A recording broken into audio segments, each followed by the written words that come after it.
And welcome back, everybody. I gotta say, got distracted for a second over there. I didn't start the stream up when they started the ban phase for the maps. So, yeah, we didn't get to see how they actually ended up playing on the Pangea standard dredges. I do have to say, this is also a best of 3 series, and La Grande Barrière de Fromage is going against Lescar tonight in the Division 2 of the CivFR Squadrons. Let's actually see during this game, maybe this series. I don't know how much time we're gonna have for the other games, or how much time they actually have to complete the games. If it's gonna be only 1 week, 2 weeks, 3 weeks, I have no idea. We're gonna need to take a look together. I'd also want to say, there we go, opening the screen up over here so we can see what's going on in the pick and ban phase. We do have Fromage on the left side, the cheese is gonna be on the left side, and then the scar is gonna be on the right side. Let's actually see if they're gonna manage to scar the cheese. Can you do that? Actually, they scared you with Keshek Rush with Genghis. Wait, they scared you with Keshek Rush with Genghis. Yeah, I mean, yeah. Tamar first banned, seriously? They don't like Tamar. What can I say? Maybe there is somebody extremely good on Lescar team that really likes to play Tamar, so they were like, yeah, nope, we're not gonna play that one. We're not gonna allow it in. Now, maybe Coupe will make it. Yes. And Sasu is asking the big question, the greatest question of them all, the most important one. Where is the cheese? That's the question. Well, we do have City and Tamar and Aztec being banned by Le Grand Barrière de Fromage on the left side, while Oscar is gonna go for, it looks like Zulu and Gol over here on the right side. A third one is gonna come up quick, and we're gonna need to see how things are gonna evolve. Mongolia is gonna take a ban. They're not gonna allow in the Keshek Rush. Well, maybe we're gonna have Kublai Mongolia showing up, so he's gonna pick up that flag of actually sending those Kesheks against their opponents. We do definitely have quite a few aggressive civilizations in the game. Basil, Mapuche, all of those could actually be used against your opponents quite early in the game. And I do notice they did take out also Byzantium, the other Byzantium, Theodora. I'd also want to say bonsoir monsieur Rafifi et bienvenue, and that's also bonsoir monsieur bienvenue. Direo bonsoir monsieur, bienvenue. BC13490, good evening sir and welcome. Also Fortuna Belli, good morning sir and welcome. Hello sir, hello sir, good evening, and thank you so much for picking up that first promotion. I did see also the Beasley. Well, good afternoon sir. Now wait a second, is the Beasley sitting in the sunshine again? Is he actually again on the beach and just talking to us? Wow, okay. Lancer, good evening sir and welcome. On time? Yeah, we got it going. Well, I do have to say, yesterday we did start off with a bit of a mistake at the beginning, and we got to play a bit of Dota before we actually got to see the game of Civ6. It is what it is. Well, we do have Coupe being banned here by Fromage. It didn't make it in, and I do see Macedon is going to be taken out by Loscan. They do have one more ban to go here, and we'll see what they're going to go for, what they're going to pick, what as a ban. I also want to say hello to everybody on YouTube over there. Hello and good evening, sirs. Let me pop out the chat so I can actually see them next to each other here. Pop out chat, put it like this, put it like that. There we go. There we go. Very nice. It's Monday. Wait, Lotaro is here anyway, even if Lotaro didn't have a good game on Monday. I see. Wait, what happened on Monday? Did we... No, we actually streamed on Sunday. What happened on Monday? Chandragupta is going to be the first pick for Le Fromage. Well, we do see also Sumeria has been taken out by Loscar, and they will need to pick up 2 civilizations after they saw what Fromage is coming on this map. Will they actually go for their own war civs here, or they're going to go for something a bit more, you know, cultural, diplomatic, gold generation? Some of those choices. We're going to need to wait and see what Scar is going to go for, with still quite a few civilizations available for them to pick from. There's a wide array of choices, so let's actually see what they're going to go for. Julius versus Singe Anrage, Singe Anrage or something. I think that one, or is it Singe Cloudnesque? Is it Singe Cloudnesque or Anrage? I don't know, one of those names. Let me actually take a look. I'm pretty sure I saw the game, but I couldn't stream it. What is it? This one, right? Singe Cloudnesque. Okay, Cessoir, blah, blah, blah. Yeah, that one. Got it. So, wait a second. He didn't actually do well in that game? Lotaro didn't do well in a game? That's incredible. I don't know how that could happen. How can that happen? Lotaro always does good in the games. Anyway, we do have Kublai Mongolia being picked up. So basically, they banned the one Mongolia and they're gonna pick the other one. Why didn't they allow the original in? You know what I mean? Anyway, well, I guess we're gonna still see some Kishks on the map. We definitely need to see how close he will be to his opponents, and if he will have actually a neighborhood with opponents, or he's just gonna be in a corner somewhere trying to sim to win. Pulling off a bet in a corner. Well, looks like Lotaro is also gonna be picked up. Both of them, both of them. The original has a better hat. Yeah, yeah. I would say so myself. He does have a better hat over there. Well, we do have Lotaro here being picked up by Scar. Two very aggressive nations on the right side. We do have two very aggressive nations on the left side. What do you think is gonna happen in the game, guys? With Catherine de Medici, the Black Queen, here being picked up by Fromage. What do you think is gonna happen in the game? Pretty sure Kublai has no hat at all. Yeah, I think that's the problem, Bornanian. Good evening, sir. I think that's the problem. Why does he not have a hat?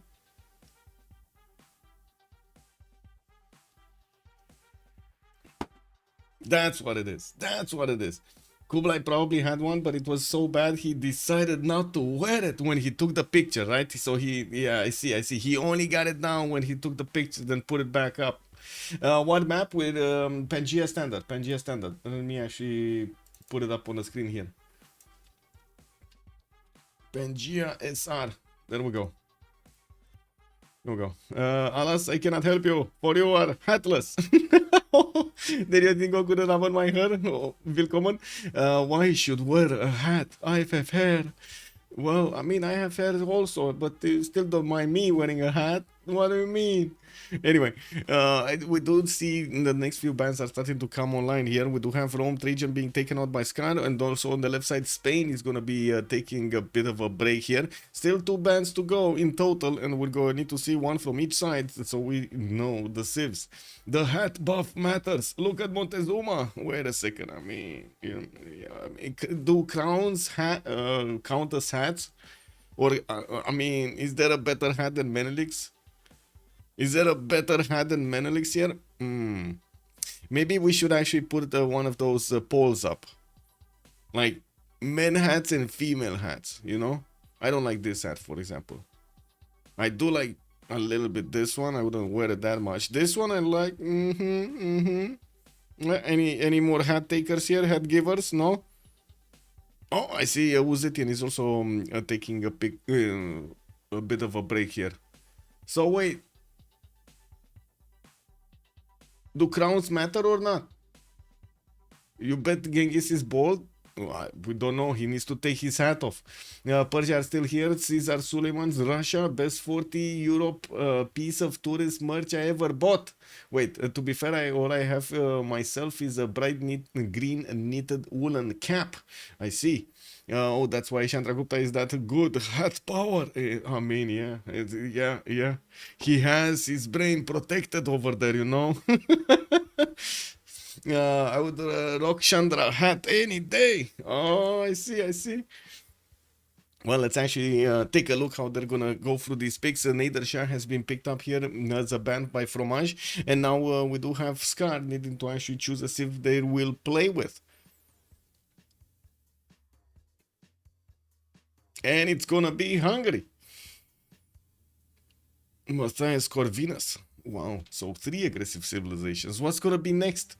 Like, what's gonna be next? Because it looks like everybody's going for war over here. They're trying to get their gold, whatever they can, and go to war. Make units, take them to their opponents. Pangea classic standard ridges, actually, right? SR is gonna be posing a bit of a challenge if they do have mountain ridges that are along those continental ridges and stopping them, creating those chokes. It might be a problem to actually pass armies through. Actually, it's not unheard of that on Pangea standard ridges we do see kind of a balanced approach to the civilizations, like between their abilities to get the sim up and also their abilities to do damage. Like we see right here, everybody's going for damage. We do have also Julius Caesar about to be locked in by Fromage. Oh no, he got switched up with Egyptian Cleopatra. Egyptian Cleopatra instead of Julius Caesar. Yeah, I guess they do really want the gold, especially with Chandragupta in the game. That's not going to make that much gold, right? That's a problem. We're going to need to see if Catherine de Medici with Egypt are going to manage to make the gold necessary for those upgrades. We do have on the right side, of course, not that much gold either, but I'm pretty sure all three of them are going to start off with commercials, or maybe Lotaro is going to go in camels depending on his spawn. And we're going to need to see what kind of gold they're gonna make. Yesterday we did see actually quite a bit of a problem in the gold per turn, right? So much of a problem in the gold per turn. And they got to a point in the game they were like so negative, like minus 150 or something. But it was quite late, so pillages would have made up for that. They will take Caesar, and then with Cleopatra they will make lots and lots and lots of children. I mean, yeah, they took Rafifi. They actually took Julius Caesar. What is this? So wait a second, we're gonna have like little baby mini Julius Egyptian Cleopatra, wow, running around the map over here. Oh, I see. Well, I guess we're going to need to wait for them to come up. Well, Scar needs to pick up another choice. Let's go.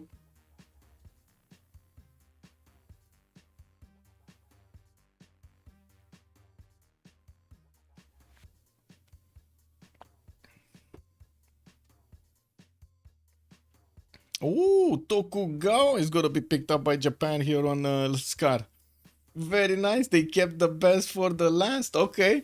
Well, I guess we're going to need to see in the actual lobby what's going to happen here. I'm going to swap in the spectator slot, and we're going to need to wait for everybody to get into their respective slots here. Now, I also want to say I'm not sure exactly who is who, so I'm just going to read them out over here.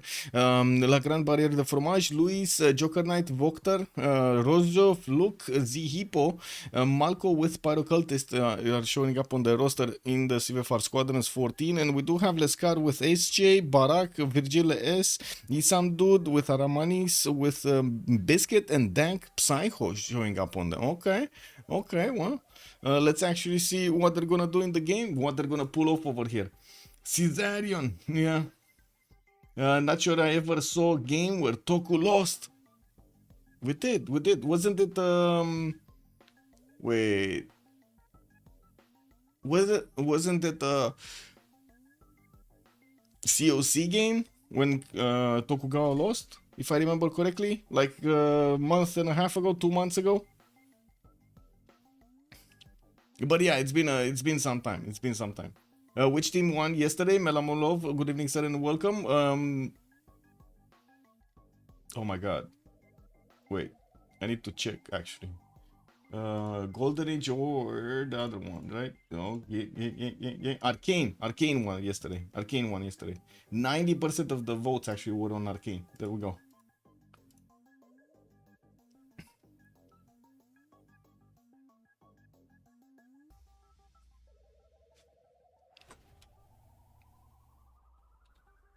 Okay, so it looks like Team 2 is gonna be Scar, IssamDude, Barak, Social Justice, Dank. And on the other side, we got Rozeau, Malko with Luis and somebody that must not be named over here. It's a random leader. Ooh, wait a second. So is there somebody on the first slot?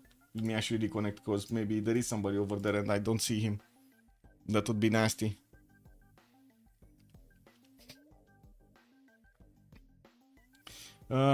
Tooth Pies, wait, you guys aren't seriously considering doing SCWC in Civ7?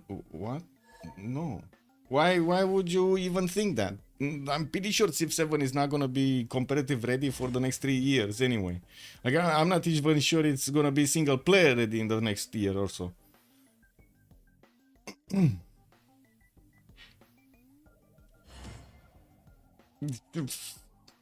Like, I guess you saw the same images I did, right? I didn't get to see any extras, any demos or stuff like that. Not that it actually probably would have mattered anyway. We'll see. we'll see how it looks. I'm actually, you can imagine, I would love to actually have the next iteration of the Civilization series to be amazing, right? Just like I loved the switch between Civ 5 and Civ 6. There was such a vibrant change over there, right, in all of the game aspects, and quite a few good interactions. Like the base of the game for Civ 6 was such a good, I would say, such well built that they could add more layers on top of each other, and made an amazing game after quite a few years. Like it was 5-6 years, how much it took, 7 years to actually get to this point.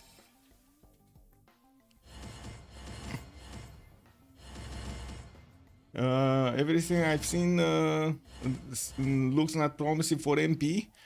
I mean, do you think it's promising for SP also? Really? What does Pangea SR? It's standard ridges. It means SR stands for standard ridges. And basically what it does is, you know how the map actually gets generated and it does have continents. There's a difference between the classic ridges and the standard ridges because at some point the algorithm got changed for creating the mountains, or either on the continent ridges or off the continent ridges, and that the standard is with the continents on the creating those ridges, creating the mountains between the continents, and on the classic ridges it's just random on the map. It doesn't, it's not related at all to the continents. Well, loading into the first map, let's actually go for and put up over here the starter prediction. Who will win? No, how many remaps? 0, 1, 2. We got 5 minutes to go, and let's put the points in. Maybe Rafif is actually gonna get this. Maybe Rafif is gonna get this. You never know.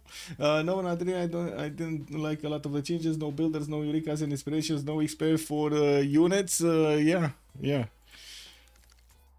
Hey, you have specializations, okay? You need to research like the same tech like 3 times to actually get the specialization or something. Did I understand that correctly, how that mechanic works? Like if you go archery or something, like whatever, I'm giving an example, right? If you go archery, you have like 2 levels of specialization. So what are you gonna do? Are you just gonna keep on researching archery for 3 times to get the specs? With 420 points missing, no risk. Exactly, Rafif. Exactly. That's the spirit. Okay, let's see. IssamDude or VOKTR. Where are we going? Where are we going, chat? Are we going left or are we going right? Where are we going? Lotaro or Egyptian Cleopatra? Could be something like that. Yeah. Okay. Left, Mr. Breaking News, good evening, sir, and thank you. So we're gonna be talking about Lotaro here, and not even need to gonna change the screen. We do have him with a triple continent split. We do have a few tiles, I guess, for his Shemamos, but not that many. I do notice it's gonna be quite a problem here. He does have 3-2 bananas in the north to benefit from the extra food, more tiles to settle there, and I do see he's gonna have a decent river network. To the west side, he's also gonna have Chandragupta, so I'm pretty sure they're gonna get to fight each other here. They're extremely close. We also have Julius Caesar that's going to be close to him, so I guess he's going to get the pick of attacking into either one of them. I'm pretty sure he's not going to be happy attacking into Varus, but yeah, between his civilizations, he's probably the best one to do it.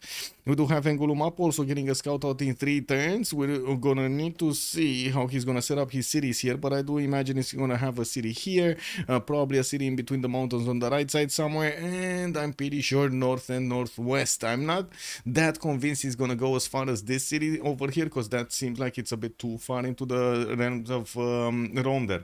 Also, Romox says, hello there, sir, and welcome. Good evening, Tidos. Good evening, sir, and welcome. Blair La Leaf. Hello there, sir. Good evening, sir. Both are on the screen anyway. Yeah, exactly. What do the teams look for with making strong comps? You mean, I don't know what you mean with comps. Compositions, comparisons, competitive, Painter Q, good evening, sir, and welcome. Also, I do want to move forward here really quickly to Tokugawa. We do have him. Oh, wait a second. He's actually on this island also. On the peninsula on the west side of Panna, we do have Tokugawa here with the possibility to actually get some unique units against Panna here. Wait, Tokugawa does have samurais also, right? it's been a while since I've actually seen them being built by Tokugawa, but I'm pretty sure, right? It's on Japan. Yeah, he does have the samurais. And we do have Tokyo benefiting from Scouting 3. He does have Fountain of Youth to the north, and I do notice he's gonna have some dice styles in the east side on the coast. I do have to say Rome is not coastal. It's not like he can actually get some boats in that in those seas in the Mediterranean Sea and actually take out his opponent's capital.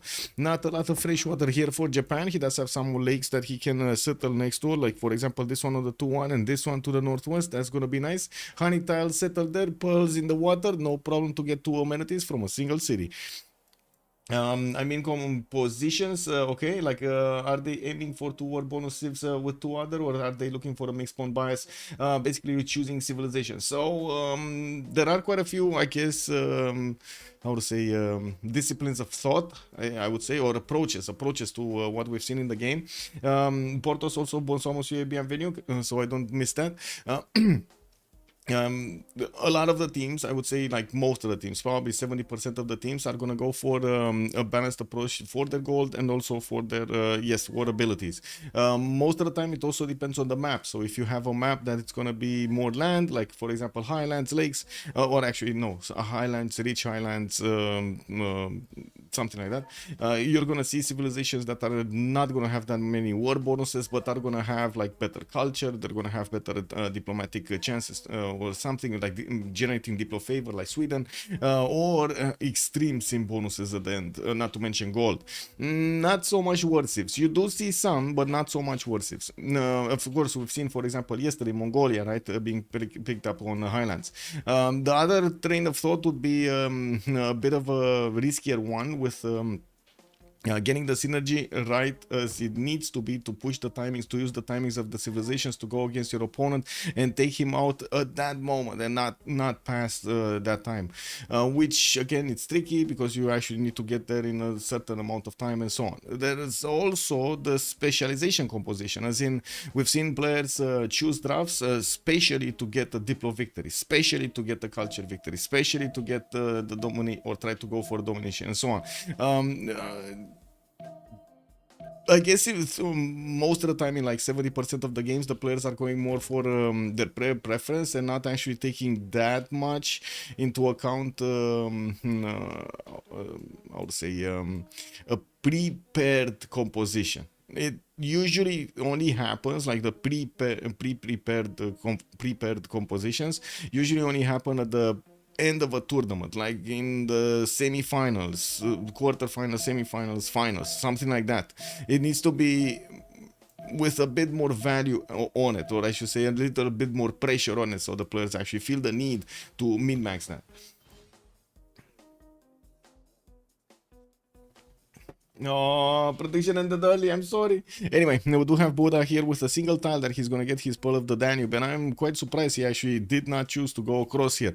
It would have meant so much more production if he actually went on that iron tile. Anyway, we do have him with a deer tile that he could chop, also get Temple of Artemis next to if he wants to. A good river network, possible Temenaki City in the north, not that much food though, and of course we're gonna need to see how he's gonna try to get to set up his empire here. He's gonna have Egypt to the southwest. That's gonna be one of his opponents, and I'm pretty sure Barak here is gonna try to do some shenanigans using Mexico City's units to attack into Rakedet, into VOKTR. We're gonna also need to see if VOKTR here is gonna want to get the Temenaki or not, because I mean he does have a lot of floodplains, no? Yeah, that's quite a few floodplains. Anyway, in the city of Buddha we do have him starting to scout the north, getting those sticky huts, and also in the south he's gonna have some interesting tiles with a very good plus 6 campus. 1, 2, 3, 4, 5, 6, yeah, plus 6 campus, and of course a tiki hut in between the mountains.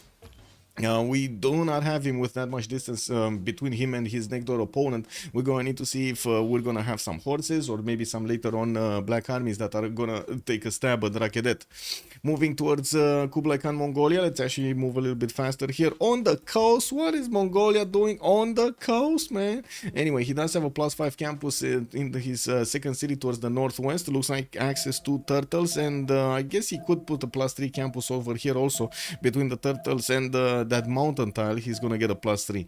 You know, we do have him getting his settler out in 4, has a deer tile, has some extra food from the rice tile, and I do see he just popped a hut for some extra gold. Now we also see him quite close to France, which is gonna be one of his opponents, and he is not on the continent of France actually. Oh my god, he also has like 2 to 3 tile chokes. 1, 2, 3. 3 one-tile chokes, 3 one-tile chokes between him and France. I guess there's another one here that France might actually take a pick. And I do have to say he's gonna have the ability to settle on all of this coast, not really gonna care that much because he does have Tokugawa on the same seas, right? Alexi also, hello there and welcome. Yeah, exactly, Hungary cap without a Civ bonus. Can you imagine how terrible it will be if he's actually gonna get bronze working before putting down something there? Wow. Anyway, moving to the next one, Rozeau, and we need to take a look at Rozeau on Rome. We got Rome here with a 2-3 deer tile, getting that extra production going. Has I have the Sahara in the north, and I'm pretty sure he actually discovered it. Oh my god! Oh my god! He did not scout, guys. We need to do some training over here with the scouting. Like, what is this? What is this? This is the second time? No, in 2 days, second time. What is this? We need, oh my god, we need more dog drops. Somebody actually put up a guide for scouting, no? Anyway, we do have, no, I'm kidding. It's just the luck. This is just luck based, basically. But anyway, there is, I do have to say there are some directions in which the players do prefer to go, or a lot of them do try to go for the coordinates, right? Go north, go west, go east, go south, and try to follow the rivers, try to get as much vision as possible. Also, I do want to point out in a lot of the 4v4s, the scouting, or I should say the units, are sometimes used offensively to try to take out a second city or a settler or something like that, if they have the opportunity. Looking at Chandragupta to the west of Mapuche here, looks like he's sending a scout directly towards Ngulu Mapu. Since he did notice the scout of Mapuche, he might actually get into Ngulu Mapu and steal that settler. We do have Pana getting his settler out in 1. He does have also 2-2 base. Looks like he's gonna have Sri Para to settle to the southeast. That's a pretty poggy-woggy settler, no? That is a very poggy-woggy settler. Anyway, we do have him with more settlers towards the northeast, and I do notice he just met Japan, so he's gonna be aware that Japanese samurais might be on his back very early in the game. We're going to need to see how Tokugawa is gonna want to play this, if he's gonna go aggressive or if he's gonna try to go for some simming here. He does have a decent amount of land, but mostly coastal, and I'm pretty sure he's gonna go for celestial navigation instead of going commercials, or hopefully, yeah, he's going astrology. Okay, and taking a look also on Catherine de Medici, we did see a bit his continent. He doesn't have a continent related to Mongolia unless Mongolia goes south, and I do see a warrior from Mongolia is about to reach the borders of Paris. Now, Paris does also get his settler out in 110, did manage to steal a builder from Rapa Nui, and Rapa Nui is not happy about that. Did you see Rapa Nui? He's not happy. Like, these warriors are hunting down the French builder. He wants to take it back, convince him it's better at home. It's better at home. So we do have actually a remap here, so it is what it is. Let's take a quick peek here on Racket, just a quick peek, just, you know, just a peek. Oh my god, was this the reason they actually remapped this? Was this the reason they remapped this?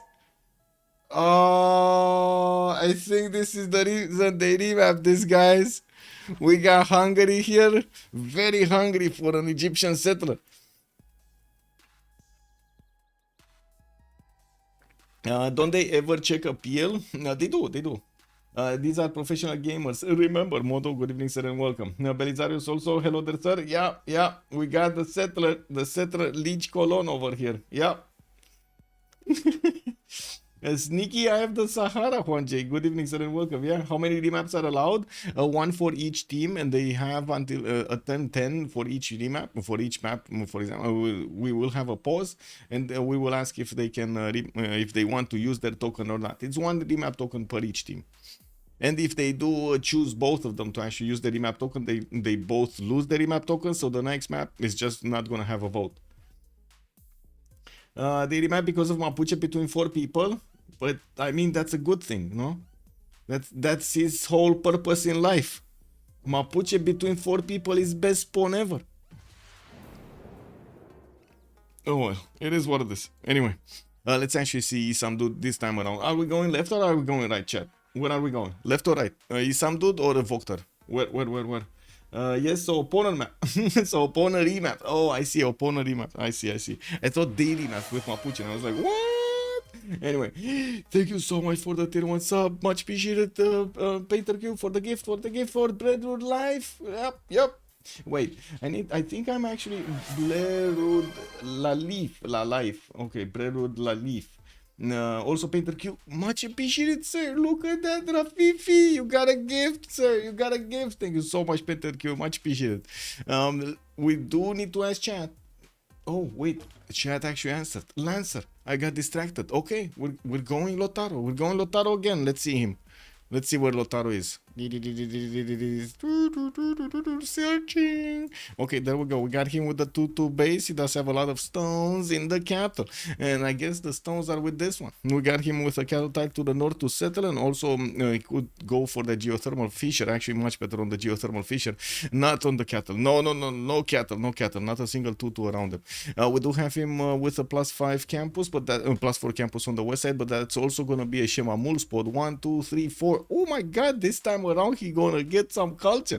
We do see him with a scout coming up in 3, and I do see he's gonna be much further away than last time from a neighbor.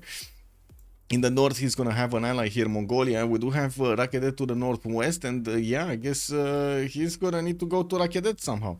But that's not. Wait a second, it's also Rome. Oh, it's also Rome on the west side, so we might actually see him try to do some damage here against Rozeau. I see. Well, Ngulu Mapu getting his scout out will get the... Wait, he probably saw everything. Yeah, he's gonna need to figure out if he's gonna go south towards the coast or go north. Looks like he's choosing north and wants to go through that mountain range. Okay, well, next up we do have Tokugawa in the northeastern quarter. Tokyo here is gonna get a scout in 3 turns, and I do notice he's getting his warrior to expand his vision towards the west side. Has Yuling Yuan to settle for the extra culture, not bad. Also 2 Vihihats are around that wonder, and I do notice Chandragupta is still a bit further away on this same coast. Oh my god, can you imagine? Guys, can you imagine disembarking samurais on the coast of Padna here? Can you imagine that strategy? Just disembarking samurais, 7-8 samurais with a general here just getting in the water and boom, taking down Padna. Oh, that would be beautiful. I'm not even sure he's gonna see this coming, right? We might actually not see any unit. Take a look at the seas here. We do have Tokyo getting his scout in 3. Okay, I do see he's gonna have a decent amount of settlers on this coast with a freshwater lake on the southeast to get that going. He does have a stone settle northwest to get a 2-2 base there. We do have him also with a city state to take out in Gazargamo. That would actually be from the other side of the planet, but it's fine, you know, it's fine. It's the tail and the snout, it's all good. Now we do also have a Gazargamo here with a pretty good array of fish tiles to actually benefit from. Looking next on Hungary, let's see. Let's hope maybe this time around this time around he has 3 tiles that he could get his Pearl of the Danube bonus from. I do also notice he's gonna get a geothermal fissure to settle next to, which is gonna help him out get more adjacency to those campuses. And wait a second, did this guy actually not see that's a mountain? Wow, he went directly into the mountain, didn't he? Well, that actually happens quite often on this map. We do have him also with settling between the mountains here towards the north, that he could get some more of those of the Danube bonuses and also a lot of fields to use, while in the southeast he's gonna have a nice Temenanki possible city here. Actually, ooh, that's pretty good. Anyway, now we do have him also with some chops, settle on the cotton, settle on the gypsum, either or actually, and of course on the west side towards Caguana he does have a settle on that sheep tile. Definitely not bad. He does have Ngulumapu past these mountains, and by the looks of it they're not gonna get to trade with each other, while I do see India towards the northeast. This is gonna be an opponent, so wait a second, he could actually go tickle a little bit Luis here, and then from the seas we got Tokugawa coming in with the punch, right? That's the strategy. Anyway, we're gonna need to see the scouts coming around and getting the vision here for Barak. Moving forward to Kublai Khan, Mongolia, we do have Chandragupta here getting his own scout out in 2 turns, and I do see him exploring the east side. He's gonna get geothermal settle, and I do also notice to the northeast and got a tea settle over here for him. Could actually improve the fertile and the diamond in a single city to get 3 amenities. Now we also have him with a rice settle towards the south if he wants to, next to the river, with a good array of hills around it. Not amazing, but still good. So west side, Geneva, he just discovered it. He found out a warrior over there, and we're going to need to see if he's gonna get some envoys to get that extra science.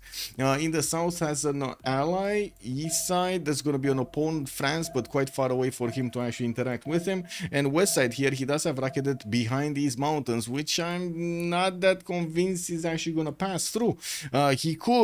He could pull off a city here on the copper and then try to get a trade route towards his capital. That would actually link him and put him halfway towards Rakedet with all of his units. Let's actually see if he's going to get the infrastructure for his logistics. So he could actually get the pass armies here without being disturbed by all of the forest, all of the hills that are going to slow him down.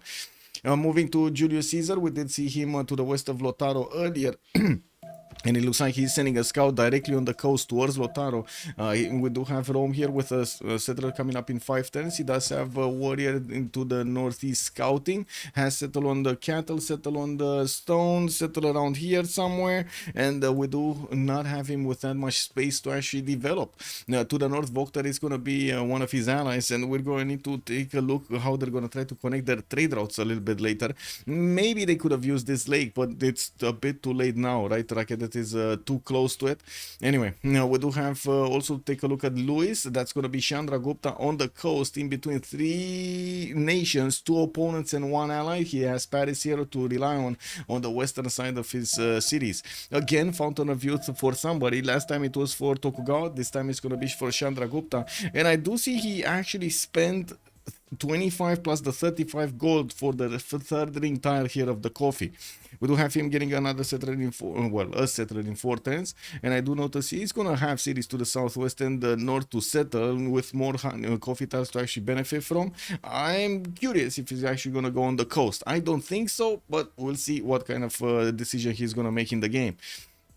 Taking a look at Catherine de Medici right next to him, already improved his horse style, does have a settler in 3, and I do have to say, he will have the opportunity to actually attack into Japan, will probably want to take Nalanda with some horses, and keep on going until he reaches the coast into Japan's cities. We do have him also with 1-3s and 3-1s to get the food and the production, good cities to settle western side, not amazing, but still okay, and I do see some cities on this river that are gonna need some love actually for a lot of improvements. We do have him with a much better array of choppable tiles here in the southeast, and forest and rainforest are going to give him the instant production. That's also going to be directly in the face of India, and we're going to need to see how much they're actually going to make sacrifices here. Where are they going to get their cities and how they're going to split this territory?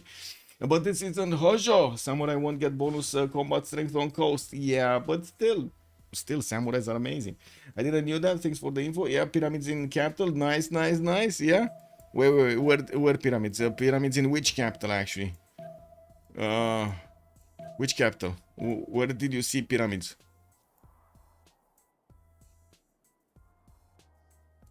Was it here? Here? Hungary? The 1 tile bonus? Bonjour, Magnix. Hello there, sir. Yeah, I see the 1 tile bonus. Pyramids are gonna be amazing here. We do also not have the war declaration sent between them, so this Hungarian scout just could pass, did pass actually through the Indian warrior. While I do see Panna is getting his settler out next turn, I do also notice Paris is doing the same. Let's take a look at VOKTR and see what Egypt is doing, moving cities to the west side where he's gonna get bananas and some more spices to work. And I do see he's getting a settler out in 7 turns. That would be his B3 coming out in 7 turns from Rakedet. Now he has quite a few stone tiles, and I do notice the distance between him and of course Mongolia is gonna be a decent amount.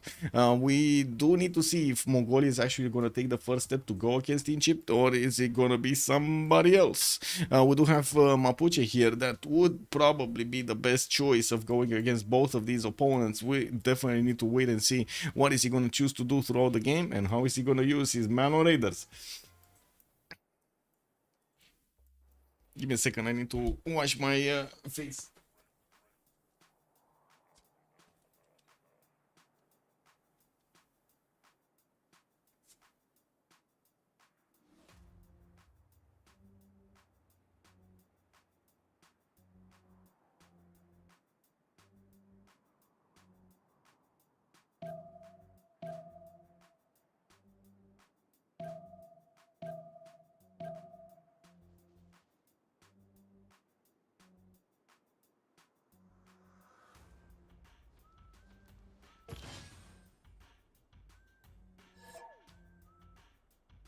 Okay. So we got a new remap, a new map. Wow. Okay, so they just used both of the remap tokens. That's it. Cause of Japan, you think of Japan? I don't know if Japan was the problem here. I guess, to be honest, I think it's more about Mapuche not having an opponent this time around, no? Like last time they remapped because Mapuche did have 4 opponents and his opponents were like, nope, we're not doing this, we're remapping. And this time around, IssamDude is saying, hey, I have no targets. Yeah, do you actually consider these targets like one-tile chokes over here? Hard. As in, it's easy to actually keep safe, right? Using the one-tile chokes. Let's finish the prediction. Wait, is this gonna be the day? Rafifi, did you put it in the 2 option? Rafifi! Did you do it, sir?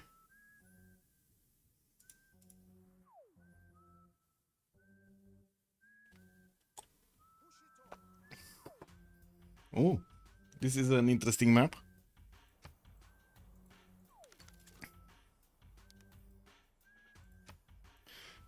We going left or we going right?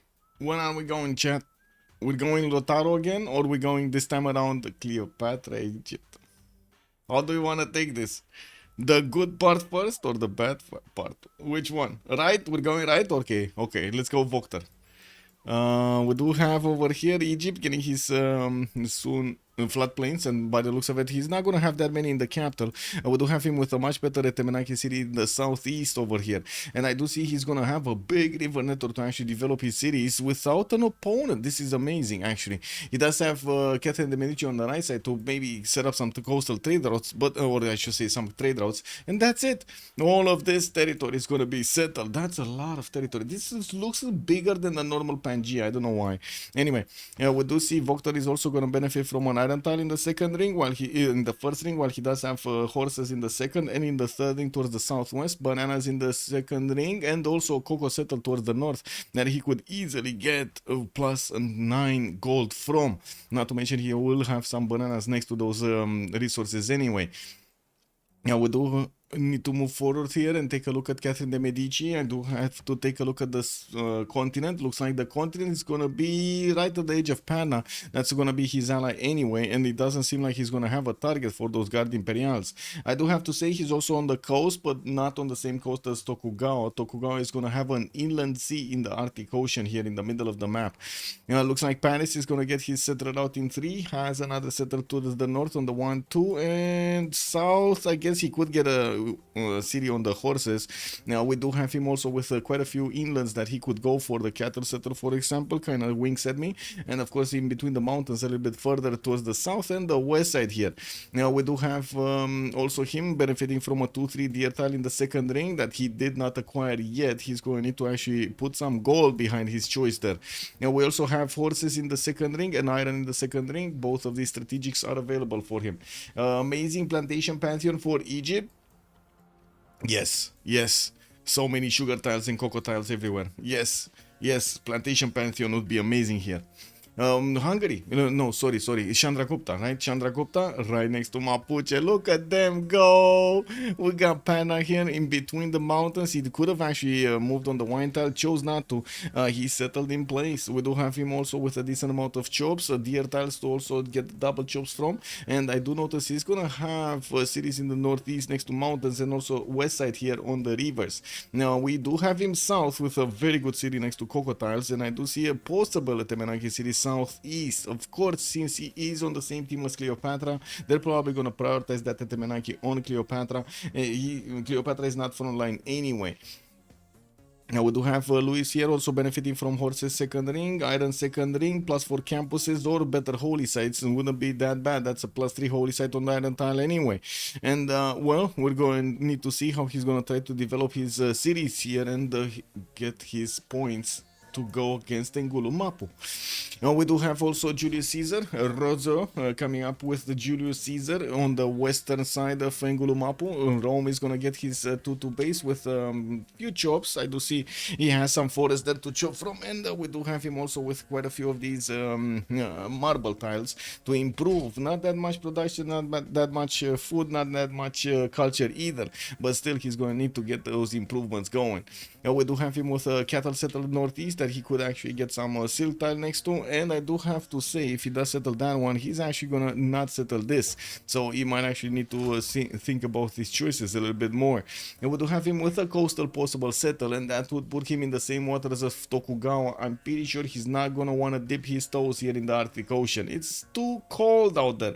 Wait a second, it might be too cold or too hot, I don't know yet. Maybe guys, is it too cold in the Arctic Ocean or is it too hot in the Arctic Ocean? Because this is kind of weird, right? We got the Arctic Ocean in the middle of the map with no snow and no ice, and it should be, you know, it should be hot. Should we call it hot? Is it hot in the Arctic Ocean? Also for King Knight, I wouldn't care about plantations. I want tempo, tempo, tempo, tempo. Plus would still consider you take Lady of the Ridges and Marshes any day of the week. Let's see. Good evening, sir, and welcome. The production, yeah, the production. Lady of the Ridges and Marshes kind of is master, but maybe he's gonna get denied, so he has a second choice. Play canal in twice big lakes. Okay, Mapu and Chandra are gonna be making it hot. Yeah, the Grande Barrière de Fromage has so much land. Yes, they do. Well, moving forward, let's actually take a look. Rome does have his island in the second ring, horses in the second ring, gets his scout out, and we'll start seeing what's going on here around his territory. Has something he has to take care of in the north. Tribal villages that did appear. And I do notice Mapuche here, he is going to be on his east side. It's going to be much easier actually for Ngulumapu to get units towards Rome than it will be to actually get those units towards Pana. Oh my god, +6 campus, bro. Oh my god, what is going on in IssamDude settle? And he has stone chops for his horses, second city next to Ambertal for the culture. Oh my god, this is beautiful. Anyway, before I actually have a, you know, a bit of a drool here, let's actually take a look at Dank getting Xanadu to get a scout out in 1 turn. He does have also a +4 campus on the dry style, but he's going to need irrigation to put it down. Probably not that happy about it. Has more settlers in the south. Couldn't actually get the cities on the gypsum tile, they're too close, but could get to the geothermal to settle on it. Now we also have him with some male styles to settle me. Yeah, no. East side here. I guess another settle on the 2-2 base, and that's it. He does have a possible Petra / Pyramid City here. Could actually get it on the gypsum tile and buy all those other tiles, and then choppy, great over there. Either Petra or he's not gonna get both, right? He needs to be either Petra. And yeah, you need to handle the desert, or is it gonna be pyramids to get the builders? Kublai is all alone. Kublai is so far. Yes, Kublai is all alone and he's so far. I don't know what he's gonna do here, but I guess we're gonna need to see throughout the game. I'm pretty sure he's gonna try to actually get some sim going, and maybe we're gonna see him dip his horses in the water here, get those hoofs swimming. Xanadu does have horses in the second ring here, and in the first one, while I do see he's also going to have an iron tile in the first ring of Xanadu. Easy to acquire both of these resources. With Tiki Huts in the south to explore, it does have also Auckland as a city-state that I see, and did choose to actually attack the city of Vilnius and take away a builder from the poor city-state there. Anyway, let's actually move forward towards Matthias Corvinus. We do have Buddha settled on 2-3 tile. I think he actually settled on Coco tile. No, that's a truffle tile. Okay. And I do notice he's going to have some food from the rice tile, while he definitely has coastal settlers on the west. We're going to need to see if he's actually going to want to set up some coastal trade routes with Kublai. He does have east side, also quite a few amber tiles to benefit from. A good city over there on that geothermal. That's actually boggy woggy. Look at that 2-1 with multiple amber tiles next to it. Now we also see him, I would say, benefiting from 3 Pearl of the Danube bonuses in his capital from his river, or I should say the tiles across the river.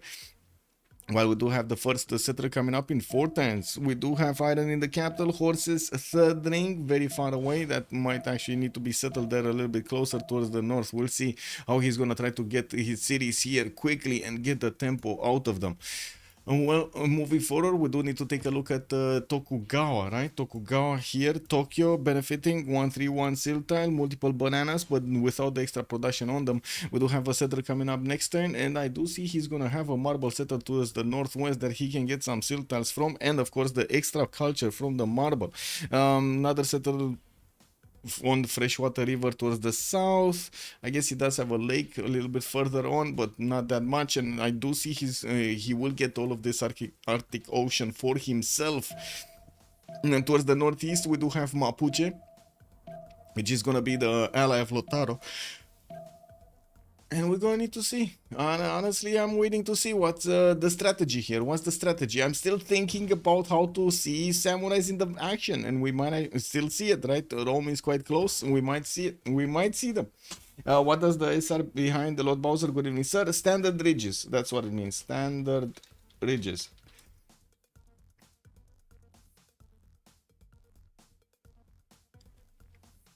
You wonder if Japan will be disappointed when he finds out it's just a pig late. Yeah, it might be. He might be. But I think they did find out, right? They do have a warrior here. Yeah, there we go. And a scout from Hungary coming up from here. And it looks like they're trying to converge these units on the cities of Rome, on Rozeau. We're going to need to wait and see if Hungary is going to manage to pass through these mountains. Not really, right? He's going to figure out there's a mountain choke here. He does have this one that's going to take a while, quite a while to actually get there. And in the meantime, it looks like Rome is starting to move his settler towards the cattle tile or somewhere around there. He does have an escort for it, a warrior, and yeah, I think he's safe. I think he's actually safe. Let's see what Hungary is gonna pop from that hut. We don't see. That's it? 10 experience and that's it? Wow. Okay. I guess it wasn't anything specific, special. Well, looking at Mapuche here, we do have him in between the mountains with his settler moving south. There is a scout from Rome that he's seeing, while his settler is getting protected by one of his own scouts. We do have him with a +6 campus on the right side. He's going mining in 3 turns. I'm actually very surprised we don't have him going immediately for, how to say, for his campuses. Now we do see Mapuche is getting his settler on that 2-2 base next to the amber tile, or somewhere around there. I do see Ngulumapu is gonna get another settler in 4 turns, and he does have access to both strategic resources in the capital with an iron tile and a horse tile in the second ring. What is that bundle of mountains? I mean, it's just spawning standard ridges spawns over here. It's like, you see how chaotic everything is? You don't know where everything is going and so on. Oh, I do see Rozeau is actually going to try to stop, Mapuche is going to try to stop Rozeau from actually settling on that cattle tile. He does have a scout standing right on it. Should Hungary for settle city 2? Well, he's kind of for settling. If he's gonna go here on the 2-2, he's gonna go directly towards Rome. And of course, we're gonna need to see how Hungary is gonna want to get this going. Looks like he does want to get his city on that amber tile, or at least around this placement over here to get the benefits of the amber tile. Okay, so what's going on here? Okay, Rome is not gonna get the perfect choice, is he? Or is he gonna get... He's gonna get bonked. I mean, that scout is about to get triple banged here by the 2 scouts of Rome and the warrior. Yeah, they're gonna do the bang bang. Wow. Let's actually take a quick peek on the other ones and see where they're settling. Egypt not going for that Coco settle in the north, a bit unfortunate. He does know about it. He did choose not to go for it. We do have him getting another settle in 4 turns, and I do notice this river on the right side did flood. I do see extra food over here on some of his tiles. And taking a look back at Rome, looks like Mapuche did not want to actually stay on the cattle. He did not want to lose, to expend the life of that scout. Well, I guess it is what it is. We do have another Roman warrior from the north of his city center, and I do see his third city is coming up in 2 turns here with the war declaration being sent. Now everybody in the game is going to get the option to actually war each other here. We got the settlers in Panay coming up in 2 turns, and I do notice on the right side, France again strikes a city-state and takes away a builder. That's a 2 charge builder that he's going to need to get get home somehow. And we do have the Buenos Aires warriors trying to stop him from doing that. Leon did get settled on that river to the north, and I do see Paris is getting his third city soon. We do need to see if it's still gonna be coastal or inland. I would assume it's gonna be inland here on that cattle tile to the west side. We do have him with a possible sugar settle also southwest, but I would really say aluminium would be better so he can actually settle that cattle tile.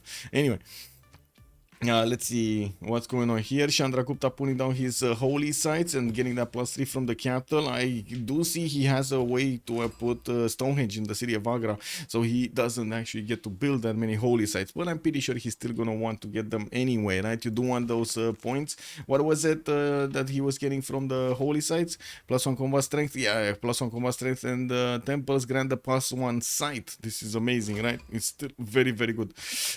Anyway, now looking at Mongolia, we do have Xanadu getting his horses improved and a few more of those pastures, while Al-Malik did get settled on the western side. It looks like he's only gonna have 2 tools, no special district, no special tile there to actually make use of. Now he does also have some deserts to the east. I guess we're gonna need to see where he's gonna get this next city. I'm a bit surprised that he actually settled Al-Malik to the west side. Was really expecting a bit different placement here, or at least not that the first one. It is what it is. We do have him to the south of Buda, and he's going to be an ally there. It shouldn't be a problem. You do notice Hungary is going for the geothermal settle there on the 2-1 base, so he can get the amber tiles improved. And of course, we do see Mapuche is having a problem. Rome is settling cities, and he's getting more warriors. And it looks like right now he's getting overwhelmed by the Roman units. We also have here Rome quite close to Mapu, and you do see a third city coming out from Mapuche. Looks like he's going to want to settle it somewhere around here next to the horses. And I do notice he placed down his +6 campus directly from the capital. Does have another +2 that he could put it on the nighter tile there north of Mapu, but he does need a bit of gold to actually buy the tile. He's on 27, so he should have gold. This should be only 25 gold at this point in the game. Rome legions, yeah, east versus west, this Pangea dream to be a tilted axis. I think so, I think so.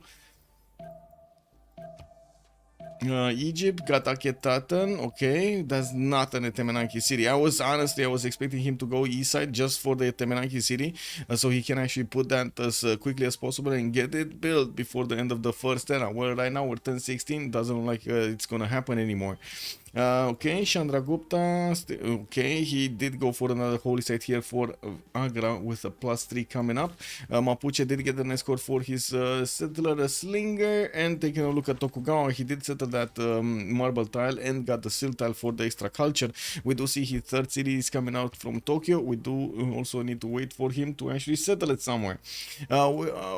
Wait a second, Estergom did not go for the geothermal. Why did he go amber then?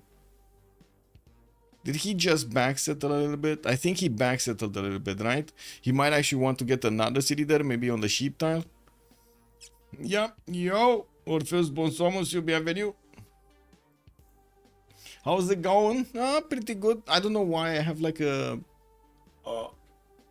pain, back pain, neck pain, however you want to call it. So if you don't see me moving that much, as I am usually moving, this is why. Anyway, we do have monuments coming out here from Rozeau, and by the looks of it, he's gonna get his B3 somewhere. Hello, there we go. I don't know for some reason why the click actually stayed there. Anyway, no, we do have him looking to settle non-fresh by the looks of it, right in the... Whoa. He doesn't know about Tokugawa. Wait a second, chat. Is he actually gonna settle non-fresh? Or is he gonna settle nighter tile? What does chat think here? And I do have to also point out, these warriors are very close to Mapuche's borders.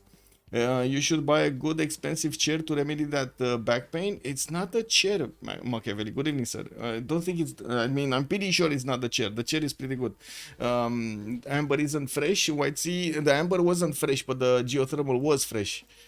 Talking about here, right? I was thinking he's gonna go for the 2-1 base and be next to both of those amber tiles. Oh. Manage prediction. Who will win? Let's actually see. Let's car.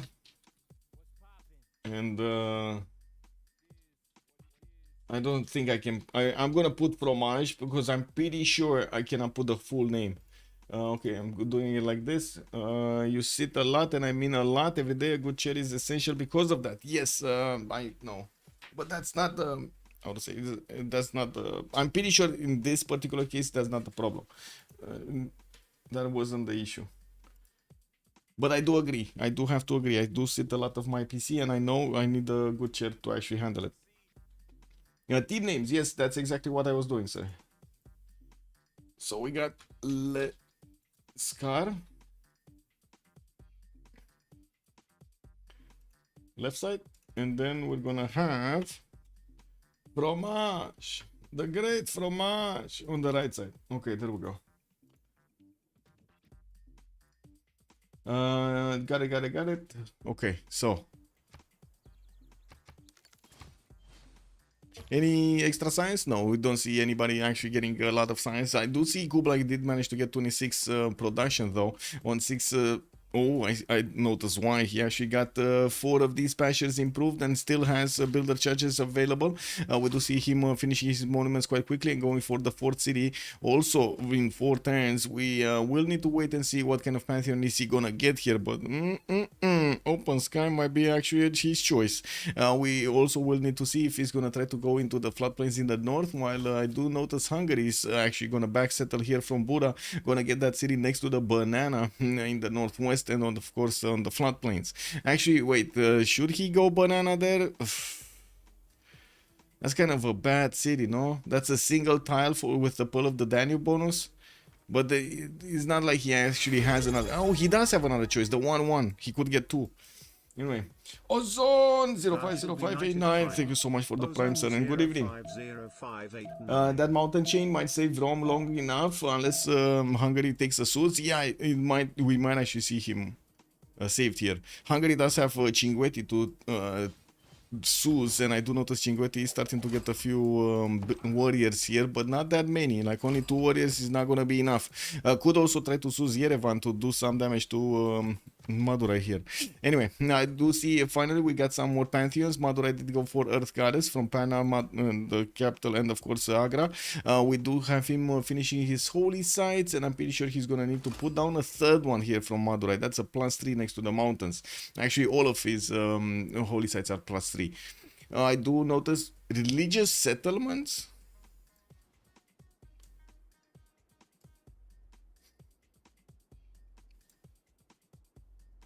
So we got 1, 2, 3, 4, 5, 6, 7, 8, 9, 10, 11, 12, 13, 14, 15, 16 tiles. 17 tiles. Did somebody get Lady of the Reeds and Marshes from him? Anyway, it is what it is. We do have him with horses in the 2nd city of Memphis that need to be improved. Doesn't have a builder yet to actually get these going. He's working on his culture to get it up. While I do notice also the volcano here in the south of Rakete did manage to get some spray of volcanic soil around him. And boom, we got some extra science points coming in. That's a Civ6, yeah. And also, yeah, Tidos was asking me about the plantation. Oh my god, the plantation pantheon. Yeah. 1, 2, 3, 4, 5, 6, 7, 8, 9. Well, actually, I guess these are too far. 8. 8. Okay, let me count again. So we got 1, 2, 3, 4, 5, 6, 7, 8, 9, 10, 10. So 10 culture. He could have gotten 10 culture. 11 actually with the instance in the south. I don't think he's gonna get both, but he might get both. So 12. Akhetan is forgettable. Yes. Yes, it is. Although I do have to say Japan doesn't really have a city on that coast. We might need to see him put a city on that coast if he actually wants to bonk over here Egypt. First of all, they're going to need to know about this, and I'm pretty sure the scouts are going to have a lot of scouting to do. We do also have Mapuche defending himself from Indian units from the east side, while I do notice a massive invasion is getting prepared in the city of Mediolanum. That city got placed non-fresh water directly in the face of Mapuche. We do have Mapuche getting his bronze in 1, and I do have to say Rozeau is 5 turns away from getting iron working, and this is a problem because Lotaro, if he went for bronze working and if he went for campuses, he's not gonna be that fast on getting his oh wait a second, he does have the +6 campus already online, so he might actually have enough science to get to horseback riding immediately. He needs to upgrade his horses as ASAP, as soon as possible, and I do see his builder will have 2 charges. Really needs to get it there in Picumapu to actually improve that horse style, or in Ngulumapu towards the north. Putting down a second encampment here, I do notice he did go for actually a first encampment, because he did go for a campus in the city of Mapu, while we do have the Roman units actually getting out of the borders. This is a bit of an issue. We do have Rome with already the improvements on his iron tile, so he can get that resource for his legions. He has 4 iron right now in the bank. Nobody else from his team actually has iron. Okay, well, God of the Forge also chosen for Rome. He's getting his projects for his general here, to turning 1 in the capital city with Moksha established to get his extra culture going. He's only on 6 science and 7 culture. And we do have Tokugawa also going for city patron goddess with Pingala opener in the city of Tokyo. He's gonna try to get I would say the 40, he will get the 40% production towards the first district in a city. Also, Hippo, hello there, sir. Undiscounted encampment and chop in wrong city. What a mistake. Yeah, I don't want to nitpick like that, but yeah, you said it, not me. He could have chopped the campus and then placed a discounted encampment next turn. Forky Knight is saying the same thing. Look at this, he could have said the same thing. Oh my god. Okay, chat nitpicking over here. Ooh. Yeah, it is what it is. What is Mapuche doing? Yeah, well, I mean, he's doing what he's doing. What can I say? He did chop his silk. He chopped his silk. He chopped, right? He actually chopped his silk. Anyway, and we do have him getting another builder from Mapu, and I do have to say the Indian troops do not look like they're actually that interested to go into Mapuche's territory. I'm quite surprised here, especially with 3 units. I would have expected at least him to get a whiff of the borders of Mapuche. Anyway, Mapu is defending himself with a few warriors and slingers. We do have in the tech side the IssamDude 1 turning archery, and afterwards he's gonna need to go horses. In 3 turns, Rozeau will have at least 2 legions with the ability to chop out the legions in the city of Mediolanum. That's also gonna be helped out by a general coming out from Rome. We do also see Hungary here getting Divine Spark as a pantheon, and I do see he has a few builders to start improving his territory. Does not have iron working, or I should say bronze working, to get the iron improved, but he will need to get those horses in the 3rd ring for his allies. He does have actually 2 horses in the 3rd ring, which is very expensive at this beginning of the game. With new builders coming around, monument from Estergom to get the culture going, we're going to need to see if Barak is gonna get, first of all, visibility on Cinquetti. Yes, Hungary establishing a money in the city of Cinquetti. He's gonna get these units levied, and of course he's gonna upgrade them, send them to Rome over here as soon as possible. Shouldn't IssamDude actually keep that slinger in the 2-2 forest rather than there? But anyway, I guess he's gonna get an archer in any case. They might wait. I saw that too. What is Mapuche? Yes, the best difference defense is offense. They might try to deal with Mapuche before raiders. Yeah, but now we do have archers coming around. So if Rome here is not gonna start upgrading his legions, these warriors are actually gonna die quite quickly. We also need to see Mapuche getting his projects up from his encampment. He will have an extra +5 from the Golden Age, which is gonna help him out a lot actually. Wait, it's a plus. Is it +5? Oh, it's +5, right? Mapuche actually retained his +5 because quite a few other nations only got like, what is it, +5, right? Yeah, +5. Okay, and quite a few other bonuses got toned down to +3, so I wanted to double check that. Anyway, Moksha establishing his capital, getting another builder, sending a slinger to defend him from the Indian scouts on the east side, and I'm pretty sure he's gonna be very happy finishing the campus in Mamul Mapu and getting to work on something else. Also getting the encampment in 2 turns here from Pikun Mapu. Rakedet starting on his commercials, 3 of them, getting the Yang Industry of Memphis for extra production there, and of course the protection against volcanoes. Harbor opener from Catherine. We do have him with God of the Sea to get the extra production on these beautiful tiles on the turtles, on the fish, and of course he's gonna get them on the crabs. He does have some whales in the water, so 2 amenities from that just got improved. We should have him on +2. Yeah, he's only at +2, not +3. Buenos Aires does have a builder in the north. I have no idea what that builder is doing, but it looks like he's just waiting for France to pick it up, and France is like totally ignoring him. Looking at this, we do have actually a scout from Hungary trying to make his way in to see if he can actually grab a trader here. While I do notice Mediolandum is getting a trader, it's still 3 turns away from getting that done. Rozeau did manage to retreat 2 of his warriors, probably a 3rd one also, and will need to actually get quite a bit of gold next turn so he can upgrade these legions. The legions are quite expensive. Like, what are they, 75 a piece or something to upgrade, especially at the beginning of the game when most players are making like 6 gold, 8 gold. Paying 75 gold for just 1 unit is a lot. It's a lot. Hungary must be stalled. Any districts? Where is Hungary and what is he doing? Getting his commercial hub investments. He does have Zankian here, increased territorial capacity by 1. Also gonna get some more gold per 10. In the south, I do see Mongolia did go for 4th city, and is also getting 5th and 6th here quite quickly from Shanadu and Al Malik. We did have him going for open sky, 1, 2, 3 of those points of culture. 4 of those points of culture did already get acquired by Kublai Khan. We do have 5 more turns to get this going, and I gotta say, okay, enough, it is enough. I'm gonna take a one sec.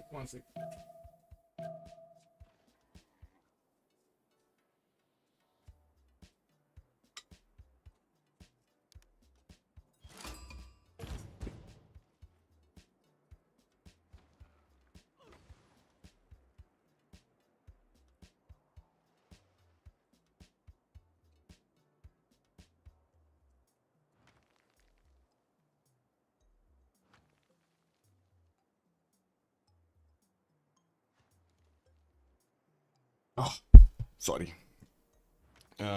Pain pill. It worked when you have goddess of hunt or religious idols once. Yeah. Also, nice pantheon from Mongolia. Love the +0 culture. Wait. He does have 4 culture. Oh, nice pen and brush. Nice pen and brush. I thought pantheon. I'm sorry. Pen and brush. Yeah. Well, I guess right now he's starting to get his commercials down. He will get his settlers first, and then start to get the pen brush and voice going. Still has 4 turns. We're going to need to see how quickly he can actually finish those districts for something. We do have also commercial hub investments next turn. Okay, that's fine. 2 legions did get upgraded from Mediolandum. Still no horses yet. IssamDude is 2 turns away from getting horseback riding. While he did upgrade the 1 horse style, he has a builder going for the 2nd one in Ngulu Mapu there. Now we do have him also with Victor establishing in Mapu on the western side, where he has his archers deployed. And of course, we're going to need to see if the legions are going to get there quickly and manage to stop his opponents. I do have to say they do have a general already with them. While Pikumapu did chop 1 project, he does need a 2nd one at least to get the general.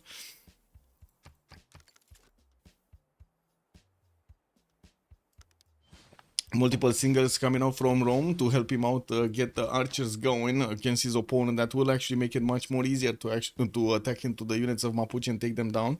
We do have Chandragupta also getting Magnus in the capital with his Earth Goddess Pantheon. I do see Agra is benefiting from quite a bit of gold from those cocoa tiles. He is only on 9 though. On the coast, we do have Paris, Lyon, and Toulouse getting those harbors up, and we do see Malko already is on 26 gold, 10, 11 science, and 10 culture. Now, Malko did go for God of the Sea. Okay. North, nobody. Tokugawa. We did have City Patron getting his harbors down, and we'll need to get those internal trade routes going. He doesn't really have gold right now. Kublai finishing his commercials in 4-6 turns, a monument, more monuments, and another city from Al Malik. Sent his settler on the western side. Actually, wait a second, where is he going? Oh, I see. So it is. He will go for that geothermal in between the mountains there. Okay. Did the Mapuche actually get his earth goddess going? No. Wait. Where is his build? Oh, I see. He went back with the builder. I guess he went back with the builder. There is an Indian scout here that is, I don't know, appearing out of nowhere. He does need to get those horses up, and I'm pretty sure he also needs to get masonry to be able to chop the stone tiles. That would give him the production he needs to actually get the units up really quickly and stop the Roman legions from taking out his cities here. And wait a second, why did this legion not chop another legion? Does he not have iron? I guess he didn't have iron. He only had 4 iron, and nobody else from his team is actually making iron. Anyway, this is the 10. We do have IssamDude also getting his horses up. The question is he gonna get to chop some or not? We do have Mamul Mapu here with 2 builders. He did try to chop another general in Pikun Mapu, and we will see him getting to recruit one of his generals next turn. Is that gonna be too late, too close? I don't know, because right now we do have 2 legions right next door to Mamul Mapu, especially this warrior in the forest is probably going to be targeted. He could one-shot the scout as well. Now the question is he actually going to upgrade another unit and chop another unit, or what is he going to do? Yeah, there we go. But why?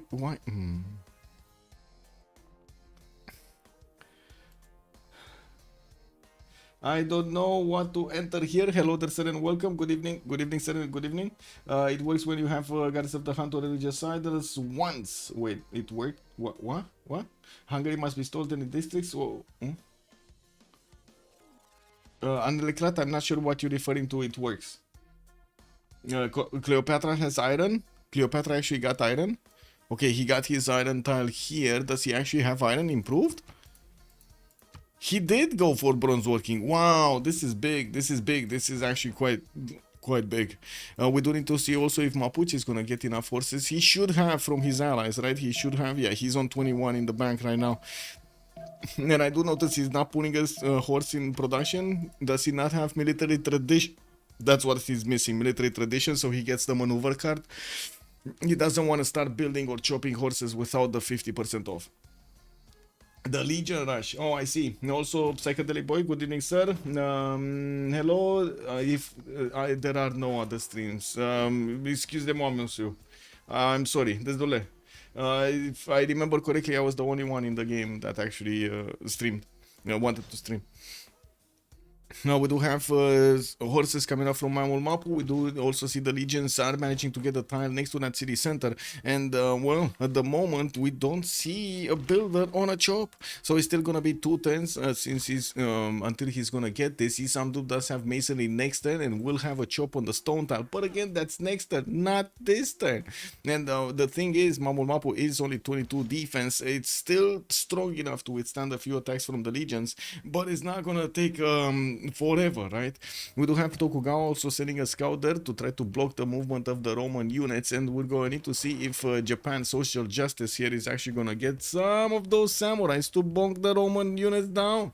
Samurais versus legions. Who doesn't want to see them, right?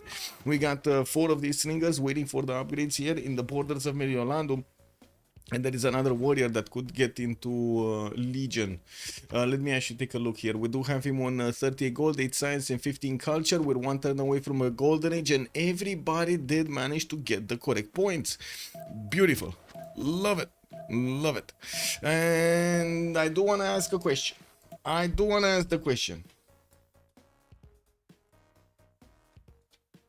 Is Legion chop least used chop?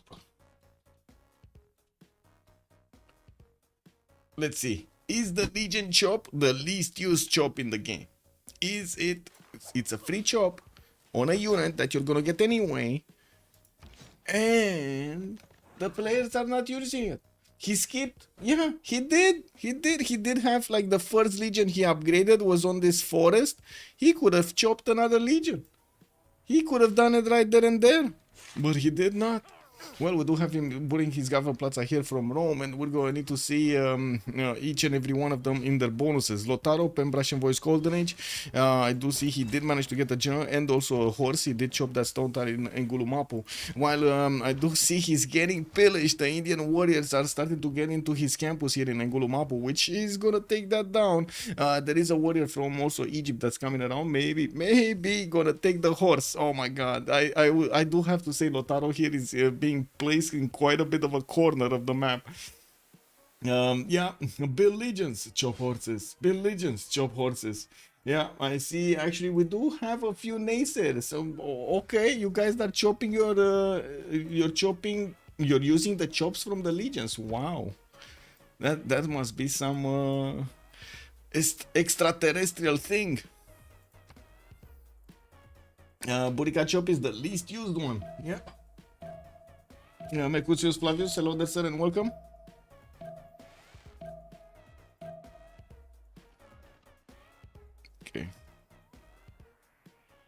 Okay, let's see the counter. Do we have Rome here with enough damage to actually take a city, or is he just gonna face these horses and that's it?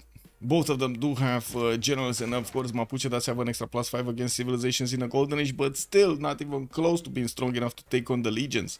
With archers coming in, these horses are going to take a bit more damage from afar. The problem are the forests, actually. The forests are stopping those archers from doing any kind of damage here. We will probably need to see them deployed on the south of these legions here.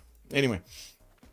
Tokugawa, Pembrasian Voice, Golden Age, 3 cities strong, getting his lighthouses for the internals, very slow, this is very slow. 4th city actually settled in the south Nagano, while he doesn't have a city in between. He's getting his harbors out there for the gold, only 11 science, 14 culture with 22 gold in the bank, actually gold per 10, no, 21 gold per 10.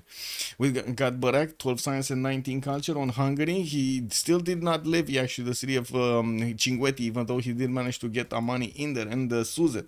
We do have settlers, 4th, 5th and 6th coming around. Reina establishing in the city of Debrecen, which I mean, I guess we're gonna see him trade with Dank at some point on this coast over here, which is gonna be the same coast of Catherine de Medici from the other side of the map. We might not see them keeping these trade routes alive for long. And it looks like, yes, the chat has spoken. We got Legion chops, least used chop. It is what it is. Burica chop is the least used one. Burica. Oh, you mean the military engineer chop, I see. Lian coming up in Estergom here for a little bit of extra defense. He did manage to actually get the projects in earlier to get Zankian for the extra trade out capacity, and I don't see his traders. Actually, I see one trader, I don't see the second trader, so he probably did not build one. We do have the legions actually taking position next to Mamul Mapu here, and they're gonna start to slowly bonk that one. The archers are getting into also position in the forest. He does need to actually last move them so he doesn't give Mapuche a way to attack into him. These legions can take quite a bit of a beating from the archers, and as you can see, we do have Mapuche IssamDude first of all finishing off the Indian problem on the eastern side, so he can keep that +6 campus alive. And then I do notice he's sending those units immediately to try to fend off the attacks in Mamul Mapu, with 2 more legions upgraded, the 3rd one actually coming out, and also with the possibility to use a legion chop to get, guess what, another one. We do need to see if his archers are actually going to manage to give him the win here against Mapuche. Looking at also Dank with 11 science, 20 culture, 5 cities, soon to be 6 cities on the coast northwest. We do have him with multiple monuments finishing or finished, with Governor Plaza pre-place here in Xanadu, going for his builders right now, putting down more commercials to get the gold generation going. I gotta say, he's right now on 19 gold a 10 with 47 points of production, actually the most productive in the game. Okay, next up, Julius Caesar. We did have him getting that God of the Forge. He's getting his attack going against Mapuche. 4 tens for Wallostrom from the capital city of Rome, while we do have him with Victor establishing Mediolanum. He is getting to hard build those legions or try to chop them as much as he can. I'm very surprised he actually chopped a silk tile.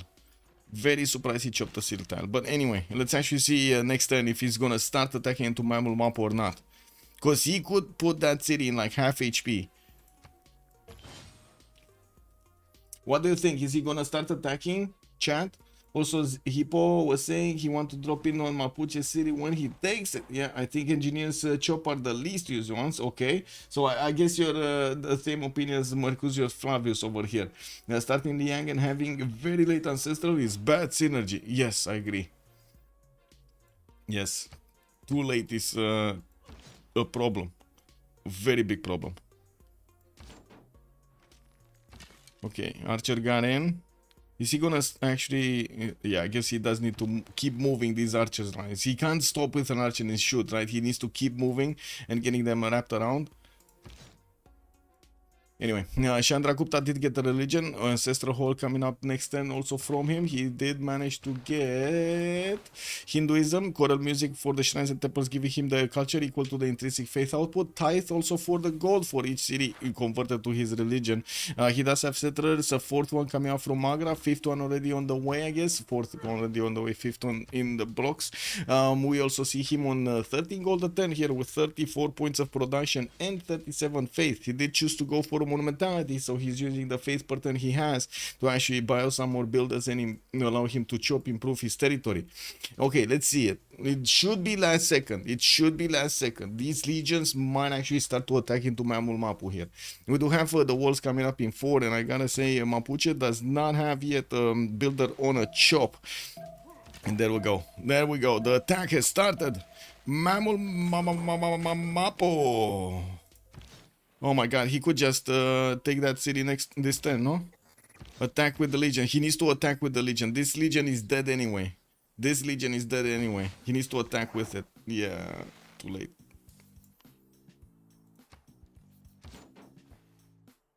Can he keep on attacking? Probably not, right? These 2 horses in the north are gonna take out that Legion. Yep.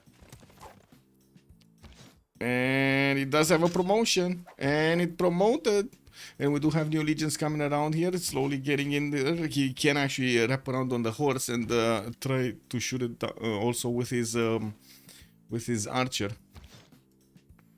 Anyway, we do need to see Catherine de Medici. 3 cities, getting a holy site in Lyon, and I do see he's finally putting down the cattle settle to the west side, getting ancestral hall, probably gonna wanna wait for it. I do see Toulouse did get to 4th pop and went for campuses, while he's also gonna get a 6th settler from there. Another city is moving from Lyon to the north on the coast, and yeah, he doesn't have anybody to trade with over here. He will have Egypt next to him on the left side. Then I do notice France is also having some scouts moving around the Egyptian cities, while Egypt is going for ancestral hall in Rakedet. We do have Magnus establishing in that city center in 2 turns with the Governor Liang in Memphis. This is extremely slow. Yeah, I gotta agree. 12 science, 19 culture here for a Pembrush and Voice Egypt with 38 gold a turn and only 39 points of production. Well, Mapuche is on 20 science and 30 culture, while I do have to say Rozeau is only 9 and 14 with -1 gold and -3 gold respectively, and also 34 production versus 40 production. Lotaro has a bit more production, but you gotta take into account the Roman chops. They're amazing. Oh my god, that city's dead, isn't it? That city's dead, no? Wait. Is he gonna be dead? If he attacks first, if he has first moves, that city should be dead. Oh wow, never mind. The city's dead anyway. Attack with the Legion. There we go. Perfect, right? Got the road also for the upcoming legions to get here, and deleted the city of Mapuche. Mapuche is down to only 2 cities over here, and it looks like he just lost another one of his scouts. Well, Ostrown is still gonna need 2 turns to finish from Rome, and I do see Rozeau is finally chopping some more legions. We do have him, we do have Mapuche here in a big trouble, even if he does have his general. Unfortunately, because one of the units that the general was on has been taken out, the general got pushed back in his capital. These units on the front line do not have the extra +5 on them, and definitely the legions are going to be stronger. And we do have some swordsman, I mean 1 swordsman coming from Picu Mapu, and okay, never mind, he actually switched to a horse here. We might actually see Mapuche totally fail here, to be honest. I mean, this, this, am I dreaming? Send settler equals new city equals legion. Yes. Deleting city as Julius. Huh? Who doesn't want extra policy card? Exactly. Who doesn't want that? Anyway.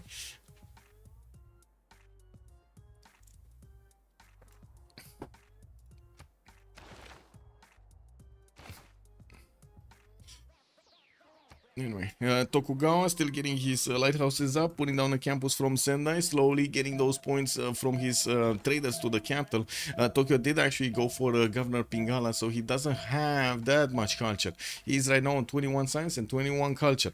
I do see more harbors in the south, while in the lands of Kublai we do have markets coming around from him. We do start to see him actually getting those points. 3 points for Hungary in the merchants, 3.4 for Egypt. We do have Mongolia, 3.4 also.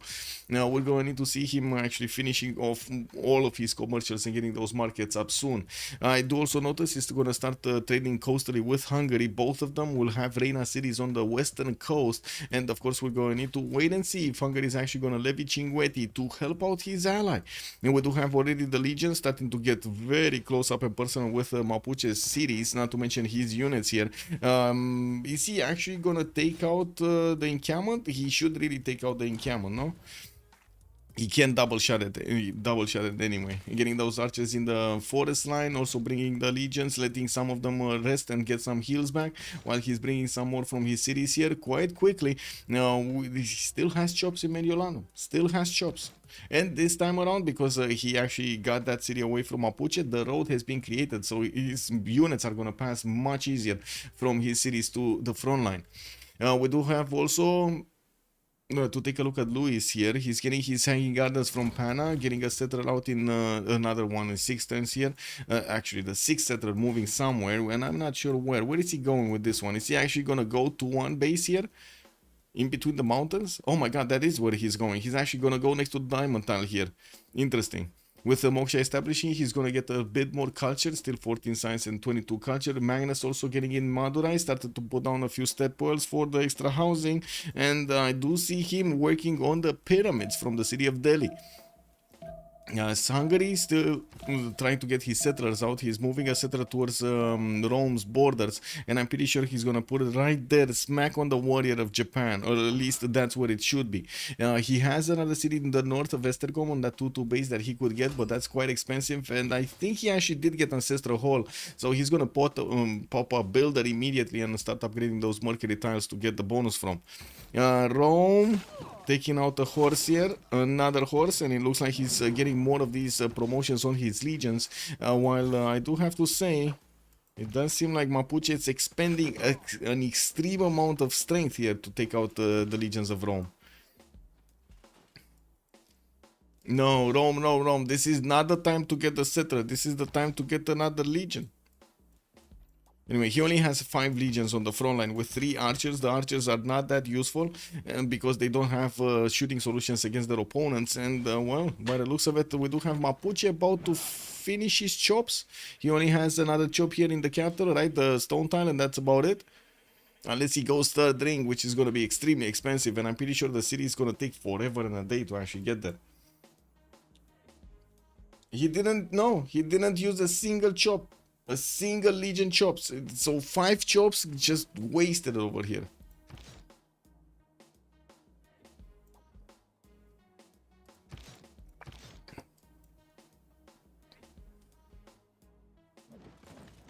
Oh man, that's a lot of damage from these legions against Mapuche's horses with generals and with the +5. That is so much damage from these legions. Anyway, Tokugawa Fort City, going Pingala, multiple builders, still no feudalism, right? We still have, yeah, we got 7 more turns until feudalism. Egypt, Taketatan, Swanet going for commercials. We do have a 5th settler moving east side here from Memphis. While I do notice he got the extra production on those tiles from Liang, we do also see a 6th settler coming out from Rakedet soon. Now we're gonna need to wait and see where is he gonna put it. And yeah, there we go. We got a legion that just died, unfortunately for Rozeau here. There are more legions coming from the north. It's just taking them quite a bit of time to actually pass through those mountain ranges. Did that just shoot? Yeah, it did shoot. Okay. Well, Is this Legion gonna take out the Archer or not? Probably not, because he doesn't have the movement right now to go through the march tile. And of course, from the north, we do need to see these Legions taking up position. I'm quite surprised he didn't keep on going on the cattle tile to actually get his units from the north to push into Ngulumapu. Maybe even catch these units of Mapuche, you know, with their parents down. Now, we do need to see also Mediolanum getting another one of these Legions. I'm actually quite mad. I'm mad. We don't see a Legion from Mediolanum. He destroyed the city with even more chops in it. Yeah, he could have just kept that and chopped the legions on the front line. He might have chopped horses, yeah. Well, he's going right thing right now and taking a look at the army tab. He does have 9 iron. To be honest, they don't have that much iron. He's using everything he can. We do have also them full of horses here. Looking here, looks like India did manage to get another settler from Madurai and started moving him west side here. Looks like he's gonna get very close up and personal with Mapuche. We might actually see India finish the job. If Rome is not gonna do it, India is gonna finish the job. Now, I'm actually a bit surprised Hungary did not try to put pressure on Rome over here at all. Mongolia did actually pillage one of the iron tiles of Rome. Oh, I think that's his only iron tile. That is his only iron tile and he got pillaged. Rome, by the looks of it, is trying to get a builder from there to re-improve it, and he does have an archer shooting at that Mongolian warrior every turn.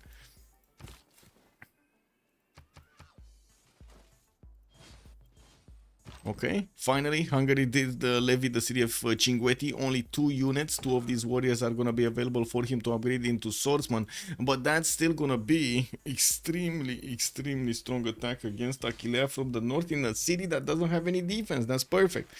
We also need to see what Rozeau's legions are gonna do next. There is seen in the encampment right now one of these swordsmen, and to be honest, I think he should still attack into it.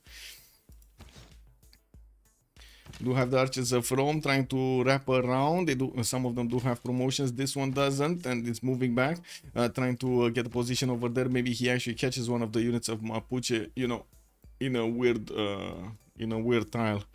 More settlers from Egypt. We do have also Temple of Artemis started off from France. He's gonna get here next to the city of Paris with a 7 pop in Paris.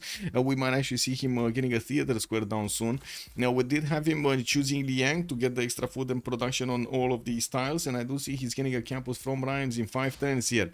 Now, we do have him right now with only 16 science and 24 culture, but he does have 45 gold a turn.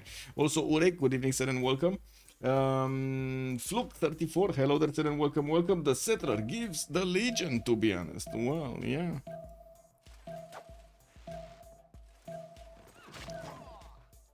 Can you imagine if he actually puts the settler in the face of Ngulumapu here? Like right smack on that city he took earlier and raised it to the ground?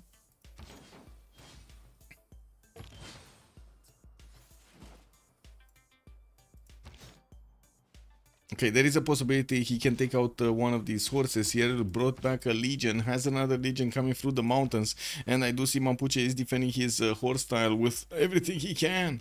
We do have new swordsman coming around from Pikumapu and Ngulumapu, another legion here from Mediolanum, while he does have a settler next to it to escort it. We're going to need to see if that legion is actually going to move on to a forest or the stone tile. I mean, he could chop stone just as well, right? Rozeau should actually have masonry.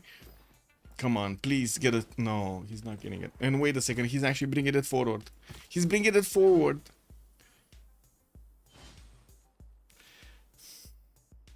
You can't chop stone with legions, Hippo? You should be able to. It's a chop. Now his legions are standing on chops. Exactly, his legions are actually standing on chops. And he's not chopping. He's not chopping anything.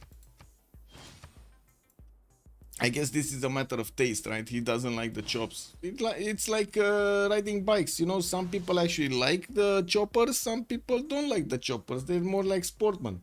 You can't chop stone, that is right. It is a bonus resource, no feature. Oh, I see. So you cannot... Forking Knight, interesting. So now say the Legion chop actually only allows you that one. Interesting. Where was it? The Legion... He has 1 charge to build a Roman fort. Does it actually not give you that? Wow. Okay. Interesting.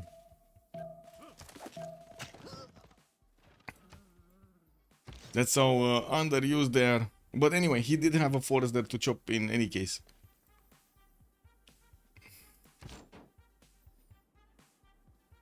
Okay. More legions in Aquilea, new archers, and I do see he finally actually pushed off the Mongolian warrior from his cities. This might have been actually why he didn't get another legion chop. I'm trying to find excuses for him because he didn't have enough iron. Hannibal Barca did also get recruited here for a second general, and it looks like he's deploying it north to help out the speed of these legions to get into the lands of Mapuche a little bit faster. We do have also two generals here from Mapuche. From the north, Cinquetti did get the first swordsman improved. He's gonna get another warrior here, and in 2 turns he's gonna start moving his swordsman towards Aquilea. Now, I do have to point out the Levit units of Hungary do have an extra movement speed and also +3 extra strength against their opponents. They're quite quick on their feet to actually get here, and I do have to say they're mostly flat tiles. He could get here on the stone and then bam bam bam bam bonk Aquilea later on. New legion just got chopped in Rome. He does have another one coming up from Aquilea and an archer from Mediolanum, while his legions on the front line still has movement. We're going to need to see what are they gonna do here. They might actually bonk 2 units, no? No, that's too much. It's too much. Too much. Anyway, does Hungary have oligarchy card? I don't know. It doesn't show here. He's in Classical Republic. Let's see. Change policies. Yes, he does have oligarchy legacy. He does have oligarchy legacy. Also going for a campus research project, we might see Hypatia. Yes, it is, and Hungary is gonna try to pick that up for a free library, getting more of his markets in his commercials and starting to build a few more settlers. We're gonna need to wait and see if he's gonna get those black armies a little bit later. Basically, replacement coursers, extremely quick on their hoofs. We do have Mongolia on 246 cities still. He did manage to get a few more improvements, getting his markets out to build the traders. And I do notice in the capital with Liang, he has a lot of food and production. We do have Mongolia here with, what is he, 18 science and 34 culture. Tokugawa, though, is already 44 science and 29 culture. And I do see he's getting audience chamber for taller cities with new settlers from 3 other cities here. Oh my god, that's a legion that just got wiped clean off. Another legion is just popping out here. Looks like the horse of his opponent just got taken out anyway, and the line is restored. Maybe use this legion to attack Archer? No? Attack Archer? Take it down. We're gonna need to see how quickly actually Hungary can get these units here in Aquilea, and if he's gonna get some more support help from Cinquetti, maybe that city-state is actually gonna start making units, because one archer and 2 of these warriors is just probably not gonna be enough. It's still gonna disturb Rome here, but probably not gonna be enough to totally stop that attack on Mapuche. With swordsman coming around every other turn here from Mapuche, we do have him placing down another campus from Pigun Mapu. Still doesn't have the gold, only 14 science and 19 culture. Trying to get to castles in 15 so he can upgrade his Malon Raiders and benefit from a stronger unit.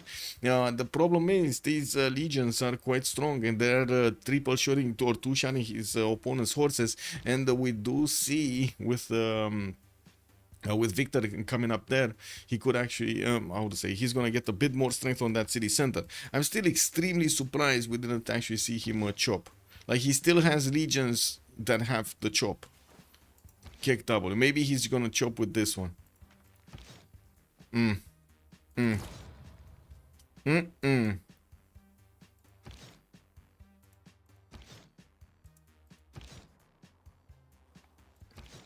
another 2 legions coming in. Okay. But none of them are actually defending Cinquetti. This might be a problem. If Hungary is actually gonna get these units and there will be no defense in Aquilea, this will be a problem. Okay, he's taking out the archer finally, and we do have another legion coming up from the mountains in the north from that cattle tile. And while I gotta say I was expecting him to use a general, he's moving it but slowly. Still wants to give all of his reinforcements here the moves. Okay, that legion is all alone. Well, I guess the horse expended quite a bit of strength to actually take out that legion. Rome is going for engineering in 6 turns. Looks like he's gonna look to upgrade these archers into crossbows, which are gonna make for a much bigger punch. We do have him also getting some campuses from Aquilea and getting the builders, probably feudalism builders. I guess so. We do have 2 charges here. Oh, he chopped.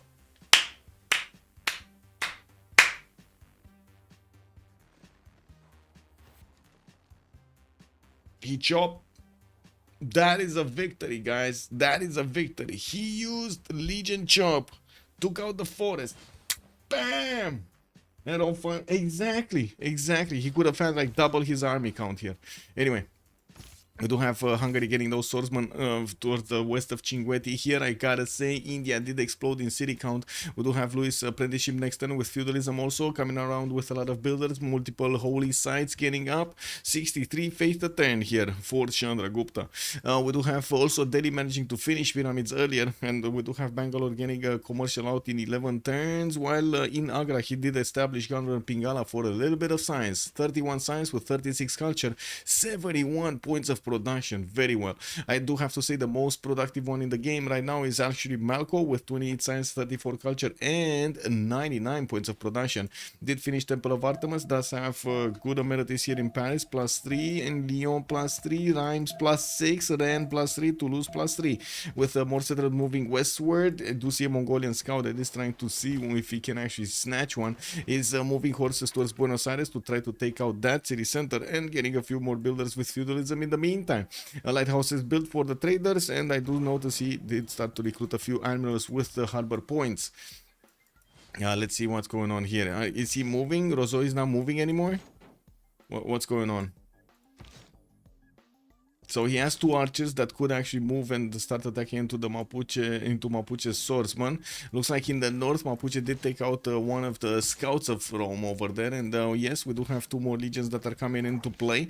We might actually see this legion just moving forward, right? Give the space for the other one, and maybe next turn just click on the general and step on it. Anyway. These swordsmen are starting to be strong enough to defend, especially with garrison commander bonus from Governor Victor and extra +3 on them. There's 64 defense in that forest. Zulglu, good evening, sir, and welcome. Egypt, what's happening with Egypt? Oh, he lost a settler.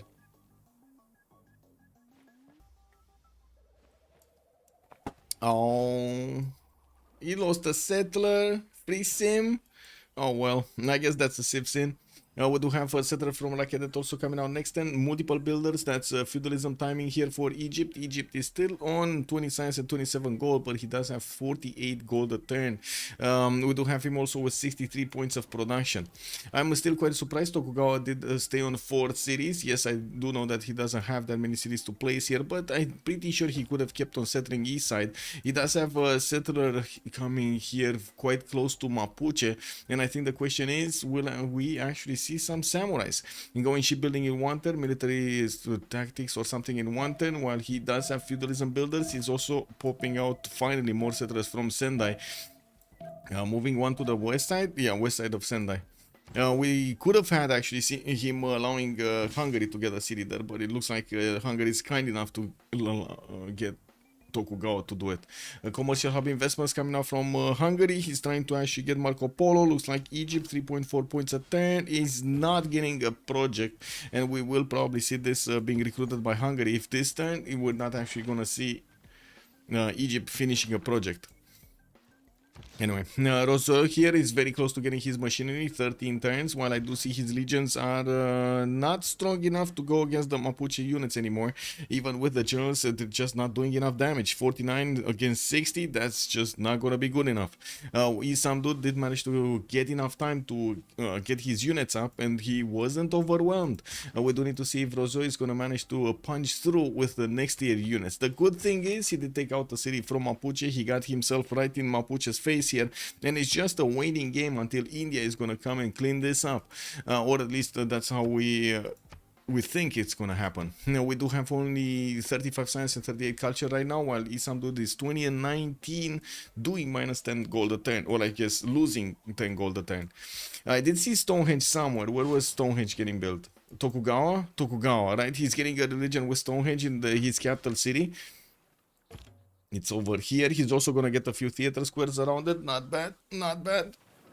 Sendai getting a holy site, so he gets that religion spread in two. And I do notice Estergom did pick up Hypatia as a great scientist in Estergom. He's gonna get that free library somewhere. Oh, he does. I'm pretty sure he does need another one of these campuses. I don't think it's a good move to actually put it there, right? There's nothing really actually needing that much science. 29 science, 37 culture here for Barak. He needs this city pest to actually grow to 4th population. Needs to somehow like switch the tiles around to get a little bit more food going, like only have 2 twos, or get that turtle improved in the water. Anyway, let's actually see. We got Mapuche pushing back Rome. Rome, did you get a promotion on that one? I mean, he does have a promotion, but he didn't actually activate it.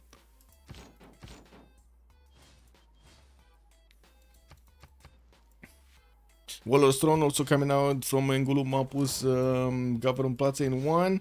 I do notice Mapuche's horse did manage to take out the Legion over there, and again, quite surprising we didn't have that Legion getting the promotion, while Rozeau is moving up his units. I'm pretty sure he doesn't have first moves here from what I have observed. We do have new builders from Rozeau, from Rome, and yes, new settlers finally from his capital city Rome could easily get into the north. We do have 2 swordsmen from Hungary trying to actually get over the rivers here, while Cinguetti only built another archer. I do notice India does have a scout there that grabbed one of his builders. Yeah, we're going to need to see if these are actually going to do anything here, because they're definitely not strong enough to attack into Rome's legions, but they might be strong enough to do some damage, maybe get some pillages from the city of Achillea Mediolanum, especially if there are no reinforcements on the way towards Cume. Okay, Stonehenge finished. We did have the Great Prophet. Next turn, we're going to have the Holy Site finish in Sendai, so he's going to get that activated and get a religion. We also are 10 turns away from the next World Congress. Settler got to pick back. Looks like France is going to take a benefit from that settler that Egypt lost. He's just going to get a free city here.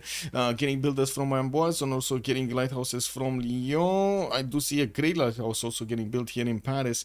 In 4 turns, the players are trying to get their Golden Age bonuses, and I do have to say Malko here is 7 points off. We got VOKTR 10 points off. Luis is 3 points off. Very close to getting his golden. Rozeau, Dark, Barak, Dark. And Social Justice is going to be 11 points, while IssamDude is still in a Dark Age. Or at least he's going for a Dark Age. He's in a golden right now. Settler trading abuse. What tech is Manu? Who is Manu? Also FXRGHTLOS Junior bonus Iris still settler. Yes, he did sir. Bonsoir monsieur. Oh my god, it actually not only stole the settler, but it also killed the escort of France here. Next turn we might actually, oh my god, is France just gonna, he's probably gonna settle, no? He needs to settle. He needs to settle somewhere. Come on, okay, he's getting out of there. He's GTFOing, okay.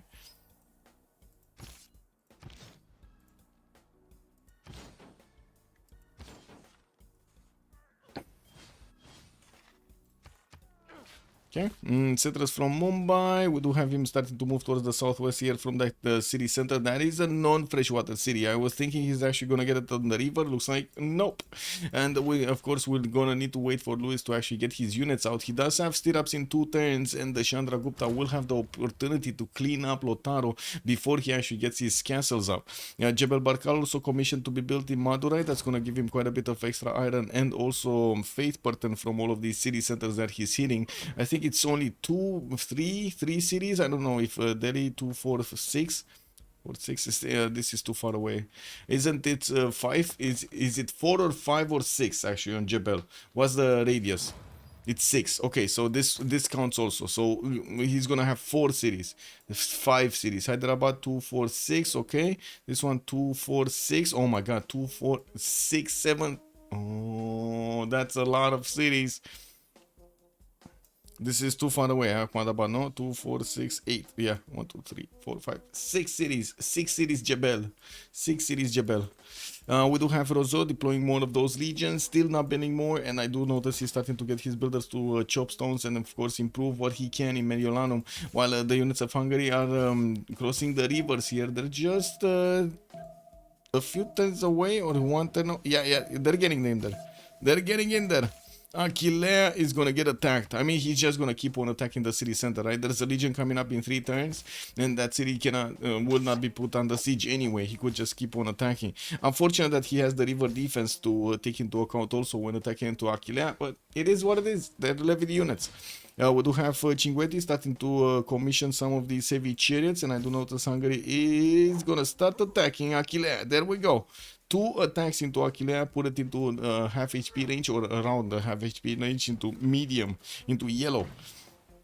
And while I gotta say Rome's attack does look dead over here against Mapuche, we're probably gonna be waiting for him to get his crossbows out, and he doesn't really have that much science and culture to get there. He did switch to get some irrigation in the meantime, so he can upgrade his silk tiles here, or I should say his plantations, while he still did not improve the iron tile in the capital. That means he's not actually getting that much iron, is he? He's on 27 right now in the bank. With a legion coming around from, I think, Mediolanum, it will try to actually get to defend the city of Aquilea here soon. Oh, there's a legion actually popping off right next turn in that city center. That's probably going to make the city way too tough to actually attack with just swordsmen if the legion comes out. I do also want to point out he did actually get to put a scout in his encampment, so if Aquilea is going to get a unit, it's not going to pop into the encampment, it's going to pop into the city center. If you have units in both, like both the encampment and the city center, it's still going to spawn in the encampment. When Varo Belisarius is training, I'm waiting for Varos also Drentul, good evening, bonsoir monsieur, bienvenue. We do have here Mumbai getting some temples out, and Jebel is getting built in 5. I do see new holy sites are also getting commissioned, while new settlers are coming out from Agra. Reina establishing in Bangalore for a few more gold points for those traders connecting him to Egypt's territory, while Egypt did refuse to actually put a city on that crocodile. He's only gonna get the 2 crocodiles, not the third ones, not the third one. Now, we do have also Nantes being settled in between the mountains here for France, and I do see multiple campuses are going to come out from him, so he can start improving those libraries. Yeah, we did have Hypatia recruited earlier by Hungary, right? And I think he activated in the city of Esztergom for a bit more science. Barak is 35 science with 42 culture, getting his feudalism builders out and putting down a new campus in Szeged, which is going to have the opportunity to actually chop this turn. Oh no, Hypatia is still here. Wait, he didn't actually place it anywhere. Hypatia is still in Egypt. Why is he not getting in Szeged? Like, Hypatia actually needs to get to Szeged. Okay, looks like one swordsman did actually cross towards the south of Aquilea. Probably will want to get the pillage off from that mine. We do have the opportunity here for Rome to actually step on that great great general and get another legion in. He might get to take out the swordsman next turn if he does that. Wallastron finishing a next turn for Ngulumapu, and looking at the era score screen here, we do have social justice still 6 points out from getting a golden, trying to get Oracle in Tokyo. Since we are 7 turns off, it should be fine, right on time, good enough time. Barak also needing 9 more points. We do have 44-53 on him with that golden age, and yeah, he still did not get his castles, but I'm pretty sure he shouldn't be far away from getting castles. Did try to put down a Temenanki, never actually finished it, and to be honest, it wouldn't have given him that many bonuses anyway. Dank over here is on 52-56. He's going to require a lot of points, and I gotta say he spread quite wide. 2, 4, 5, 6 cities with a few horses going towards Vilnius on the western side. Now, 3 horses actually. There's a third one over here in the forest of Vilnius. Getting his campuses for extra science. We do have Liang establishing the capital with the 10th population coming out next turn. We're going to need to see what kind of districts he's going to place down. I don't think he's going to want to go to war against anybody until maybe very late in the game. Like, we're probably going to be talking jet bombers if anything. and or GDRs. We're going to need to see if he's gonna be the one that is gonna go against Egypt here. We do have also France starting to put down a few chateaus. Malko did get to 50 out of 51 points, so he can get his golden age after just acquiring one more point. A very late golden age, yeah, very late. Rome forted. Don't oversee that. Yeah. India is exploding. Yeah, India is exploding here. We do have Louis 68 science, 41 culture, and do you like my plaza? Why is he sending a message? Where is the plaza? Oh, the non-bonus plaza? Yeah, I guess no, I don't like his plaza. I really don't like his plaza. Like, really don't like his plaza. There's no bonus plaza here.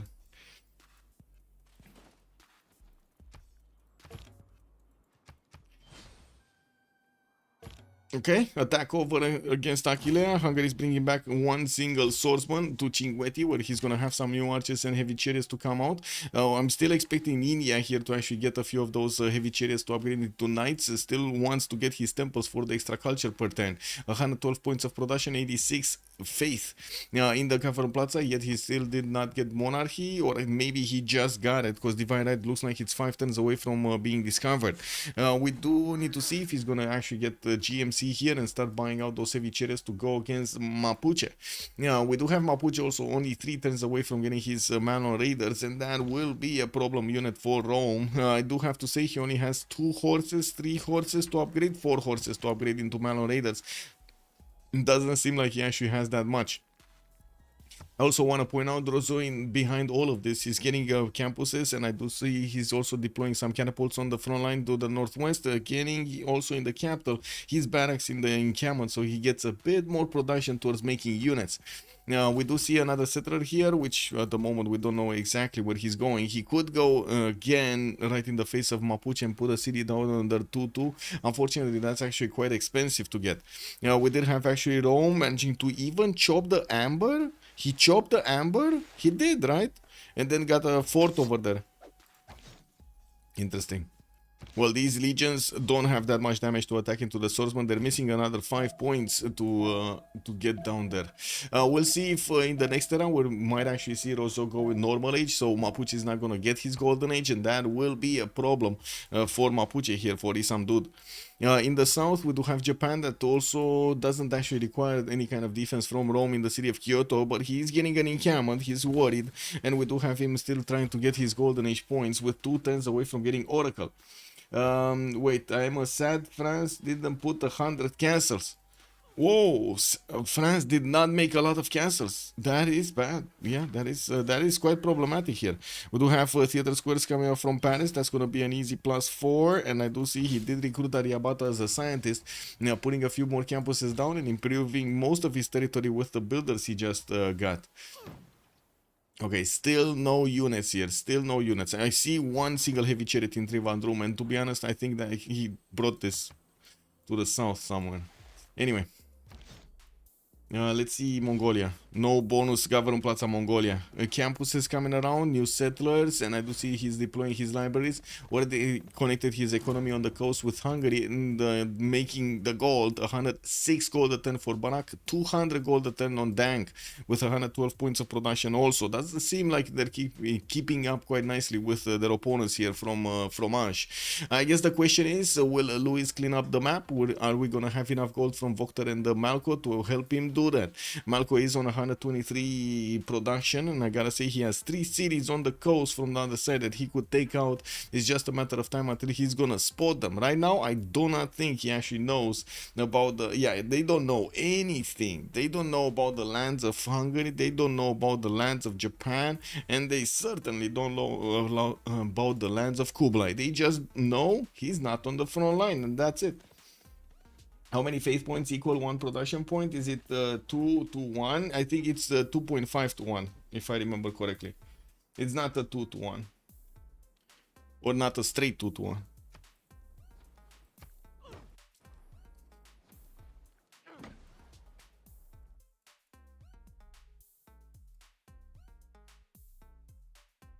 Yep.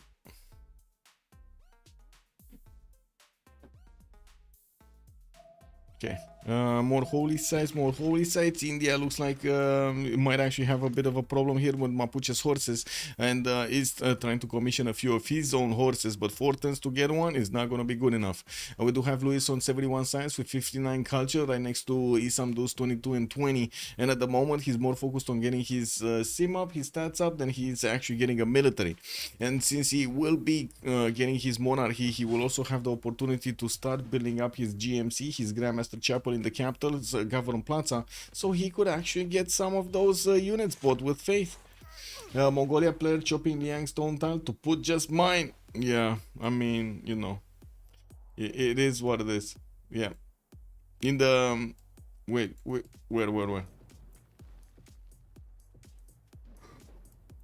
Scalidum, do you take non-copyright song request? Good evening, sir. What does it mean, non-copyright song request? As in, the songs do not have copyrights? That's kind of hard to believe in this day and era, not gonna lie. GPD looking skewed, 350 versus 240. It's definitely a lot better on Scar, no? Or, yeah, on Scar over here. It's definitely a lot better. Check for yourself. You need to send me a direct message. Let me actually... I'll message you. Hello. There we go. Send me the link in the whisper, please. There we go. Thank you. Give me a second. What is this? Ah, you're sending me the Romanian patriotic folk song over here. Man, I don't know if I'm gonna get copyrighted for this or not. And I'm not so sure if it's good for me as a streamer to actually talk about my, you know, what's going on here. It's quite a mess. It's quite a mess. Anyway, da. Mulțumesc. I mean, as much as I can, I'm trying to stay away from all of this. I would say the politics side. We're in gaming. But yeah. Totally get it. Anyway, we do have Rome actually sending a few of his regions to take care of the city of Cinguetti, but I do see he's also bringing a settler with him, so he's probably going to put a city closer to that city-state. With new campuses being commissioned, he's getting to upgrade them. You can set up the stream so songs are not played on VODs. Yeah, I would need to actually, how to say, get to learn to do that. I don't want to bypass copyright stuff. I like Excalibur, I do music myself, and I know how much it hurts to not actually make any kind of money from it, you know? So I don't really want to go bypass or, how to say, use the music of others, especially if it's copyrighted. That's why I make my own. Anyway, we do have Mapuche still getting those horses on the right side, and it looks like India is starting to get his heavy chariots out. Finally, 1, 2, 3 are coming around from Madurai, Hyderabad, and Mumbai, which I gotta say, Grandmaster Chapel coming out from Panna in 5. We do have libraries from Agra also coming up in 3, and I do see he's getting his setup going for his industrial zones in between Ahmedabad and Agra. Now, I did improve the majority of his plantations, getting his campuses up, where 3 turns out from the next golden, and I do see Lotaro is going down, 37 out of 39. Social justice is golden, 58-55. Barak is getting his golden. Dank is getting his golden. I don't know if he's getting his golden. He needs 3 more points. And I do see he's about to take over Vilnius next, and with the hordes remaining here, he did manage to get a builder. And well, I guess we're going to need to see if that one horse is going to be enough to take Vilnius. He lost a builder from Vilnius from the side of Korakoto. That horse will need to take it back.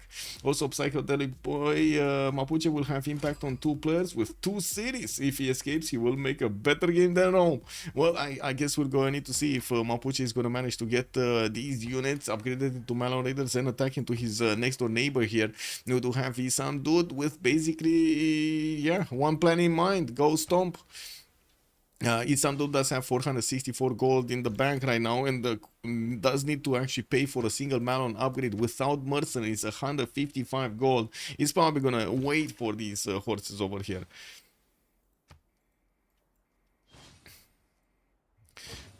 Okay. Oh, wow, he actually spent. So if he's only gonna get 2 more and that's it. Okay. Well, I guess he's gonna keep going. India, where is he? He's getting castles, mercenaries. GMC is still 5 turns off, and we do have him getting his apostle to upgrade his religion, get an extra belief. While he only has a single horse here to help him defend this. There is a scout from Mapuche that is seeing what's going on in the Indian city of Mumbai, that there is no defense in the chokes. Since Rome stopped pushing, we didn't have any kind of pressure on Mapuche. And of course, we're going to need to see if the Indian heavy chariots are going to come out in time to give him those extra strength points and also give him the opportunity to save these tiles. We do have more upgrades being done here, and looking at the era score, Rozeau not making the golden age. This might actually be good for him because Mapuche definitely won't have his +5 over him. We got the catapult coming out from Aquila that's going to take out Cinguetti probably, and of course the 3 legions are going on the road towards that city center. Malko 6451 got his golden age, Louis got his golden age, and VOKTR got their golden ages here, all of them. We do have Akhenaten starting on his industrial zones with markets coming around from Rakedet, says Memphis, building the aqueducts in between so he can get the industrial zone set up. And of course, does have also a wonder here that's going to be the Great Bath. A bit surprising that he didn't upgrade that sugar tile in the capital for the extra golden production while he started to put down an encampment from Swenet. We're going to need to see what's that going to be looking like. Taruga did get levied. It looks like Barak here did get some units upgraded to the south of Egypt and to the south of France. Both Egypt and France do have units around here deployed, and they were probably thinking already to take out Taruga. It was just a matter of time until Barak wanted to levy it. In Chandragupta's territory, we're going to need to see if the 3 Malon raiders of Mapuche, okay, 4 Malon raiders of Mapuche are going to be enough to actually attack into the Indian defenses. Next turn, no, 2 turns. Luis needs 2 more turns to get his mercenaries. And also IssamDude upgraded so much. Like this, if he's not getting the return from these Malon raiders, he took so much gold from his teammates to upgrade these. That is like, what, 600 plus gold that he actually put into the Malons. Hyderabad can die if played correctly by Mapuche. Yeah. Oh my god, Trivandrum. Luis here is not clicking on stirrups. He could have done the same as his opponent, right? Try to upgrade at least a knight here with stirrups so he can actually get the extra strength in his cities. Right now, these Mapuche Malon raiders do have a serious chance of taking out that city center. Education in 3 turns here for Luis, mercenaries in 1, and boom! 1 city goes down. Mapuche getting out from his corner over here, from his cage. Slammed the punch directly into Chandragupta's face, and it looks like India lost the city of Trivandrum. He's not, yeah, he wasn't there anymore. Mumbai getting a knight, but in 5 turns, and yes, we do have heavy chariots that could upgrade here into knights. He just got them, and it looks like these Malon raiders are strong enough to actually attack into the Indian troops and take them down. Wow, still 4 turns away from getting back GMC. I gotta say, Chandragupta did play this quite greedy. Got so many settles, right? Running away by conquerors is innovative. Yes, Modo, yes. It's quite a decent city too. Exactly. Very nice. And also protected, right? He could take Mumbai and no problem actually defending this. 1 tile chokes on the side of India. We do need to see if India is going to get these back, though. It does seem like the Mapuche units are way too strong. And oh my god, his courser is getting 2-shot by the Malon raiders. And the Malons do also have promotions, right? They do have an ability to actually heal back. Next turn, we're going to have the switch of the era. And let me double check this. IssamDude still not getting the golden. Barak 60, 53, 68, 60. Okay. And Rozeau did manage to get his golden. This is what I wanted to see. He got his golden. So he's still going to have an extra +5 on him from Mapuche. Getting 4 units to go against Cinguetti. That the city center is 45 defense strength city. It's a bit too strong. Right, even with catapults it might be a bit too strong. I need to see it done. Why is this a scout core? How did this turn into a core?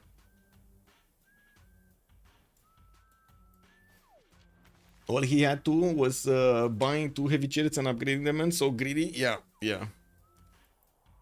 he could have gotten the knights a lot earlier, but then he would have needed to hard build, and I don't think he was convinced that he's gonna get attacked.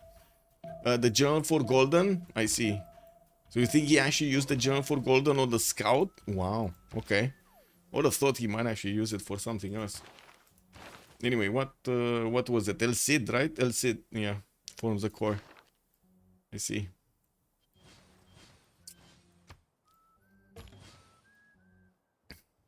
Wait, was the Mallory the... Oh no, there are 4. There's still 4. Okay, never mind. We do have IssamDude going for the city of Mumbai next, and it looks like he started to attack. Oh my god, he's taking out the city also. He's actually gonna take out the city also, right? He has this Malon that could move north, does have a promotion. We'll get the... Oh, Burica cannot move, so he can't move this one either. Now, but next turn he's gonna get probably 3 units to attack into the city center, and that city does not have walls. So again, India is getting punished for being greedy here. We do have new temples for the extra faith coming out from Lewis, and it's still 3 turns to get the GMC out from Panna, so he can actually buy some units with the faith. He does have a lot of faith. He finished Jebel, and I do see Lewis is on 193 faith a turn.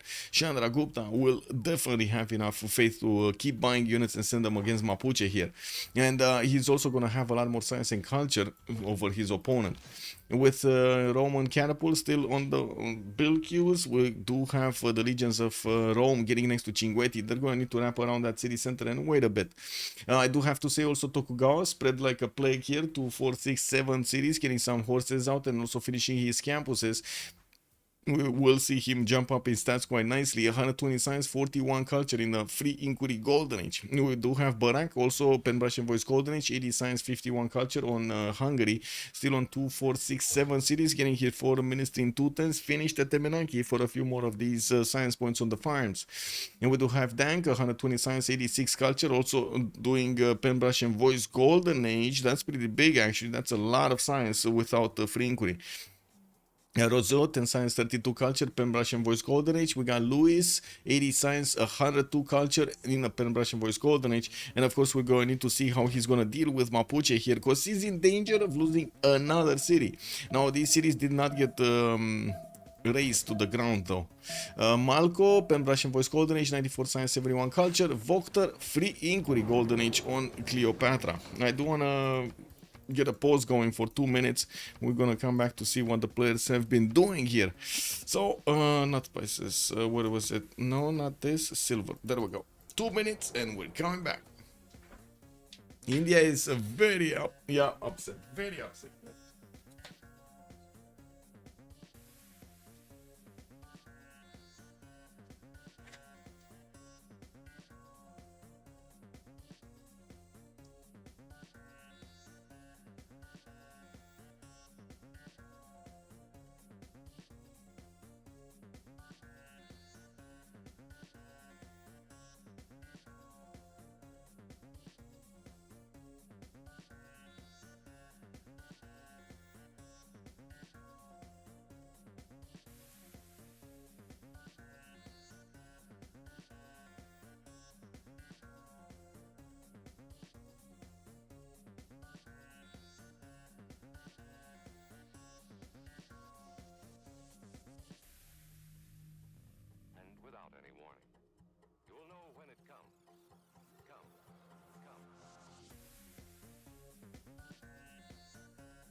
Oh, we got a pause. Oh.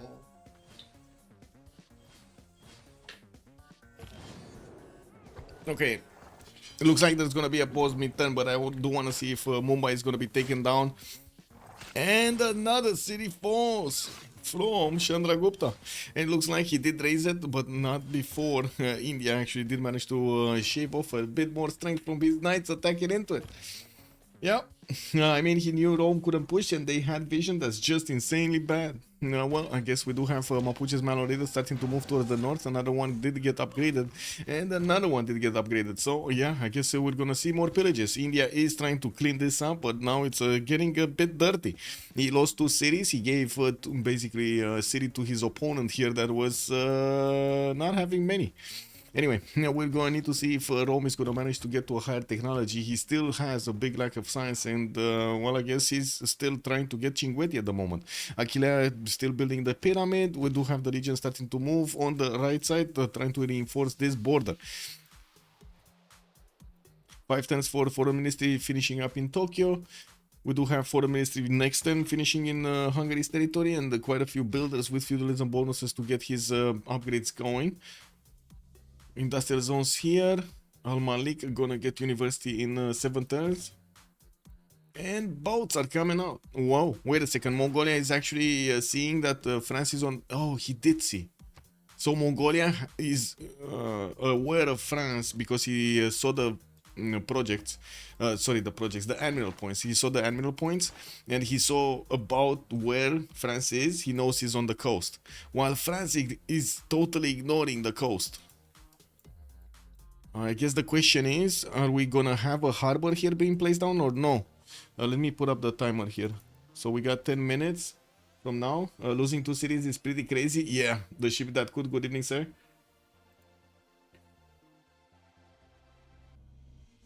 Countdown timer. There we go.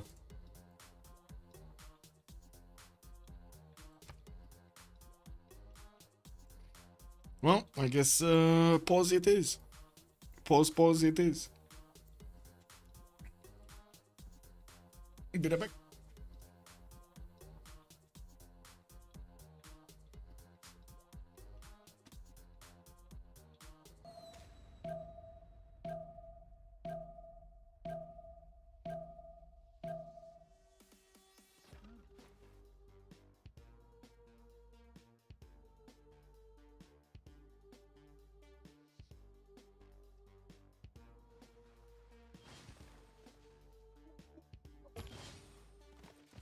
It was such a short pause. Oh my god, where is it? Hello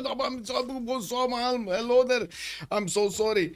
I was at the bathroom. Oh my god, yeah, getting rings. Hello, welcome everybody and good evening. Oh my god, yeah. Anyway, we do have quite a bit of a mess in this game.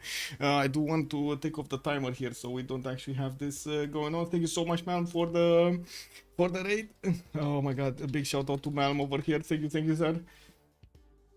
Okay, so what do we have here? We do have Mapuche managing to wrap around Hyderabad. That's another city that he's gonna take out. And I do see he's also managing to pillage the city next to Madurai. The city tiles next to Madurai. He does. I do see a Varu coming out from India finally to get an extra, I would say, penalty on these Mapuche Malo Raiders if he's gonna be next to them. We do have IssamDude actually getting a settler, trying to put it over there on that extra tile that he has to connect his city Trivandrum to Engulu Mapu. And I do have to say Rome still did not move against Mapuche. He can take out the swordsman here and he can keep on moving towards Mapuche cities, but he's not doing anything. Look at that, he can two-shot this swordsman quite easily. Doesn't even take that much damage on his units. He has catapults on the way. Looks like he did not send them towards Cinguetti. He's allowing these legions to finish the job and they're doing a good amount of damage there. Did he just buy a knight in Hyderabad in the city that he's gonna lose? Well, I guess it will be a lot more taxing on these Malo Raiders when they're gonna attack into the city center. Well, we'll see. Anyway, we did talk about their golden ages with Tokugawa having so much. I do see the moment he's starting to get his gold per turn going. 153 science, 58 culture, and 81 gold a turn with 151 points of production. I do have to say in the production screen, they do seem quite similar to each other in both teams. And we do need to see if France is going to manage to realize Mongolia is starting to build up a fleet here. We do have Quadrim and 4 of these galleys coming out from Korakoto. Still no harbor for an admiral. While I do see a builder is coming out from that city center, that is 5 pop with Governor Magnus. He does have another one of these forests to chop. to try to get more boats out. And of course, we do have them. We do have him sending another city. Is this gonna be coastal also, or is he gonna try to get the Pantanal settled? I think this is gonna also be coastal, right? Oh my god, all of the other cities on the coast are so bad. So bad. Anyway, with new boats coming in and getting 110 from Korakoto, he's definitely gonna get that going. Hyderabad is dead, and I do see 2 Malons did remain alive, while the Indian Knight did get out there. We do have India trying to clean up house over here next to Madurai, trying to block the ability of these Mapuche Manorials to get into his core cities. So India lost in total 3 cities and quite a few tiles from this upgrade of Mano Raiders. That was extremely damaging to Lewis. 89 science with 98 culture here in Chandragupta's Pen Brush and Voice Golden Age.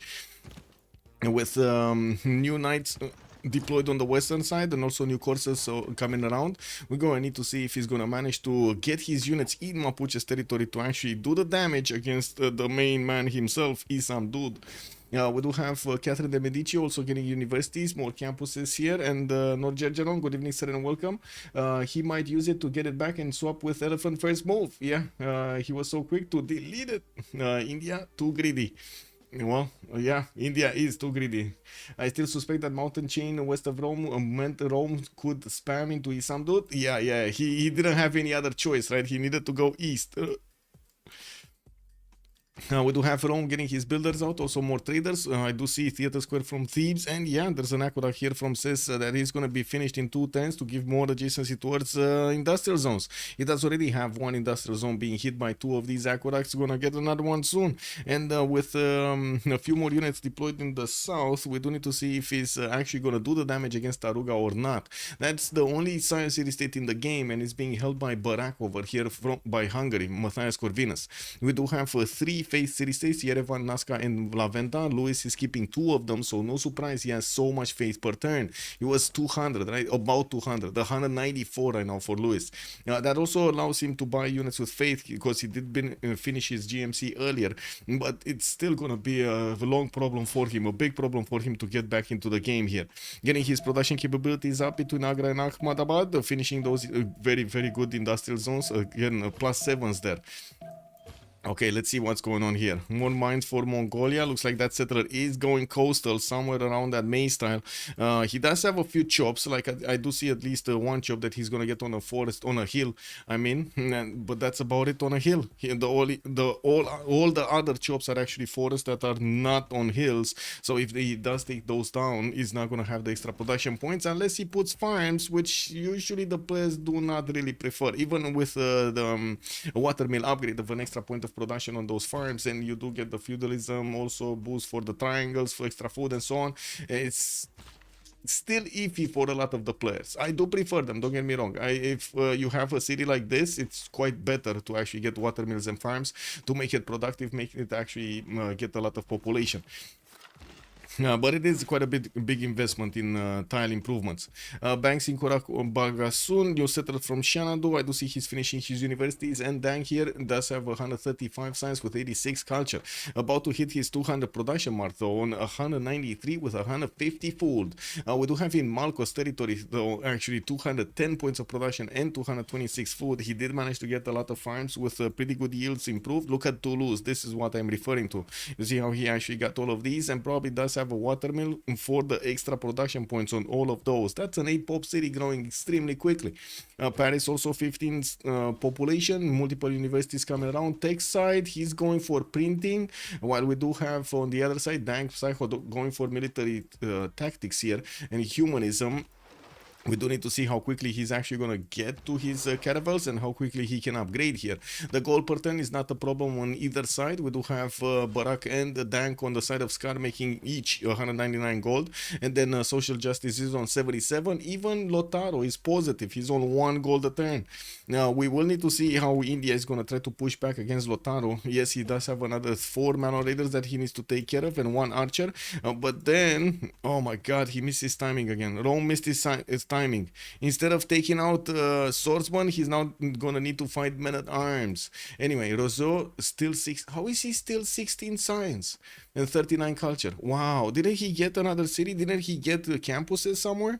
Oh, he commissioned them and then he started building settlers. I see what happened. And he got this one over here that barely gives him any points, right? It's 0 adjacency campus in Mediolanum.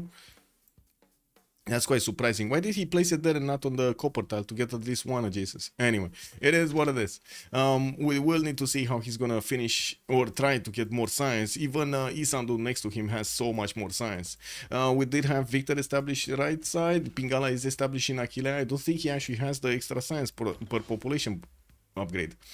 Jerusalem also got taken down, or whatever city it was over here northeast, or it was the Cinguetti. Anyway, and I do notice these Mapuche Mano raiders do manage to keep on taking down the Indian knights whenever they get next to them. There is a Varu here slowing down the offense of these Mano raiders, and I do see Luis is bringing new knights in between the mountains, and of course we'll need to repair that campus over there. A very good array of campuses allowing Luis to get science and culture science going, and of course the culture from a Pan-Russian Voice Golden Age.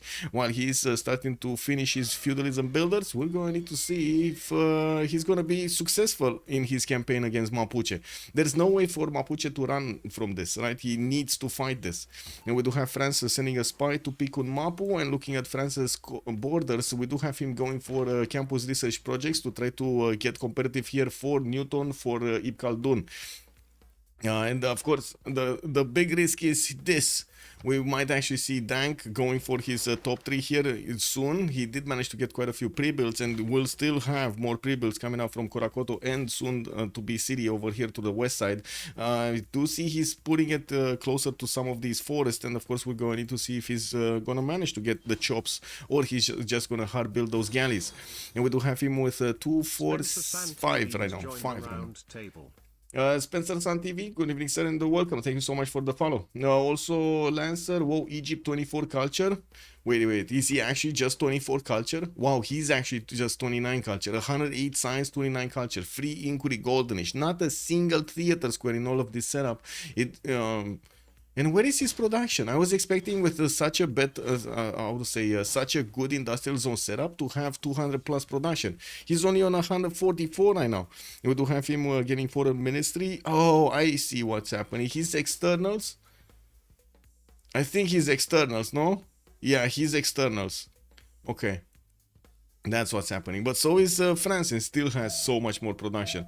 Anyway, it is what it is, right?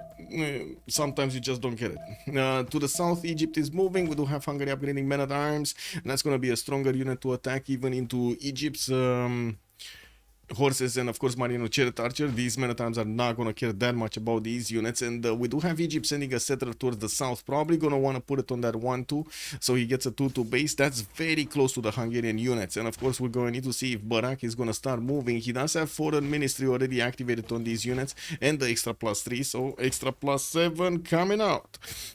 These units are very strong. Looking at what's going on here, we do have India recovering, getting crossbows, able to shoot at these Mapuche melodies quite nicely. He can push back Burica, which to be honest he kind of should, but he's gonna sacrifice a knight if he does so. Oh well, it is what it is. Abu is also available for India to get some heals back, and I do notice he doesn't have a way to actually attack these melodies and take them out this turn.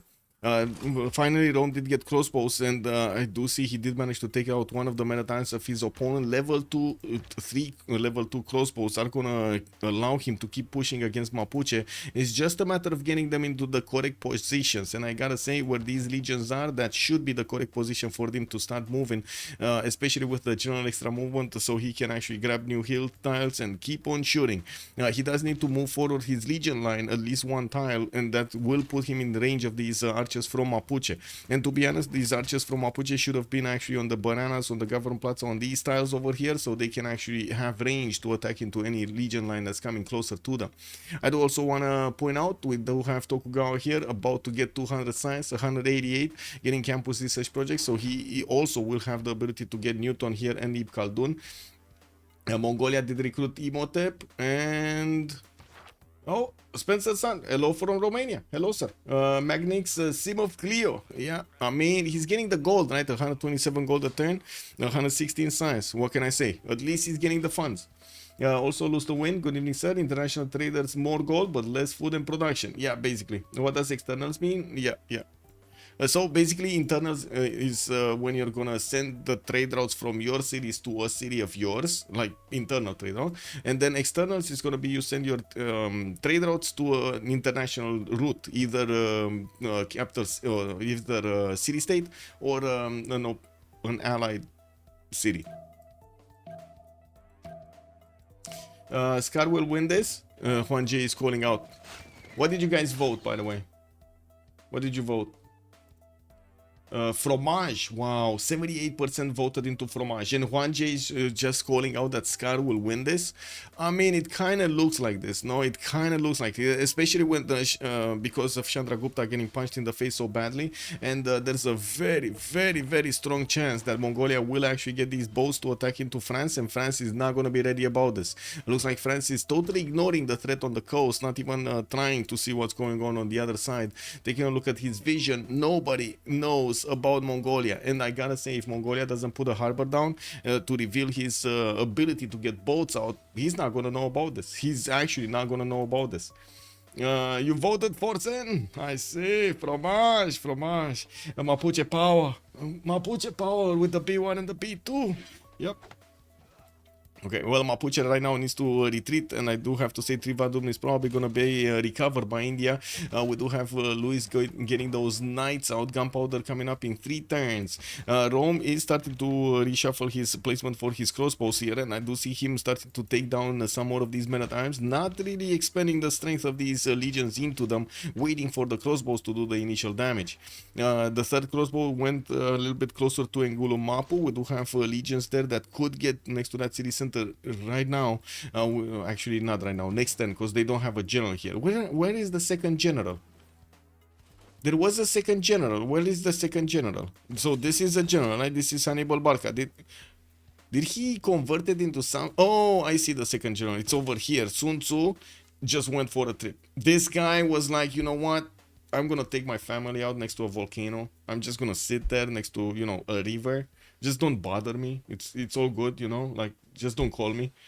You already voted? Oh, smart play, not putting the harbor down. Yeah, you sure, Bert. Good evening, sir.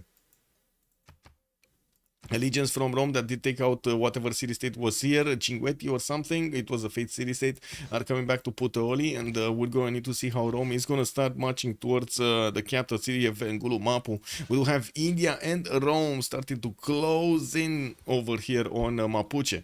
With new men-at-arms coming in quite quickly from Mapuche cities, we're going to need to wait and see if this is going to be good enough production.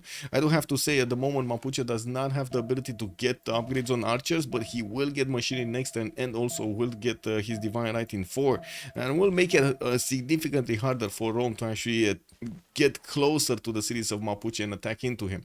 Rozeau is 3 turns away from military tactics, getting new legions in the meantime, and he still has an insane amount of chops for the legions to actually make use of. I do see these forests over here on the western side that in Kume or south. Just put it on the forest, bro. Put it forest, chop another legion, no? Anyway.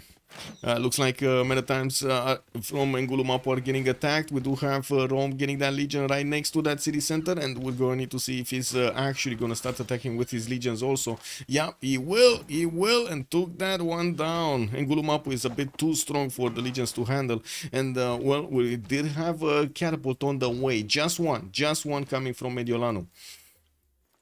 Is Mongolia, Hungary not going to help out? I don't think so. We do have actually Japan with some one samurai in Kyoto, and I do see quite an array of Squadrons here. He probably was preparing for something later on, if this attack of Rome didn't go through. We do have also India about to take Trivandrum. He does have 5 knights here with crossbows that can wrap around that city center. He needs to be careful not to push back Burica, right? He needs to force Burica to actually teleport himself to the western side. To be honest, there is another general here, Trung Track, so it doesn't really matter. I'm also surprised about Rome's choice to use to put the crossbows that far into the front line. We're going to need to see if he's actually going to do the damage next turn, or he's going to take damage from Mapuche's crossbows. These crossbows of Mapuche could double shot that Roman unit. Looking at the tech side, we do have Dank getting his cartography next turn, still with 1, 2, 3, 4, 5 of these galleys, not that much, getting his banks out. And I gotta say, right now he would actually need to buy out 2 more galleys, no? I think you would need to buy out 2 more galleys. Like, it's so hard to actually get to build caravels, especially with weak cities like this, after you got your caravel upgrades. Now the question is, are we gonna actually have boats from France? Because if we don't have boats from France and there is no resistance for him to actually go against here, I mean, that's just going to be a easy city takeover anyway. Most of the cities of France are actually with 2 tiles of attack into the city center, so it's going to be relatively easy for his caravels to attack into the city center. There are 3 galleys here from France, but he's still building industrial zones, and of course we'll have quite a bit more production. Oh, wait a second, Malko is actually discovering cartography next turn, so he's not gonna have the ability to pre-build them anymore. Did France get Newton? Tokugawa got Newton, France got Ibn Khaldun. Okay, thank you for reminding me. Tokugawa got this. That means he did pop over 200. Yeah, he's 202 science, and I do see him finish his shipyards, 218 points of production here with multiple libraries and more campuses coming around. He's also putting down theater squares to get some extra culture from, especially the plans for theater squares here next to the wonders. Looking good, looking good. Yeah, that crossbow got taken out. That's unfortunate. Rozeau can get the pillage there on the farm. Okay, that's fine. We got knights from India pushing in from the right side of Mapuche, and it looks like he's not fully taking down Trivandrum right now. We do need to see if Rome is gonna have enough damage, but I think so, right? He can actually attack with these 2 crossbows, another one of these men-at-arms, and just needs to hold on with the legions. There we go. There we go. That one has a promotion, by the way, the men-at-arms. Okay, catapult coming in, more commercials getting out. The settlers also being commissioned in Rome's territory. He's still on 22 science and 39 culture with 53 points of production. And I do have to say, Hungary did start to upgrade his black armies, but he's not sending them to Julius Caesar. He's sending them somewhere else. He's sending them to Hunza. That's a 51 defense strength city, and these, or is he just gonna wrap around? Is this gonna be the great wraparound here? Can you imagine if he actually gets them through the one-tile chokes here through the mountains, and then Rome is gonna be like, Pikachu, my capital. Anyway, Hungary is so annoying for that. Yes, any escape possibility for Mapu? Not really, not really. Where is he gonna go, right? Where is he gonna go? There's like no way to go for him. Coast caravels. Oh, we did have 3 caravels upgraded from France, another galley coming in there, so that's a 4th one. Do we have caravels here upgraded from Mongolia? Not yet. He's going for square rigging in 1 turn, nationalism coming up in 5, and I do have to say right now he's getting that grenade in Korakoto and more commercials in Ulaanbaatar. Looks like that fleet or that attack that we're thinking, he's not gonna apply it against his opponent, or at least not now. He did manage to get an entertainment complex in Xanadu, working to 1 turn arena right here. He could actually get a very strong Colosseum for his 1, 2, 3, 4, possibly 6. No, this is too far away. 2, 4, 6, 7. That's 1 tile too far away to actually get it there. He would needed to put it on the right tile if he wanted to get into Keshkar also some amenities. Yeah, I don't think he's actually gonna want to destroy the right tile. It's so much food, 6 food and 1 production. Anyway, we do have Barak getting his printing up, and we did see those units here getting bigger and bigger and more numerous in Taruga, and we do have some catapults with trebuchets next to this. I'm quite surprised we don't see him moving. I guess he just upgraded or something. He is on... he can upgrade actually musket. Oh my god. Guys, he's upgrading musketmen with 5 gold a turn. 5 gold a turn, that's it. 5 gold a turn. Yes, yes. There is a settler in Tokugawa's land. Wait, is there? Oh, there is. He's going. He's trying to be safe, but can he get there? Trivandrum about to go down. Nice catch, by the way, with the settler. Nice catch.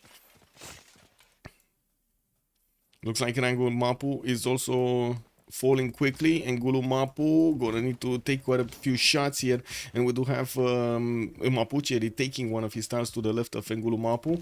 The legions could take it back, and I'm pretty sure the crossbows are working on that, while the catapult is gonna need to get in range for the attack on Bikun Mapu. We do have France deploying one of his level 2 spies in that city center. Not sure exactly what he's doing with him, but he does have a level 2, so I like. We don't have France actually revealing any of the cities of Kublai, so he's not going to get that extra diplomatic visibility against him. Put down Ruin in the north of his cities, and of course did upgrade more tiles, industrial zones for the production. Malko here is 255 points of production. Second runner-up though, Tank is first with 268, and about similar science with, well, I guess a bit more culture on Dank, but not that much versus Malko. We're going to need to see who's going to keep their golden ages or not. Of course, we've got 9 more turns until that needs to be done. Known, I guess. Okay, so he's getting, India here is getting his cities back.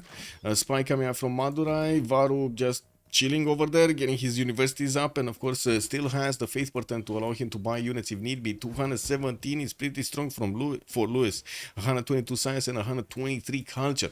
But I gotta say, the science does look like it's quite grim on VOKTR and Lewis. Just Malko has a lot of science. Dank, Social, Barak, all three of them do have a lot of science on their side, 180 plus.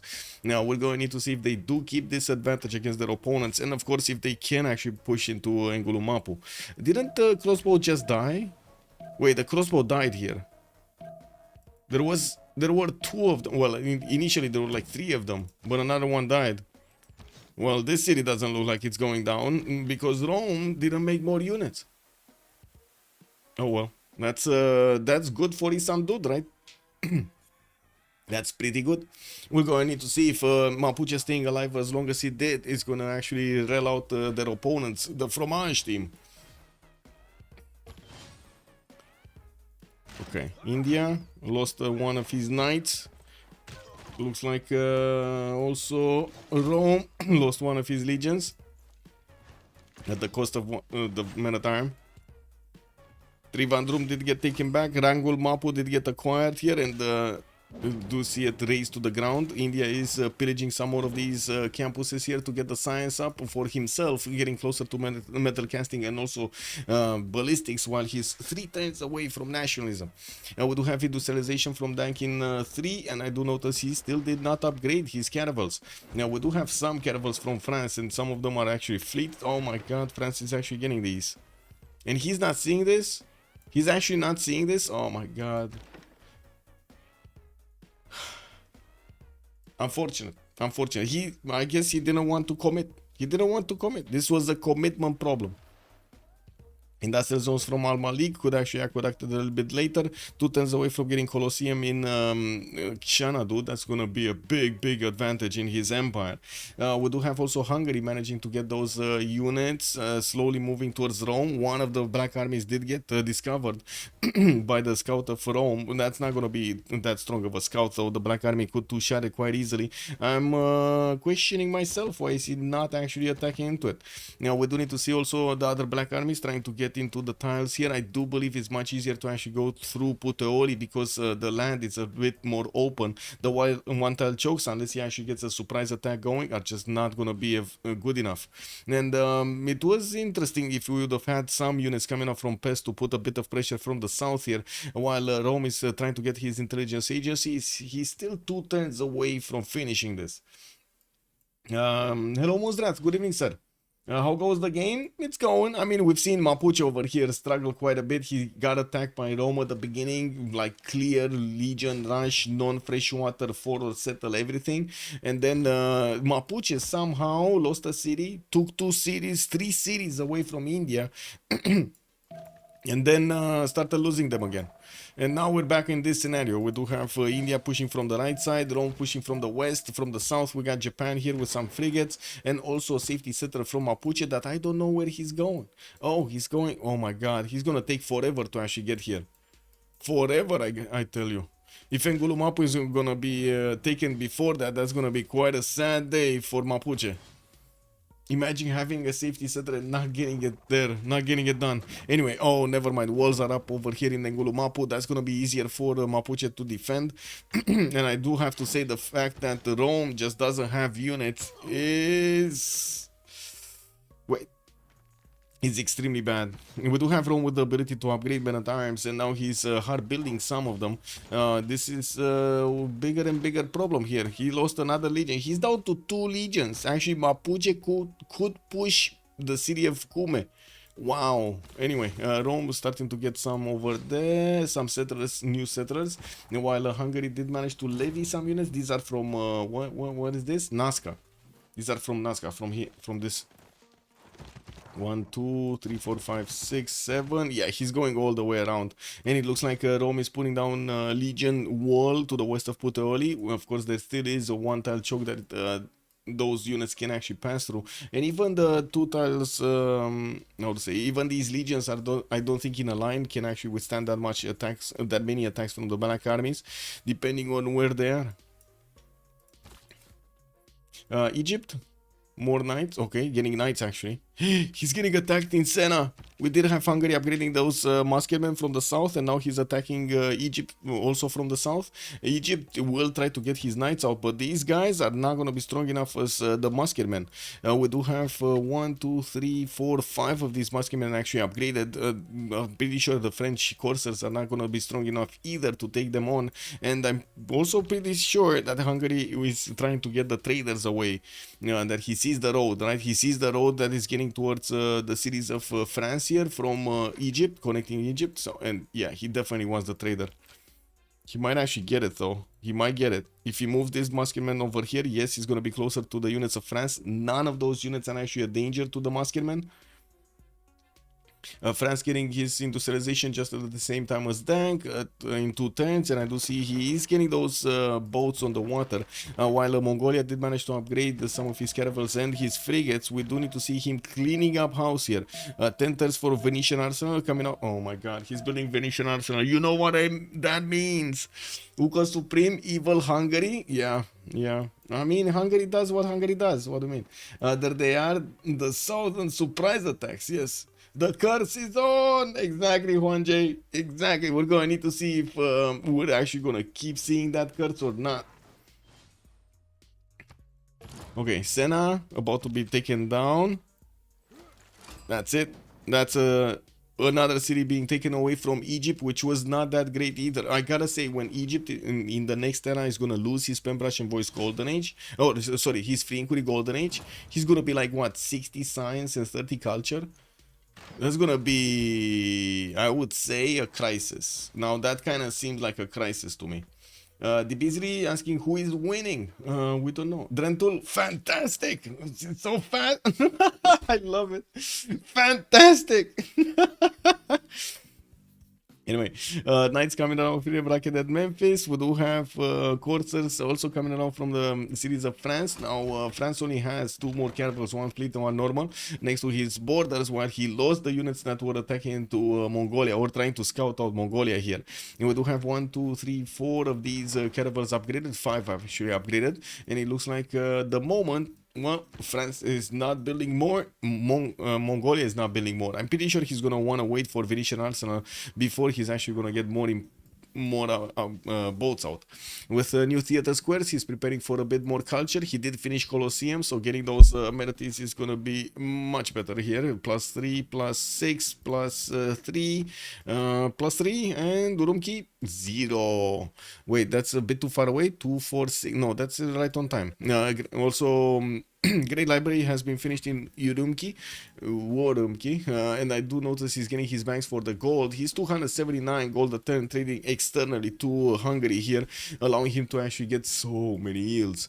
In the North City, Hungary might actually want to upgrade his hussars. So let's actually take a look. Is his metal casting, does he have the upgrade button? Can you imagine if he would have gotten hussars? He doesn't have. Oh, he's 2 turns. He's 2 turns away from military science. So he will up. That's a unit that no Rome can handle. Like hussars over here with how many cities does he have? Barak, right? And he has Nazca and Hong Kong. Okay, that's an extra +2. 3 actually. He has Taruga also. So that's an extra +3 that he will have on his hussars, alongside the +3 that he has from the... Well, actually, no, that's not a +3, right? That's those are not city-state units. Anyway, Picu Mapu looks like it's going down. The walls are a bit too late to finish, and that's going to mean Mapuche is going to be down to 1 city. Rome did manage to upgrade his men at arms and does have a level 3 crossbow, but is starting to run out of units until he's going to replace them.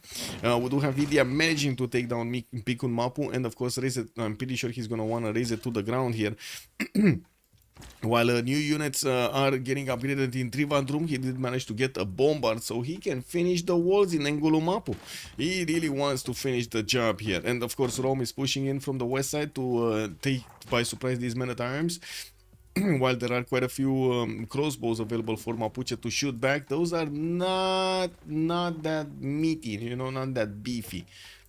And I gotta say, these are a lot of hussars. 2, 4, 6, 8, 9 pre-built hussars. Next turn, he's gonna want to upgrade them, put them all in the borders of Pex. Okay, so we do have some bows from Mongolia starting to get to France's borders. France doesn't need to actually put into his build queues something. And by the looks of it, we do have Mongolia still working on Venetian arsenal in 7 turns. Looking at what's going on here, we do have the units of Hungary getting close to Egypt. He can start to two-shot these units, not to mention take out those horses from across. Wait, he should just ignore the defense in Memphis, to be honest. But anyway, no, he's not ignoring it. He did send 2 units to take care of the trader on the right side, and it looks like he's gonna take care of some of the French units also, while he's gonna get the pillages from the mines of France here. Now we do see him with the ability to actually get these musketmen next to the city of Apu, and I gotta say that city center does not actually have the ability to get the chops going. There are no more chops in the north, only chops are in the south, so the walls are gonna be quite hard to actually get there. We're gonna need to see if Hungary is gonna want to attack into Memphis and of course try to get into the main army of Egypt, or he's just gonna move towards Apu and double tap that city to take it down. ETA on Mapuche settlement. 1, 2, 3, 4, 5, 6 turns. Around no, 7 turns. 7 turns. 6 or 7 turns. Doesn't look like in the next... Well, wait. 1... Oh, this one actually has an extra movement, right? So he can move and shoot in 2 turns. He can move and shoot. Yeah, India just needs to bring a few more stronger units to the fight so he can deal with the men-at-arms and also deal with the crossbows. So he needs the knights extra movement to get into the crossbow line. And we're gonna see probably the same thing from Rozeau, getting these men-at-arms next to the crossbows to be able to take them down. While we're gonna need to wait for Hungary to upgrade his units, we're also coming closer to the next Congress in 5 turns. Oh, there we go. Hungary just took out that scout, the core scout. Looks like 1 man at a time did get taken down. Unfortunate, but it is what it is. And Gulumapu's walls did get tapped over there by the men-at-arm. I think the men-at-arm actually tapped it, right? Oh, that's a lot of damage from a single men-at-arm. And getting another one. Or was it the catapult? Oh, no, the catapult actually did the damage. Okay, never mind. I didn't see the catapult? Anyway, whatever. The bombard is gonna be the important part. When he's gonna get here, he's gonna shave off the walls, and of course with the Indian Varus and the knights being close to it, he's just gonna walk in victorious into that city center. Another bombard is coming in. Actually, I do see he's also getting some missionaries and new heavy chariots in Madurai while he's building up his stable count in his encampments. We do have a Diplo quarter from Ahmadabad coming around. West side, Mongolia still not actually building units, 5 turns away from finishing Venetian and sending his units to explore the western side. He's coming close to these caravels and of course the borders of France, seeing that France will have so many cities on the coast and significant production, like so many factories, workshops, and soon to be shipyards in some of his cities. He still has them. No, he just clicked on them but didn't finish them in Lyon. He did finish it in Paris though. That's that is the +5 shipyard. We do see the Hungarian troops are still doing damage to Marseille. We did have, yeah, there we go. Hungary actually, yeah, he's double tapping Apu. He's tapping Apu. He's tapping, tapping, tapping. Apu, apu, apu. The knights cannot even touch these muskemen. Look at this damage. He cannot even touch them. It's 59 against 79. Kaylin, also good evening, sir, and welcome. Tooth Pies, he should have settled somewhere else. I agree. Also, he went for the late safe settle instead of quickly settle, and he's still gonna die for it. Oh my god. Yeah, he's trying to get in there, man. He's trying to get in there. Now the question is, will actually Ngulumapu die before he's gonna get that safety settle or not? And I gotta say, with the Hussars already upgraded from Hungary, look at this damage. 84 against 62. Rome is dead. Rome is kind of dead here. Rome is kind of dead. We do have Rozeau trying to get the safety settler out. He's going to need to get behind India. And I do have to say it's going to be a 3 versus 3 situation. But with the Congress finishing off, we will need to see who's actually going to keep the science up or not. Now, we do have Kublai, a little bit less science than Catherine, 50 difference. And I do see Barak 222 science, but he's, pen Russian voice actually. And the social justice is 250, but with free inquiry golden age. Okay, now that city's walls went down, and we do have a courser that could actually take that men at arm tile. Yeah, he will take that men at arm tile, and will probably tap that city more. That's a knight core attacking into it, and another attack, and that city's gone next turn. Yeah, that city's gone next turn. Whatever Tokugawa wants to do here is not happening. We do have a few samurais with crossbows being sent. Justice is defending also, social justice is defending also with some frigates in the water to the north of Kyoto.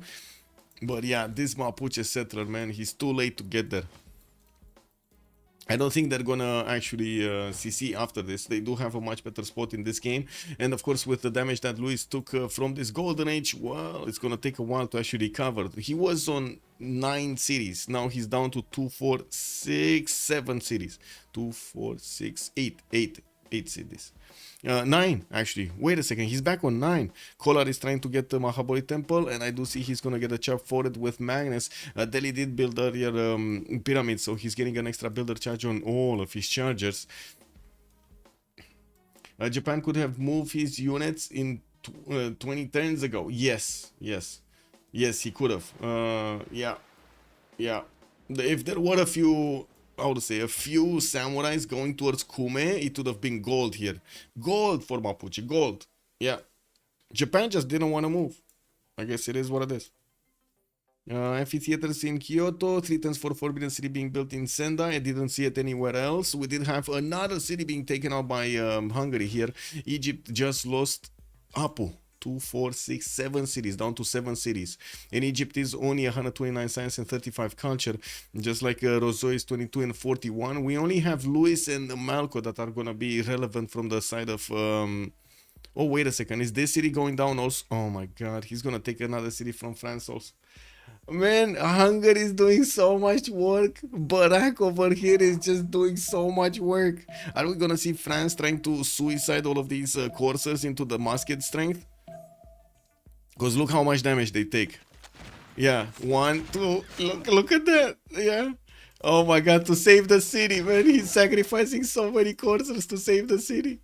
Anyway, we do have a trebuchet there that is gonna do damage. If we do have first moves from Malko, of course the Hungarian troop is gonna die. If not, I'm pretty sure it's gonna get a promotion, heal back, and these coursers might take it down next time. Wait, he attacked. That city is down to 1 HP. And we got IssamDude taken down. That is a 4 versus 3 situation, and it looks like the Scar team still have their science advantage, not to mention quite a bit of culture. Now India will have a direct line towards Japan, but also I do think from the west side the cleanup crew is coming in. We do have the Hussars from Hungary starting to get closer to the Roman cities. Now we did have also a city here, Marseille, in quite a bit of danger. We do have new Hungarian muskemen that can keep on attacking into the French defenses, but that city is going to get ancient walls next turn, and it's going to require a few more turns from the trebuchets to actually take it down completely. We do have Taruga building a new trebuchet, but not actually starting to build new musketmen, warriors, or whatever, crossbows, something that he can actually use against his opponents here. Oh man, if he could take a city like Buenos Aires in the middle like this, We did have France actually taking a few shots on the boats of Mongolia. Mongolia did manage to get some back. I think he actually lost his frigate and his caravel here. I don't see the frigate anywhere on the field, on the seas anymore. So I think I'm pretty sure he actually lost that one. 310s for Venetian Arsenal, still getting his market in Ulaanbaatar and working on his libraries. Dank here is 218 science with 167 culture. And looking over here, it does seem like the Hungarian hussars are making their way and they're gonna punch through the Roman legion line quite quickly. He can two-shot these legions that are standing in the line without that much effort. And I do have to say, he does have a general for these ones going directly to Rome. Rome is trying to defend himself with men at arms, but there's like these hussars almost one-shot the men at arms. They're so strong. A wild game. They retake Mapuche's capital and he returns into the game. Oh, if only we could have done that. But yeah, not really a thing. It would be funny, but yeah, not really a thing. Yeah. The low roll, exactly. Modo was also saying, dude must have played StarCraft. This takes some serious APM. Yeah, this is the weirdest game I've ever seen. It is kind of weird. But anyway, we're gonna need to see Fromage over here actually decide. Because the moment, it's only France that can actually do something. Chandragupta, yes, very later on might actually do something, but still against Tokugawa, I'm not sure about that. We're going to need to see if social justice is going to get his sim up properly with Forbidden City coming up in 3, giving him access to an extra wildcard policy slot, more settlers coming out, and a big army getting deployed in Kyoto so he can stop any kind of advantage. He's going to initially rely on Hungary to push Rome here, and then we're going to need to see how he's actually going to deal with Chandragupta. On the coast, I'm pretty sure Kublai is gonna need to get his boats in order here. He does have 2 cities and could possibly put some more here. Could have actually placed a city in Pantanal. That would have been a much better city with so many chops. You would have gotten so many boats if you would have gotten the Pantanal settle. Oh well, it is what it is. Could get 2 settlers here, right? 1 here and 1 over here somewhere. Anyway, 2 tons Venetian. And here... let's see the damage. Like the Hungarian troops should just melt these Roman units. Look at the damage. 79 against 58. Not even fair. Put penalty on Japan. His team should deny him Forbidden City. Whoa. Era score, we do have Dank going for golden, 107, 106. I do see Lewis is also going to be in a golden, 114, 108, and nobody else actually. Barak did manage to get the normal age, 89, 99, but anyway, nobody actually cares about the golden this time around. Looks like Hussars are going through Rome's defenses. They're going through Puteoli's defenses. These Roman legions are melting as soon as the Hussars are getting next to them. And we do have some field cannons getting upgraded from the levied units of Nazca. What's going on here? Rome is trying to get a safety settler out. He's going towards India. Probably gonna need to get it on the backside of India. Terracotta army also in 510s from India's borders. We do have him also upgrading cuirassiers, which are gonna be definitely very strong against his opponent, especially with his bonuses. While we do have a few bombards, I don't really see that many, not that many cuirassiers. He does have 2. No, 1 core, 2 cores, okay, 3 cores, 4 cores. Oh, that's good. 5 if he gets this. That's pretty good. That's pretty good. But Rome is his, right? And he's gonna take on the Hussars. And looking at the Hussars here, the Hussars are stronger than the cuirassiers. Not stronger than the cuirassiers cores, but that's just a matter of time until we're gonna have Barak here getting his nationalism, and he's gonna start coring up his Hussars. Those should be stronger than the cuirassiers. What happened to the French city? Nothing. It's still here. He did also upgrade his Hussars, and I do see the Trebuchet just keeps on doing damage, while he does have a musketman that needs a few more points of how to say, experience there to get its promotion. He might get it. He might get it. Oh no, he's not gonna get it. Never mind. He's not gonna get it. Yeah. He's just gonna die to the walls of Cuirassier here. Okay, we need to see boats out. We need to see boats out from France. We got 2 fleets on the coast. A third one that could come out, could complete over here. He's getting his full power plants everywhere in that he can. And by the looks of it, he did manage to take care of those units attacking into him from Hungary. Wait, Hungary actually trying to get into another city? Wow. That's not gonna happen. At least he's gonna get the pillage on the mine. And we do have Taruga with 59 defense, definitely stronger than Egypt, could actually attack into it. Okay, India Cuirassier still not moving. We do have also Hungary needing to get into Rome's territory. It looks like he's waiting for last moves. He already got hussars from Pest into the lands of Rome towards the south. And I do see Rome is using the Scorched Earth tactic, trying to kill off his tiles before his opponent is going to get the benefits of them. Oh my god, he's just going to two-tap that city. Check this out. He's going to two-tap that city. Oh my. He needs this one, right? Oh, can't get in there. Okay. Well. That city, it's gone. Next turn, gone. We'll see if Hungary actually wants to keep it or not. He might just keep everything, right? He might just keep all of the cities. Now, I'm quite surprised Rome is not trying to build the walls and just working on Apadana here, but you know, it is what it is. Venetian Arsenal finishing next turn. We do have a pause for 2 minutes because it's going to be the next World Congress. Dank did go for reform the coinage. He's on 500 gold a turn. Barak normal age. And then we do have Golden Age on Louis, Drums of War. 180 science, 95 culture. Next to 250 science Tokugawa and 118 culture Tokugawa. Not to mention 356 points of production. With new coal power plants and his Forbidden City finishing next turn, Tokugawa should be stronger in the long term than India here. And VOKTR, actually, I thought it's gonna be terrible, but he's still on 100 science. He only lost like 30 or something. Okay. And 250 points of production. He's still, don't get me wrong, he's still like way off his allies here. Or his opponents. Way off his opponents.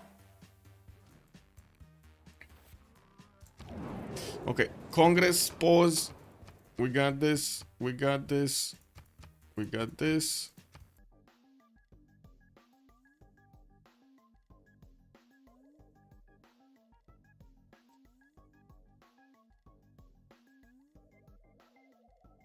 Dank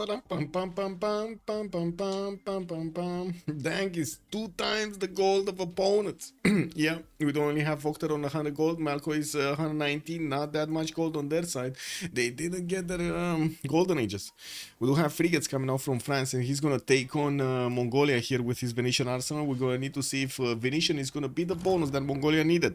And we do have encampments actually with 100% production, trade city-states 100% trade routes, and I do see yields. I mean, Chandragupta did get 2 diplo points. He also did manage to build Mahabodhi Temple in Kolar, and I do see he's trying to get the Potala Palace for another diplo point there. That is probably the last available option.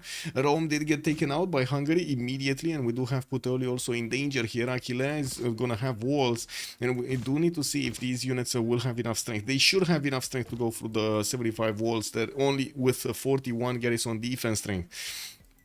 Does he have enough movement to get these units next to Mediolando to take that city before it dies? Before it gets walls? I guess not, right? He needs to attack into it next turn.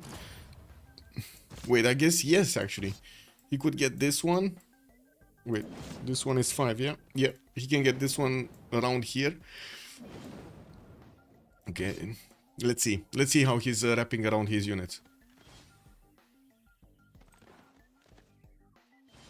Okay, city under siege. He does have enough damage. Yeah, perfect. Okay, he's taking it down. The walls are not a problem. And I guess it's gonna be a question if Rome can actually settle his safety settler also. And we do have Hungary going through these cities so quickly to take them down. Can he attack? No. It's only 4 movement. Bombard bot in Hungary. Wow, Bombard bot with the city of Rome on the front line against his opponent here. Okay, okay, that's a big gold investment. I guess he didn't care about that gold anyway. We do have Barak on 106, Tokugawa is 73, and of course Dank is 585 gold. Oh my god, getting to triple numbers here. He's also building factories instead of boats. Like, I don't get Dank. I honestly don't understand Dank. He built Venetian arsenal, and he's losing all of his economy because he's not building a navy to protect it. He still is getting I have no idea what's going on. That's the gamer lady. Hello there, ma'am, and good evening. Thank you so much for the raid. Welcome everybody. We're still watching.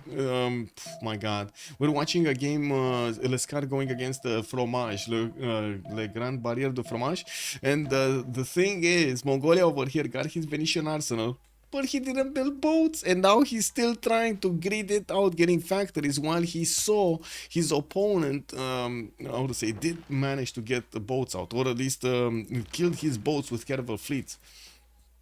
Yes, hope you are doing well also. Or I wanted to say, hope you are having a good day also, and then I messed it up in my brain. Anyway, we do have Aquilea. And Mediolanum just got taken away before the walls went up. We got raised to the ground. Aquilea is probably going to be kept also. While the only city of Rome here is Cume. I do have to say his settler is about to settle here on a freshwater position. And India will probably need to protect it. The new capital of Rome is Cume right now. And we do have these hussars that don't care at all about the maritimes of his opponent here. From the south, we do have Japan getting under attack by India with Cuirassier Corps. It looks like Japan did manage to get 150 strength walls here with the help of James of St. George, and does have Musketman Corps to help protect him. There are a few field cannons, or I should say one field cannon with two bombards that are also deployed by India with his army. While Japan does have a decent amount of frigates over here on the coast, we do see him getting his knights out, and we do see him getting ballistics next turn. He's gonna also turn that crossbow into a field cannon, making it much stronger to attack back into his opponent's units with the wall strength as well as that one. Looking forward also. Yes, we're looking forward also. I'm fine, thank you. Man is just going to buy ironclads and defend. He's just gonna buy ironclads, yeah. Cake W, man.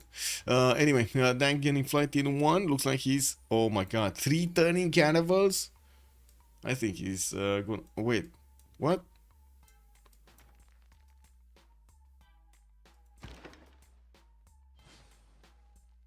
He went back. France went back.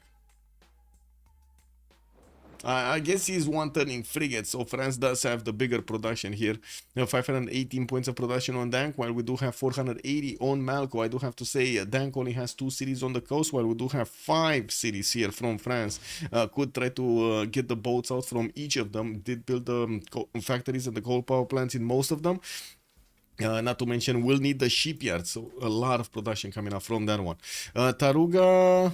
I guess there is a bombard here still available, but no other unit around that city center. There still are a few units from Hungary dealing the damage against Egypt. Egypt is managing to keep those away from his main cities, but that was quite damaging.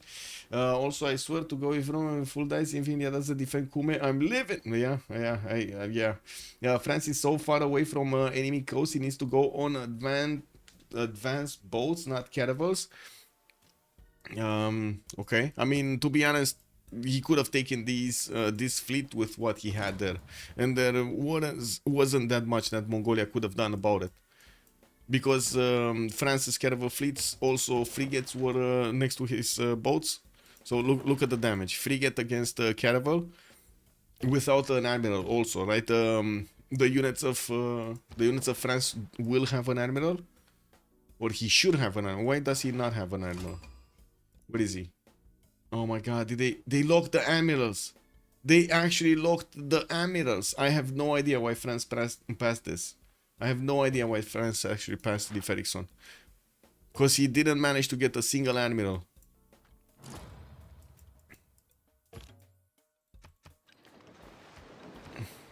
Anyway, we do have new caravels coming from Mongolia, metal casting next turn, and finishing his theater squares to get that extra culture, 271 science and 135 culture.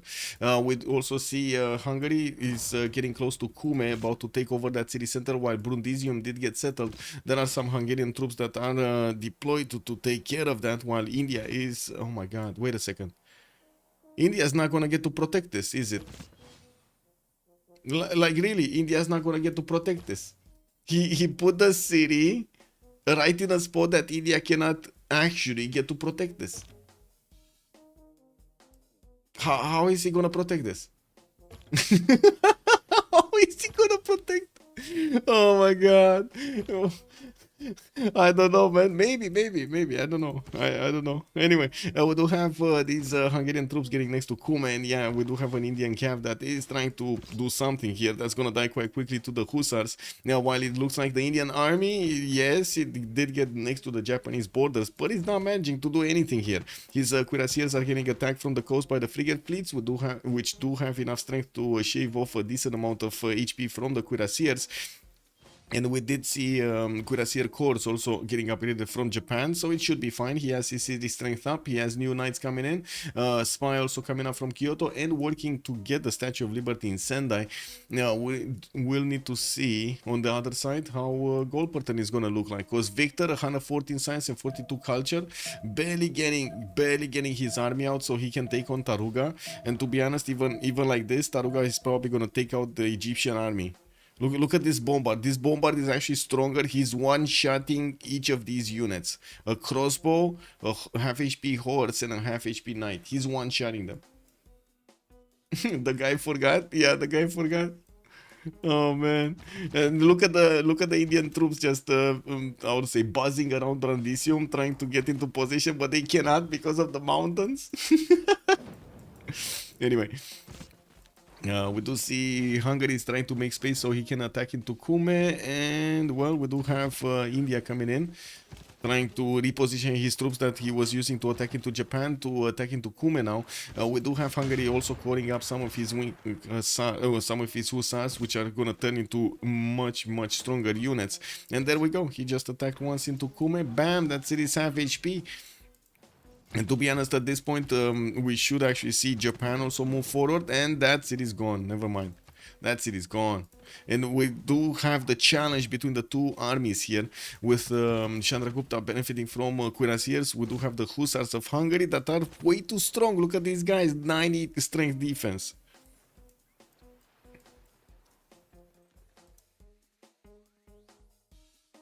Amazing.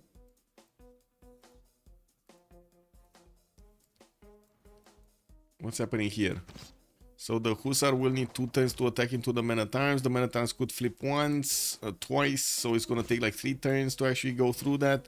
And we do have Indian Cuirassier Corps trying to get on the other side of that mountain, so they can take on the Hussars here of Hungary.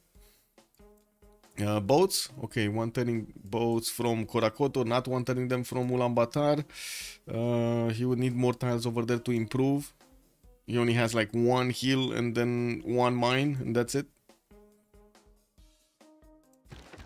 1, 2, 3, 4 boats. While France, where is France? Steam power next turn from France. 1, 2, 3, 4, 5 ironclad fleets with a lot of privateers and the frigates right behind them. This should be a strong enough fleet to neutralize all of the coast of Mongolia, to be honest. Hungary in his main cities getting more cuirassier corps, putting down commercials and getting his arena in the entertainment complex. The encampments are built quite slowly, with of course the cuirassier corps also needing to find a pathway towards the front line. I would imagine they're actually gonna get here somewhere. We do still have Rome actually pillaging his own tiles with 2 of these units here, Roman Legion and the Men-at-Arms, while while that city is trying to get an aqueduct. There is a Hungarian Hussar that is trying to clean up house here.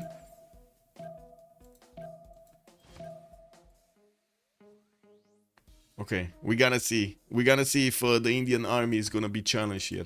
204 science, 111 culture, Malko 283. We do have social justice with all of these cuirassiers. 1, 2 cores, only 2 cores though. Wasn't he getting more? No, he's not. He's not. He actually stopped. He just wants the defense here. So what's their win condition? What is their win condition other than just, you know, running down their opponent? Wow. Okay.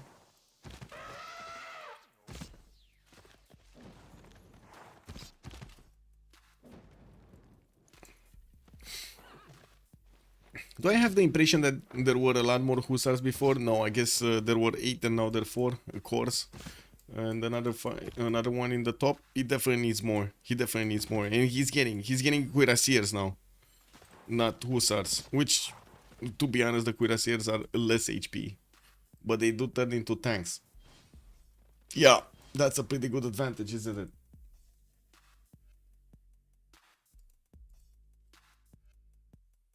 Okay, we do have aerodromes finally coming out from Japan, and also industrial zone, 6 turns for Statue of Liberty, while Malko here will need to show us the ironclads. He did manage to upgrade all but one over here of his caravel fleets. There we go, he just got the last one, and the damage is definitely going to be critical against Mongolia's units. Even if Mongolia does manage to one turn a lot of turns over here, his boats is still not going to be enough. Level 2 spy has been deployed in Ulaanbaatar, and it does seem like Mongolia, well, he gridded this out and he's gonna lose the coast.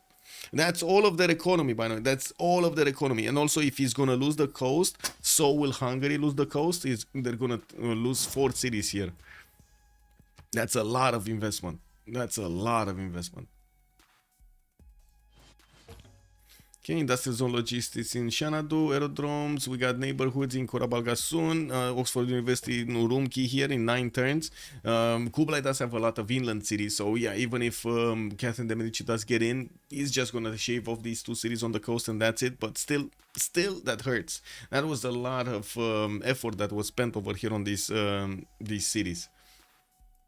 Chandragupta in main territory, military academies, he's gearing up as much as possible for the late game war with encampments, and of course getting the improvements in them. Not that many encampments though, like he's just building another 2, but he only has 1 from Patna from what I can see, so it's gonna take quite a bit of time to actually get all of those down. And India did manage to get a significant army next to Ngulumapu to hold on the Hussars attacking into his borders. And I do have to say, Hungary is not getting a single point of help here from Japan. Nothing, nothing.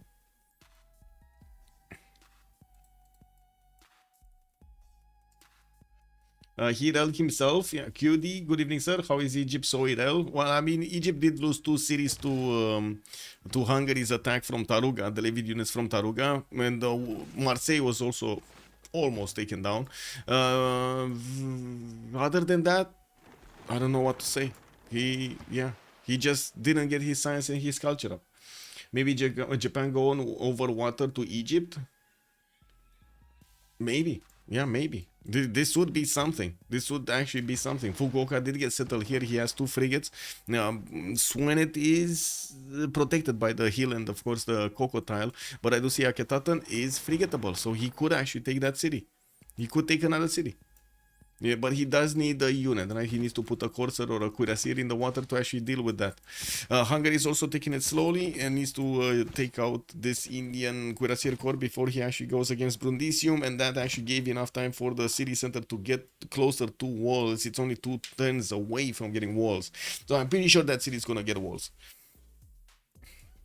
First of all, this is religious. Yes. That is also true.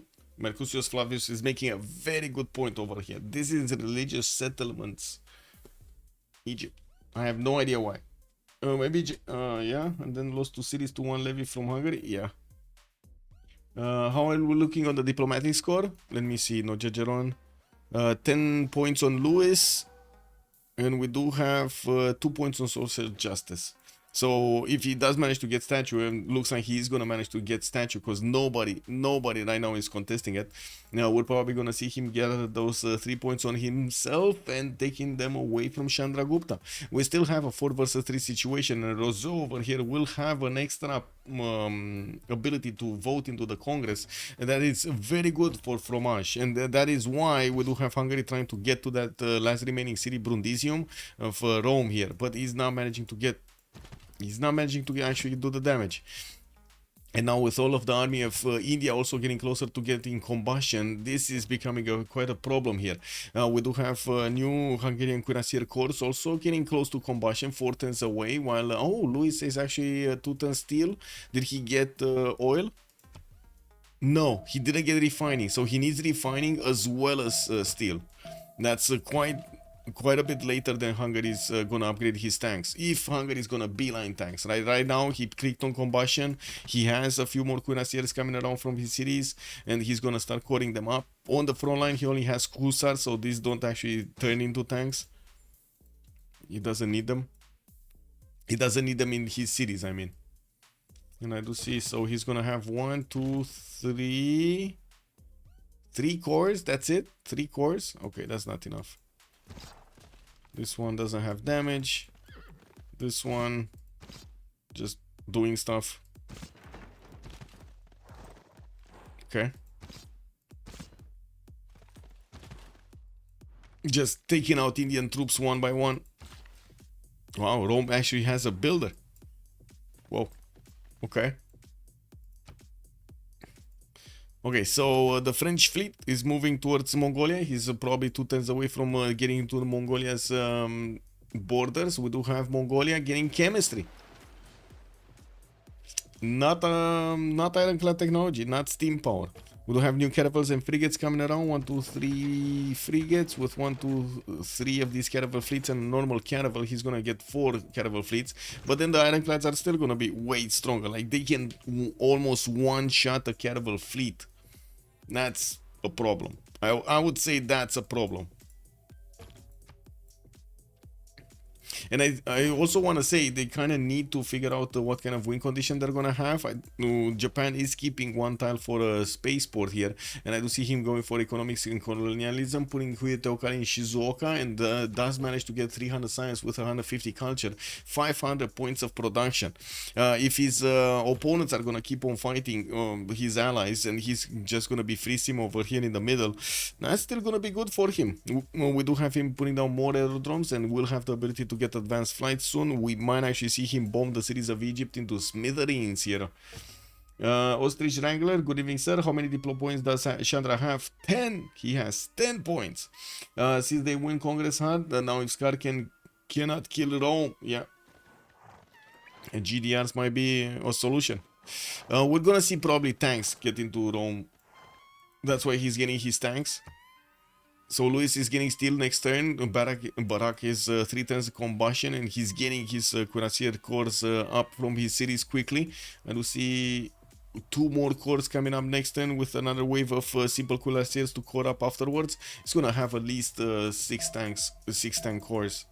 I don't think he has a general though, only Gustavus Adolphus, and the next one is Amina. That's still a Renaissance industrial. He needs an industrial modern one. That's the problem. I think it's from the next wave, right?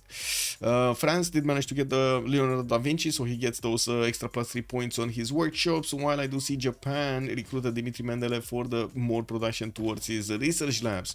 We do have Albert Einstein, actually, the next scientist, and we're going to need to see who's going to make the projects: Hungary, France, or Kublai, or Japan, actually. Let's see. Is Japan making projects right now? No, still working on statue next turn. Projects here, we might actually see some projects here. Okay, here, any projects? I'm pretty sure France is gonna want to get those projects. Combustion next turn for Barak, by the way. He got a boost. He got a boost.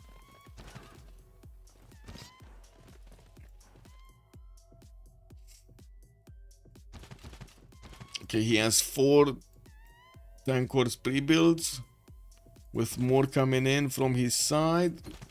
One more coming in. Okay, so he's gonna have 5 cores plus the 2 cuirassiers that are coming out. That's gonna be 6 cores. Okay. On Lewis's side, he doesn't need the refining, and he also needs combustion. So he's like maybe 6 turns, 7 turns away from getting his combustion if he's not getting boosted by anybody. And I do have to say, he does have a big army. But is he gonna get the opportunity to actually get the tanks here? Probably.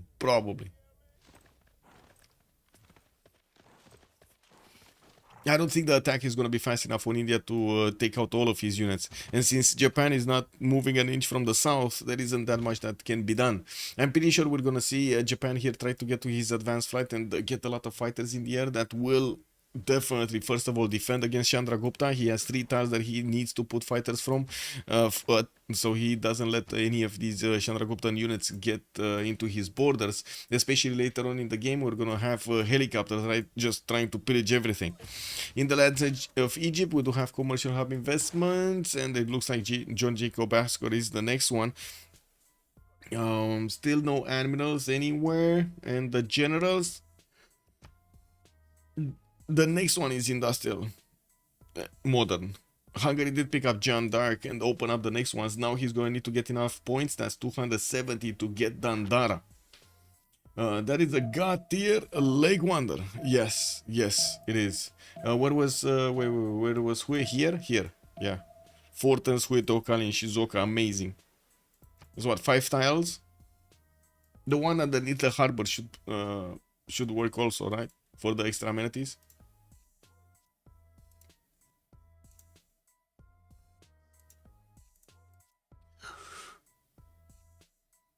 Mm.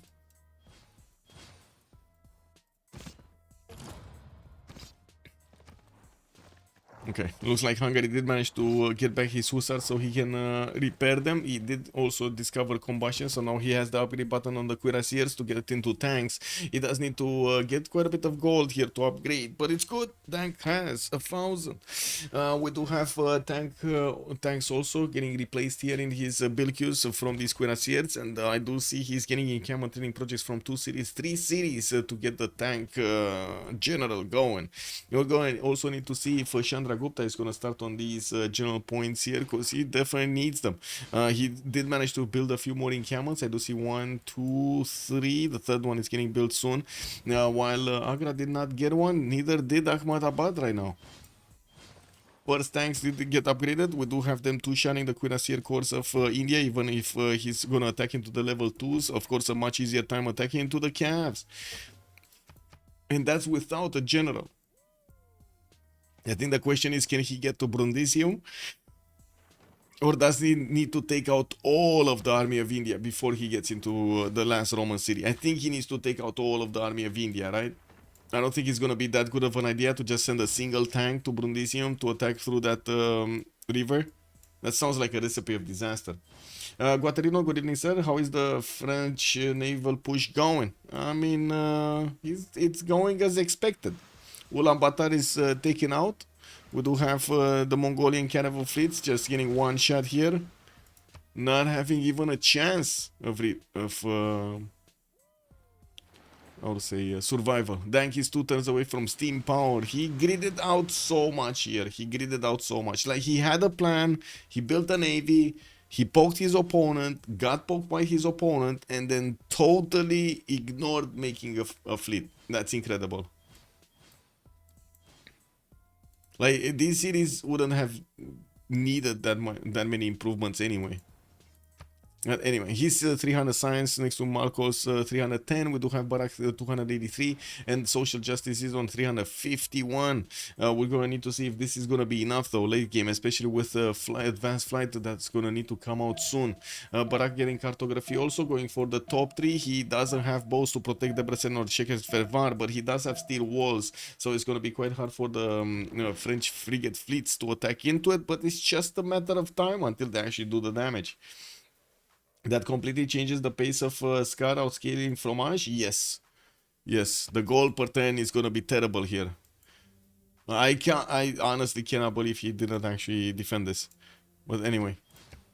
He had all of the bonuses on him. Okay, tanks. Tanky tanks. Tank armies. Actually, there's a tank army here.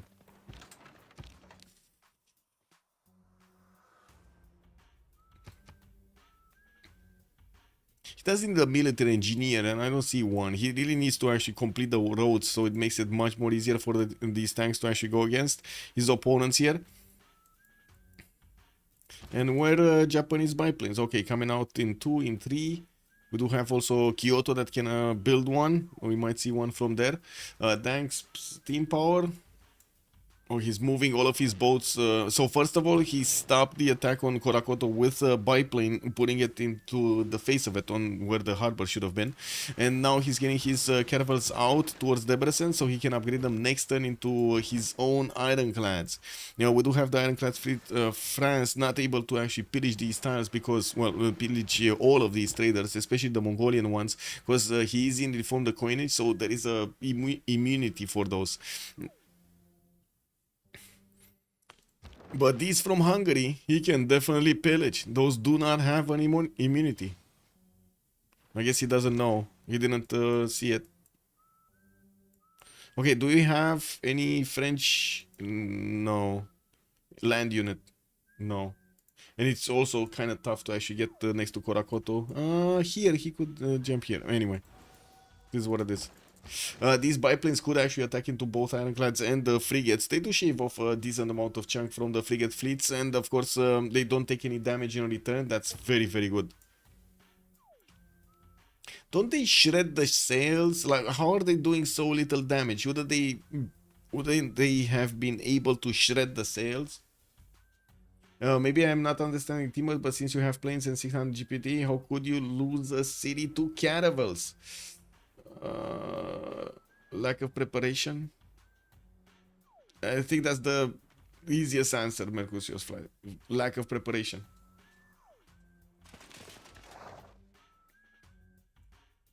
Okay, what are tanks doing? Starting to get on the road here against India. 1, 2, 3, 4, 5, 6 got upgraded.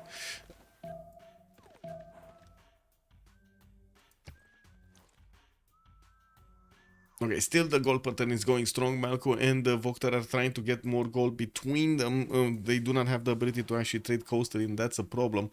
Commercial hub investments actually coming around here from Egypt, trying to get to still John Jacob Astor. Wow. Okay, anyway, Albert Einstein is also going to be available. Looks like Hungary is catching up. We do have him on 440 points. Hungary is also getting Dandara soon. He did manage to finish a few projects, and it's quite close, a few, like 2 projects away from getting it. And I do notice Mongolia did start to upgrade his caravels into ironclads fleets here. This is gonna be a stronger unit, but still not strong enough. It's gonna get 2 shot. Remember when I was saying the French fleet will be stronger? Because, well, yeah, he did also manage to get Ferdinand. Wait, what? Also, they did unlock the admirals. Okay. And Tokugawa got 3 of them, but cannot use any of them. Wow. So France did get Santa Cruz. He did get Ferdinand Magellan. He did get Francis Drake, and also Yi Sun Sin. And yeah, well, that's all of the economy. That's so much economy being shaved off here. We're going to need to see how many of these are actually going to survive.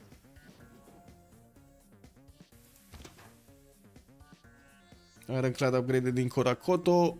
All single ironclad fleet and frigate fleet is available to defend Debrecen, and of course those cities are 91 defense strength. These frigates are not actually going to do that much damage, and I'm pretty sure we're going to see the biplanes of Mongolia being deployed to try to attack into these frigates and not allow them to take the cities down of Hungary. Artillery is coming in from Esztergom. I would have expected him to actually try to go towards India. While India is 3 turns away from getting combustion, he's bringing more of these cuirassiers to the party in the front line. The tanks of Hungary are going to slowly shave off the Indian line of troops, and we're probably going to see at least 2, maybe, probably like 4 units, like 3 or 4 units being taken out before the nights, before the tank upgrades. Japan not doing much. Egypt starting to get his railroads to connect to his ally here, get more gold going from each of those stars traveled, and I do see he's getting a few builders. A settler from Kolar, he did finish Potala Palace for an extra diplomatic point and an extra diplomatic slot in his government. Campus research projects also coming in from Chandragupta. While we do not have him with enough points to actually get to Albert Einstein, it does seem like at the moment nobody's actually making projects for this Albert Einstein. Oh, finally, there we go. We got Tokugawa starting to make the projects. And is France making projects? No. It's getting Garde Imperials. Okay. Kick W. Garde Imperials. Wow.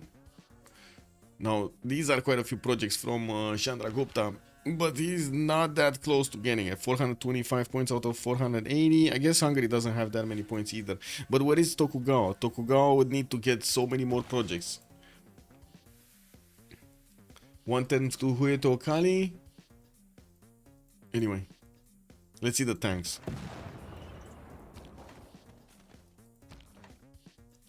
They just don't move fast enough. That's what I'm seeing here. They just don't move fast enough. Okay, so this tank moves south, attacks into that one. The other one comes in, boom, deals the damage against the Cuirassier Corps, gets the new ones in, and also puts the where's the general? Oh, he didn't actually get the general yet. Oh. What is the general? Yeah, he still needs like 70 points to recruit that general. Well, Czechoslovakia is getting under attack. We do have the Mongolian biplanes taking out, shredding those frigates one by one. Well, I gotta say, Mongolia over here might actually get some raid attacks also. Go into the frigate fleet and go back into the city center, you know, first second. Last move, first move. Lescar is gonna lose most likely. It won't do much, just kill a few tanks pre-pods, maybe. Wait, you think Lescar is gonna lose because of the World Congress? They still need 2 World Congresses.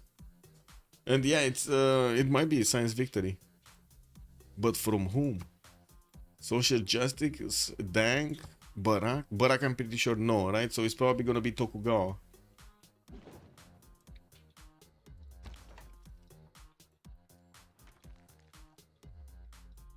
But wait, oh, Malko is 2,000 gold. I see. He did manage to get so much gold. Okay. He probably pillaged the traders, right, of Hungary here. Slowly but surely, he got all of them. I was thinking, okay, they're gonna get combustion on Chandragupta, but they don't have gold per turn, so what are they gonna do? How is Tokugawa negative gold? He's minus 16. I don't know, man. Probably not using the correct cards or something. Rationalism, natural philosophy, craftsman, press gangs. Yeah, he's not using the cards. Or I guess he's not using gold cards, not the cards. Gold cards. Actually, why is he's still on charismatic leader? Why is he not actually putting something useful like Merchant Confederation or something?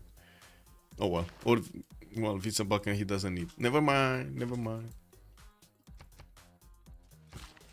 Okay, so Hungarian tank corps showing up face to face with the Indian Cuirassier corps. Now the question is, will they keep pushing or not?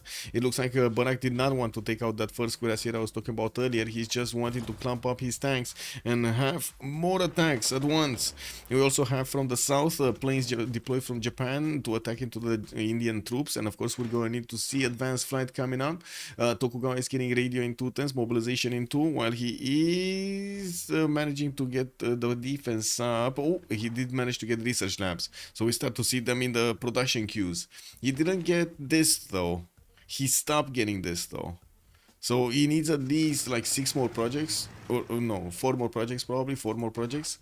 And he stopped building them. He stopped doing them so he can actually get research labs. Only 1 single research project is available. Anyway, Korakoto still alive. We got an ironclad fleet, another ironclad coming in. Looks like the biplane is tearing down the frigates slowly but surely, but the frigates are also doing the damage against Czechoslovakia slowly. Now, there was artillery coming out from Estergom, so we might actually see it deployed in the south. The artillery helps so much against units. Actually, all the siege units help so much against units here. Fair and balanced, yeah. Okay, what's going on? Still nothing. Nada. Nobody's moving. Wow. Okay.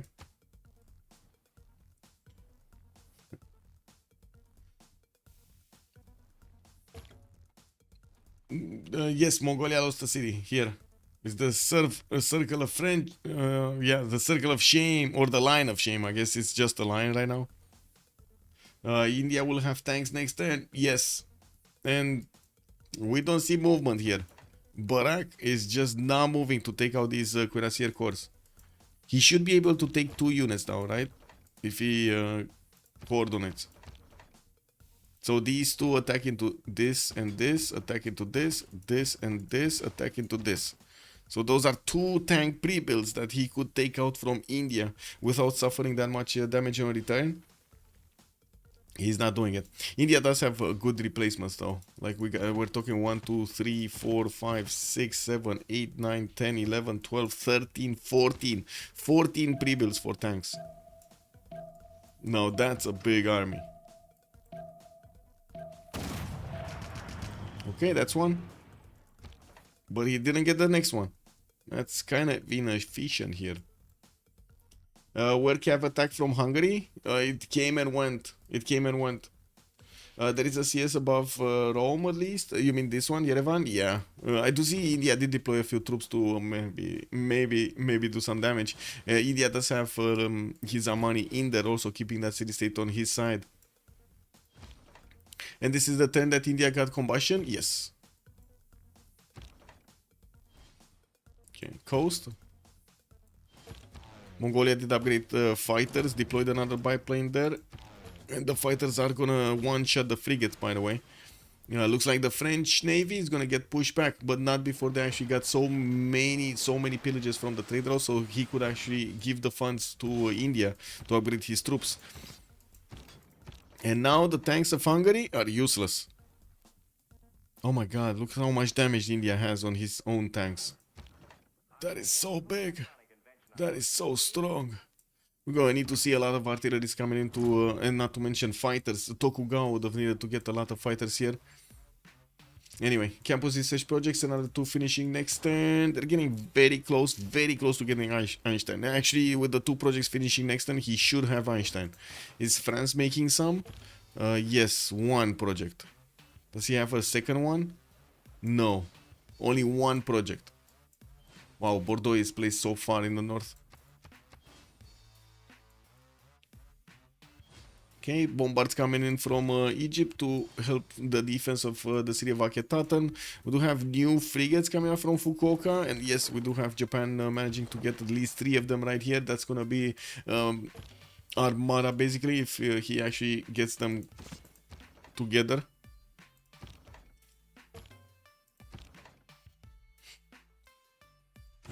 And still Gustavus Adolphus on the front line. Dandara did get recruited in the Hungarian army, and we're gonna see an extra +5 damage from him against India here, but he does need to get next to these tanks to give the bonus. I don't see India actually managing to recruit a new general here for his modern troops. He's gonna not have that extra +5 and the movement, but still he's gonna have a lot of production and troops and units.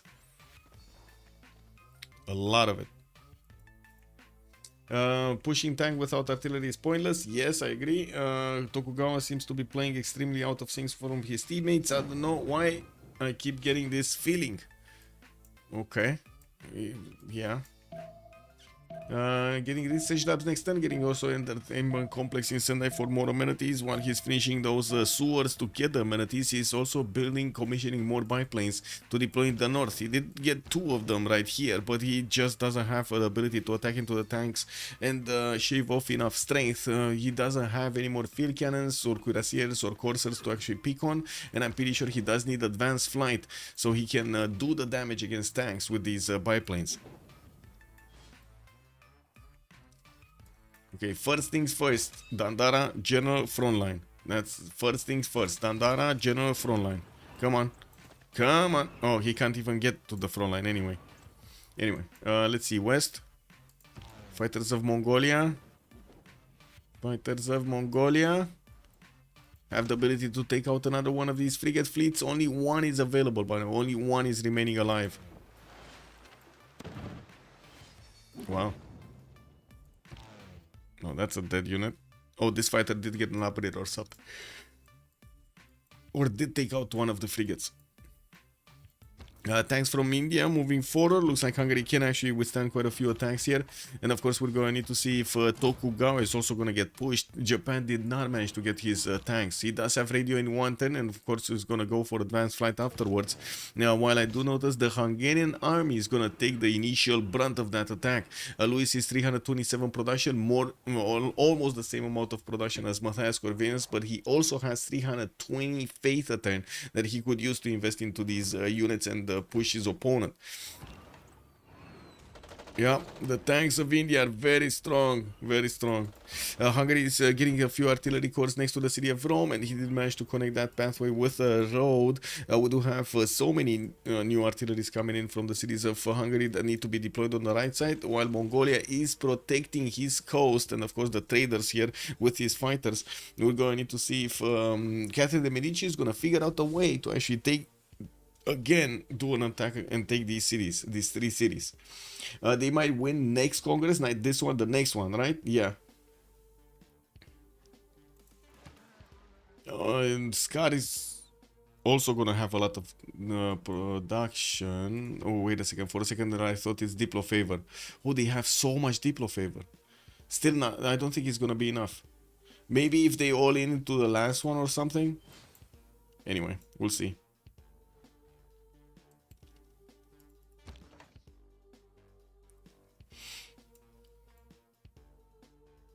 So we got 2, 4, 6, 8, 10, 12 tanks. 12 tanks from India upgraded with a few CAF cores also for the faster movement going against Hungary's 2, 4, 6 tank cores. That's not great. That's not good. That's not good. That's a bit too big of an army here from India. Then Fromage needs 3 congresses to win. Yeah. Yeah, true. I guess the question is Tokugawa gonna flex a finger here? He really needs to flex fingers. Oh, low oil. Never mind. Never mind. India just effed up. He has low oil. So all of these tanks are gonna be -7. -7. That's a problem. That's a big one. Okay, coast. Nothing's happening. French privateer gonna probably be taken out. Mongolian ironclad does need to move around here. Oh, that actually this lost its movement. Anything? No. Anything happening here?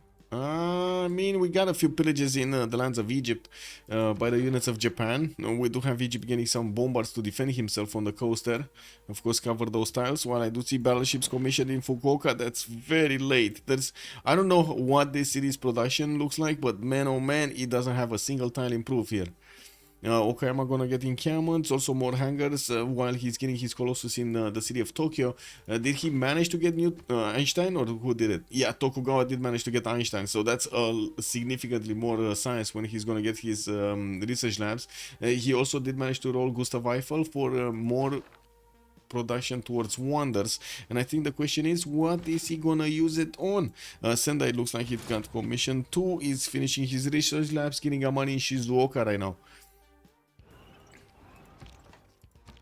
Okay, Hungary is still backing off, trying to not give the ability to these Indian troops to attack into his unit with 3 units.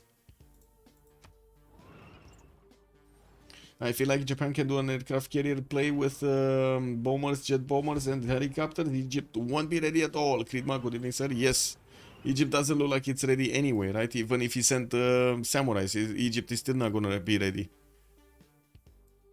By the way, Taruga has been taken down from the south, and we still have the best science coming out from Tokugawa from the team's car. Malko is 320, we got Luis on 280, and I do see Dank is also on his 380.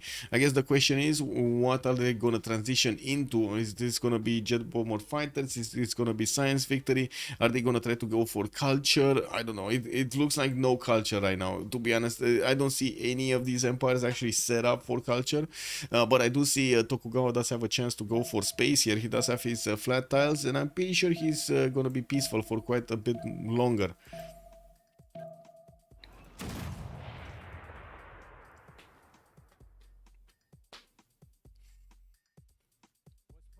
This is classic Chandra experience. Yeah, 3 helicopters in Egypt is dead in 3 turns. Yep, basically. We just need him to get to helicopters. Advanced flight also, did it just finish? Yeah, it did finish, so he can upgrade fighters. Those will definitely help him attack into the tank wars with much stronger attacks. Nothing's happening here. Here.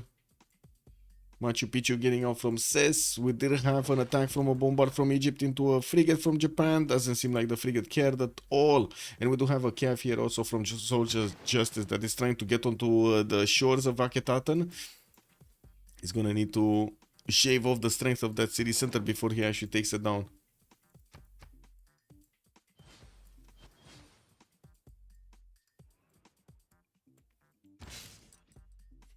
Noble did also get picked up by India. That's another Diplo point on his side. We do have Luis already with 11 out of 20. He could get 12 out of 20. If he would have managed to get the Statue of Liberty earlier, he would have actually gotten the win in this, or might have gotten the win in this one.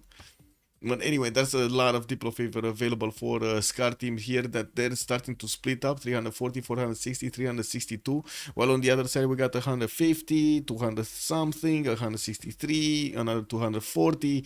That doesn't seem to be that many points, but they will have another player to vote into the Congress, and that matters. That matters a lot. That Pamukkale is a Civ6. Wait, there's a Pamukkale on the map and I didn't see it? What? Where's the Pamukkale? Pamukkale! Oh! Wow.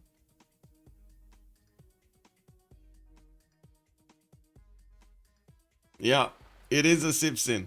It is a Civ6. Wow. Look at this. And also, why did it green up all of the mountains around it? What is this? Pamukkale making everything green around it. Wow. Yep, I saw it. Thank you. Okay, so the fighters over here of Japan can definitely do the damage against the tanks. They do need to be deployed. He only has 3 of them, so I'm pretty sure he's gonna manage to take with him a lot of Indian tanks. Do have quite a few artilleries also coming out from Hungary, but no new tanks, and this is a problem because his opponent has so many more than him. If he keeps on retreating here, he's just gonna lose his tanks anyway. Oh my god, Chandragupta pushing back and actually killing off Hungary. Uh-oh. Well, killing off Hungary. He's probably gonna liberate the... Oh, can you imagine if he actually gets the liberation before the next era? No, it's not gonna happen before the next era, right? You know, we're still 3 turns away from the next era and 4 turns away from the Congress. Whoa. Desync? Massive desync. Massive desync. Random desync. Exactly, Pamukkale didn't want to play. This is Pamukkale's fault, guys. This is Pamukkale's fault. I don't know what happened here.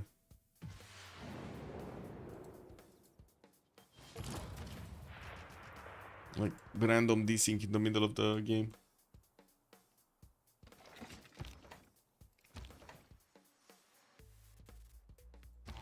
Okay, social justice deploying those fighters right in the face of India's troops, and he could do the damage against these weaker tanks of India.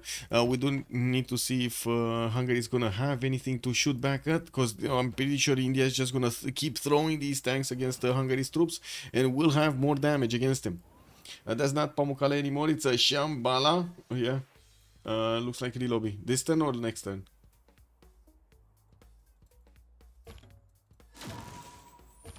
What?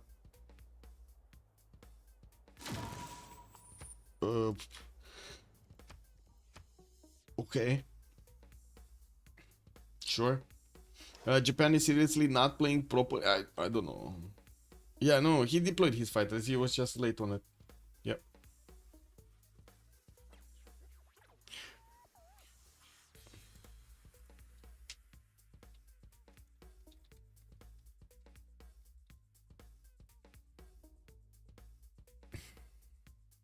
Oh no. Oh no.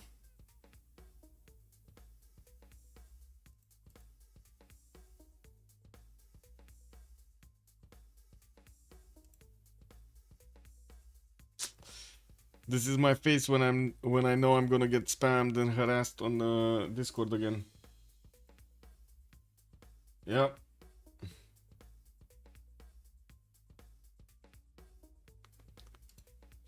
Oh wow. Oh.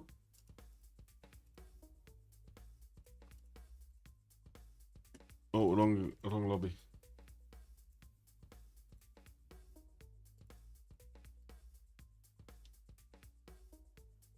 There we go. Oh, I touched button. I just moved screen. I hope it doesn't count. Oops.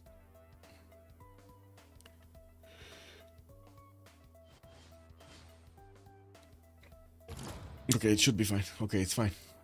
So Hungary is gonna need to lose another one of his tanks. Looks like he just did. And we do have him retreating back. We do have also India with the tank corps getting forward, while we still don't have those Japanese fighters getting deployed. We do need to see all three of them actually getting into the north here. We still have roads that these tanks from India can actually go towards the Hungarian city of Rome to liberate that one, while we're still 2 turns away from the next era. We do have Tokugawa going into heroic age. Matthias Corvinus is also gonna go golden age, while Dank is gonna keep his golden age. Yeah, we did have Dank pushing back the fleet of France here, and it doesn't look like at the moment France is building a new one. Yeah, we do have Rozeau also going dark, Louis going dark, Malko looks like he's gonna get his heroic age, and also VOKTR is gonna get his heroic age. So the gold pattern is gonna get better next era.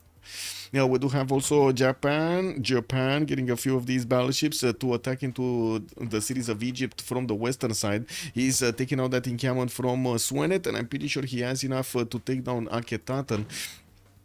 He should be able with 3 battleship attacks to take down city low enough so the cav goes in and takes it out entirely. I'm not sure exactly why. Oh, there we go. He's now starting to move there.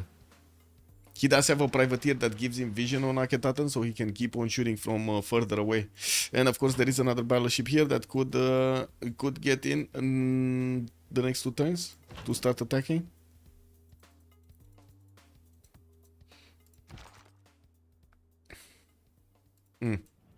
Okay, thanks. Nothing happening. We do have new cav corps coming in from India, and I'm pretty sure we're going to be seeing over here quite a few of those helicopters soon. In the tech side, he is going for banking 110, mobilization in 110 from Chandragupta, while we do have Barak getting his flight on Hungary. We're going to need to see if he's going to get to plug these chokes on the right side. Good thing is, he does have a 1-tile choke to protect himself against India into his main cities. France did deploy a level 2 spy in his territory. India also has a level 1 in there, and I do see he's building up his infrastructure in his encampments here in Buda. He's going to need to get Debrecen finished, and I do see he has 1, 2, 3 encampments only. Wait, 1, 2, 3? That's it? 3 encampments? Okay. Well, he's definitely going to need more if he keeps going like this. Wait, I see 4 encampments. 1, 2, 3, 4 encampments. There was another one here in CivFR that for some reason I thought it's a city center. Anyway, more fighters coming in from Mongolia. He's deploying them on the coast to the west side, so he pushes back the French Navy, and he did succeed to do that. We do have also some cav armies coming out from Mongolia, which at the moment I'm not sure where they're going. If they're gonna go on the east side or go on the west side. We do have him commissioning quite a few of those in his territory that could turn into helicopters as soon as he gets his advanced materials, or whatever it's called. Wait, advanced materials is called? Where is it? Here? Synthetic materials. Anyway, looking at this, we will see next turn Japan actually do quite a few shots against Akhetaten, and we do need to see if that city is gonna go down. I don't think so. There is a chance. No. There is a chance, actually. No, there is a chance. Like the 2 shots from the battleships plus the privateer attack and plus the cav attack should be able to take that city down.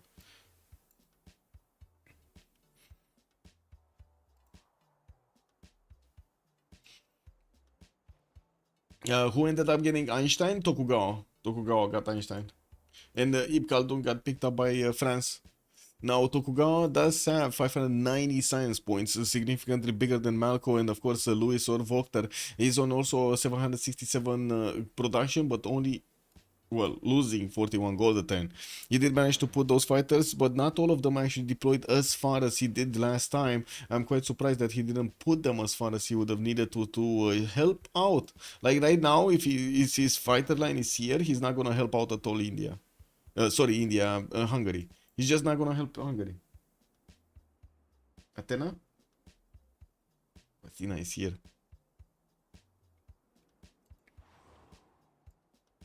Fleets? No, we do have some aerodromes coming around, also some cavs, and I do see France did put some Guard Imperials in the north next to Buenos Aires to protect himself from a possible Sus there.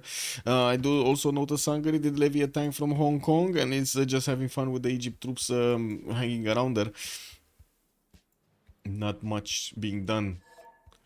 And that's the countdown. Okay, next time Tokugawa is gonna get combustion. We do have Dank going for combined arms that would put him on nuclear fission also. with the ability to get the nukes afterwards. Barak flight.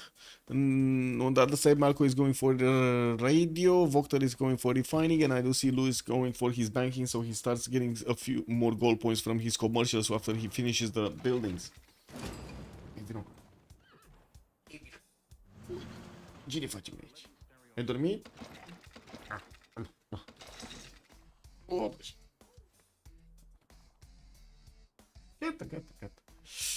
He just woke up. Look, what are you? Protestez? Yeah, it is what it is. You sure? Wow. Exact. No. Anyway, now we do have social justice. Getting one of these battleship fleets also in the south. Again, a bit surprising that he's not actually putting it right in the face of India's troops there, or to the south of the Indian troops to take those down. That is a significant amount of damage that these can do. The Japanese battleship fleets, look at them. They could just take out a tank from that one. On the coast, nothing much is happening. We do need to see where these cav armies are gonna go here from Mongolia. Looks like Mongolia is connecting his military, using his military engineers to connect with railroads his cities, and we might see him actually create a pathway towards directly towards the east side over here for his helicopter attack. We do have also Tokugawa, 2 turns combined. Oh, there was enough damage to take out another city from Egypt. Boom, boom, boom, boom. We got that city taken down. Egypt also has Swenet in danger. And I do have to say, he doesn't have steel walls in unless you take into account the 3 tanks. The 3 battleships will definitely have enough damage to take down that city center. And the cav is already there. What's the science count? I don't know. Oh wow, getting message. Never mind. Science count, right? You asked me about science count. 52-52 Tokugawa and Kublai, and we do have on the other side 50 on the Black Queen and the 42 on Chandragupta. Only 42 on Chandragupta. Atena. Păi, dă-te de acolo. Cat. Did you see how much he's actually talking back to me? Wow. Let me see here what's going on. Okay, so definitely India does want to do the damage against Rome to take back that city center. We do have him not within good enough time to actually take it back and benefit from the points before the Coal Congress. We just had them going to their heroic and golden ages. I do see Tokugawa heroic, Barak golden, Dank golden. On the other side, Rozeau is dark. Also, Louis is dark, while Malko and VOKTR are going to be heroic ages. We will probably see over here Chandragupta lose quite a few of his tanks at the borders of Hungary, with fighters from Japan and also battleships in the water next to these shores that they're fighting for. They're fighting next to.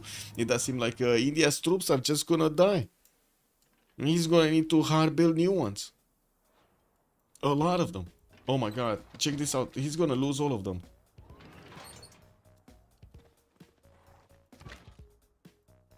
Why didn't he shoot with this artillery? Oh, it's a flat. No, never mind. 1 sec. Let me get the cap.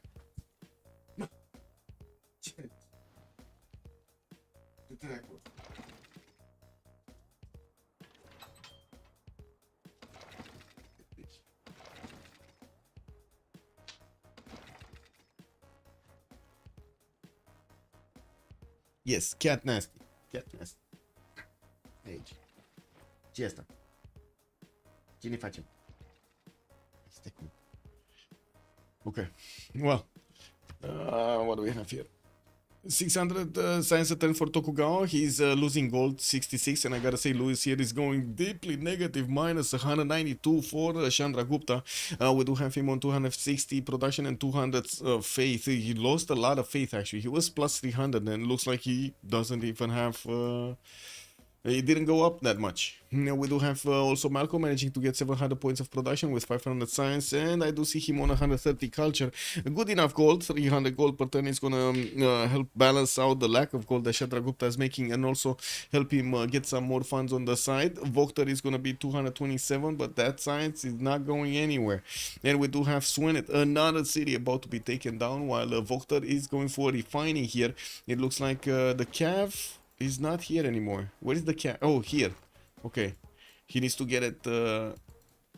He needs to get it here, right? I commented before I saw all those artillery cores. Yeah, this could be CC o'clock if Hungary loses this push against. Wait, Hungary or you mean India? Yeah, I don't think Hungary is losing that many units here, because India looks like he's losing most of them. It's not trending well into Rome. Now we do have Garden of Victor established, and it does seem like with the river defense extra damage, these tanks are gonna be strong enough. We're gonna have a quick pause, and I'm gonna have a quick chat with the cat. Gonna be talking with the cat. Okay, been about 2 minutes.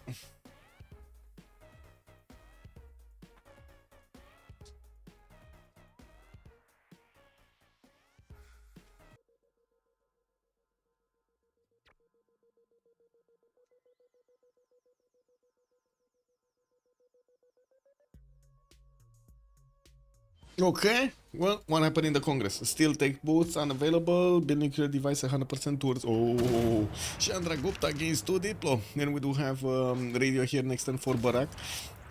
Looks like he did manage to push back a few of these Indian tanks, and did expose his own tanks to this. It does look like, oh my god, India cannot attack into this. Oh, yes he can. Yes he can with his cores. We do have an Indian military engineer also connecting the pathways where the roads were pillaged. And what is Barak doing? Oh, I see. Yeah, I see what he's doing. He's trying to build another line of defense here. We do have a few of the Indian tanks with promotions on them, but it looks like he's not upgrading them. And taking a look at this, we do have actually India managing to get next to the city of Pex with one of his cav cores to maybe pillage a few tiles there. Now we're also gonna need... Oh, another city from Egypt got taken down. Swenet this time around. And it looks like Egypt is down to 128 science and only 41 culture. It's not like that he was that much anyway with those cities. Yeah, but he did have a bit more gold, right? He's only on 127 right now with 274 points of production. Right next to Malko. Oh, wait a second. They're dropping in gold. Wasn't France making like 300 plus gold a turn or something? Anyway, research labs coming in from multiple cities of France, getting new campuses for that extra science. He's on 511 points a turn. While social justice is going to get his nuclear fission out in 2 turns, we're going to need to see how quickly he can actually get those... nukes against his opponent. It shouldn't be that fast. It shouldn't be that slow. Cav coming up from oh, I see. So we're talking jet bombers into helicopter armies. I'm pretty sure we're going to be talking jet bombers into helicopter armies here with nukes, of course, behind them. Tokugawa should get the nukes, and helicopters are coming from Dank. He's 2 turns away from getting synthetic materials. Also did finish off the coast here. Ironclads are going to be shaved off clean by these Mongolian fighters. And I do see they were trying to get into the Hungarian trader line, but they're not getting anywhere. With 2 turning cav armies from multiple cities, this is going to be a quick helicopter upgrade. And if those helicopters do manage to get into this area right here, this is going to be a problem. VOKTR is going to get his steel walls next turn, and of course we're going to need to see bombers being deployed much closer to the cities of Egypt and also much closer to India and or France. Nuclear submarines can be deployed here in the Gulf of Aqaba, and could actually reach even the cities of Ahmedabad, Agra, Patna, Bangalore, Ranchi. All of these core cities of India can be hit, not to mention Madura and Trivandrum. Actually, Trivandrum can be hit right now by the battleships. He just needs to get back his cav, no? Get another cav. Or a tank or whatever. Just put it in the water and get it next to Trivandrum. That is a 300 strength steel wall city. It's still gonna take quite a bit of time for even these battleships to actually attack into it and take it down completely. While here we do have Chandragupta trying to breach through the defensive line of Hungary's tanks, and looks like he did manage to take out quite a few of these. While we do have the Japanese battleships coming in from the south to also do the damage against these tanks, it does seem like we do have, there we go, some trades going around here. Tanks versus tanks. Only 3 tank corps, 2 tank corps and a tank army are available here for Hungary, but to be honest, neither does India have that many more tanks available for him. Oh, that's another tank that he could take out. This one, and this tank is gonna get a promotion if he actually does the last move there.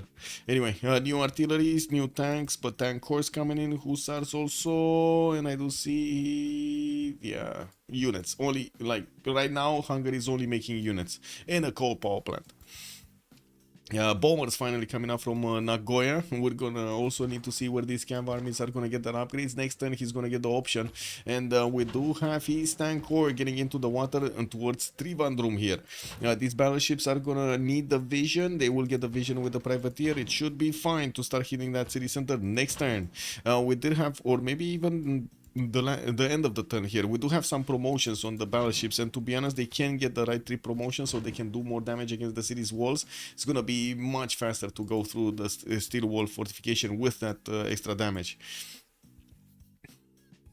Swanet, I do see Egypt is trying to get a few new settlers. He's probably going to put a few new cities in the south, but still will struggle to get all of his points up, even gold points. While I do notice Chandragupta did switch around, and not only that, switch around his cards, but also lost quite a few of his tank armies, or tank corps I should say, and he doesn't have that much negative gold anymore. He's only on minus 28, but 400 points of production with 270 points of gold per turn. Faith per turn. We do have more of these banks coming in from France to get the gold. He's on 350 right now, finishing his swords to get the extra amenities, while he's also starting to build up biplanes. It looks like he's quite behind his opponents when it comes to getting to nukes and getting to helicopters.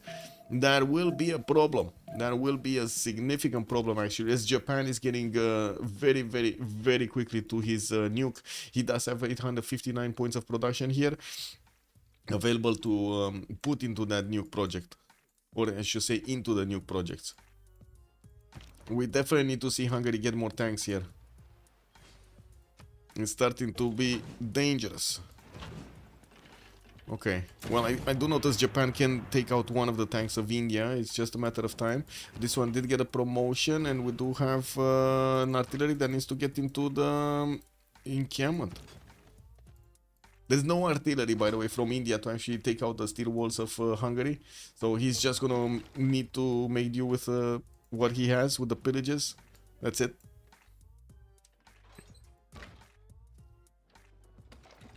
Okay, balloon coming in. Not doing much. Where's new project? Manhattan. Manhattan. I guess we're gonna see it after he finishes the flood barrier in Tokyo.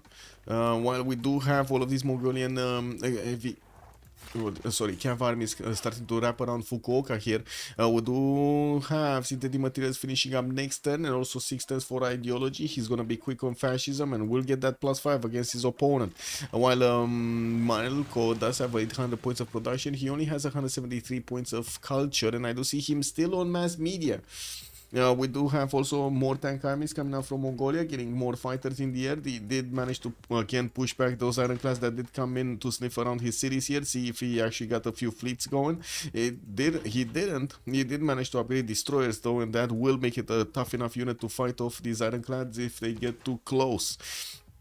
Of course, still fighters are going to be the one dealing the majority of the damage. No city taken out. Trivandrum is slowly being taken out. Slowly. And I say slowly because, yeah, 3 of these battleships did shoot against that city center. And barely they scratched it. 27 points. That's all they did. 27 points. I feel like Civ holds me hostage. Deep is calling out. Wait, really? Wow. Wow. That feels like a special relationship you have over there with Civ. It sounds like mine with Civ, yeah? Yeah?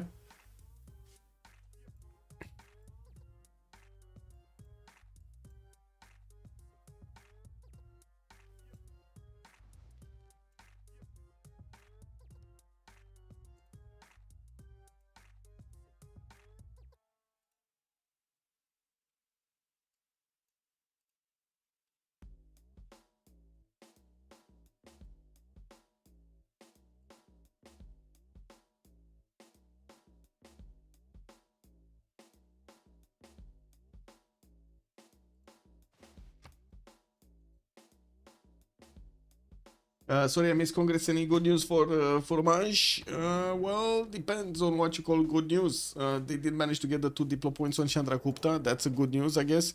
They're only one Congress away from maybe getting the victory. No, I mean maybe. There's a lot of points on Scar, right? 388 on Matthias Corvinus. Yeah, but at the same time, we're gonna have nukes coming in very quickly here. We're gonna need to see the project started up in Tokyo, and I do see he's still working on the flood barrier to stop the floods and of course help his campus actually stay alive there. Yeah, while I do notice the Indian attack on Hungary did fail spectacularly. Actually, he failed spectacularly. We do have India starting to get his cav army so he can get to helicopters. He did manage to get the upgrade button. It's just a matter of putting the gold in, and I gotta say they did manage to keep enough gold. Malko making 400 gold a turn does help him, does help them out quite a bit. Yeah, we do have 1, 2, 3, 4. That's it, 4 helicopters. Okay. Well, from this side, we do have Mongolia starting to get all of the cav armies that will turn into helicopter armies in the lands of Japan on the right side. He's gonna upgrade all of them here and will want to go and do the damage against Egypt. Now, these Egyptian cities are 54 defense, 60 defense strength, but they do have steel walls. It's not gonna be that easy to go through the city centers themselves, but he could pillage everything. He could pillage everything. And he could even probably get into the lands of, how to say, France over here. We'll see if he goes France, if he goes India. We'll see what he's going to choose.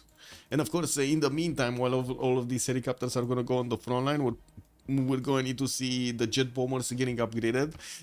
We do need to see over here Tokugawa get to... Oh, he's actually going rocketry. He's going rocketry for missile silo?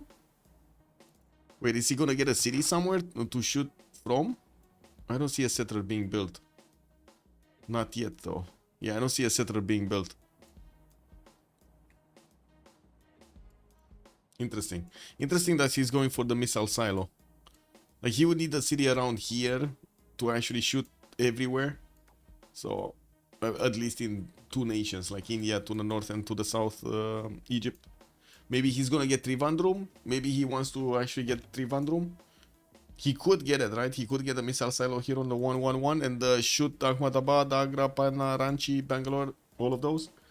Why did Tokugawa raise when this pillage squad was planned? He probably was afraid of liberations, Toothpaste. Are you winning? Always. The X07 Live. Good evening, sir, and welcome. Also, well, I did see that. I feel like Civ holds me hostage. I did see that. Sorry, I missed Congress. Civilization is overrated. Wait a second, Uko Supreme. You know what? I'm gonna challenge you right now. Who's gonna build the barbarian game? So we have civilization on one side and then the barbarian game on the other side. Somebody needs to get a barbarian game going, you know, something like Serious Sam, you know.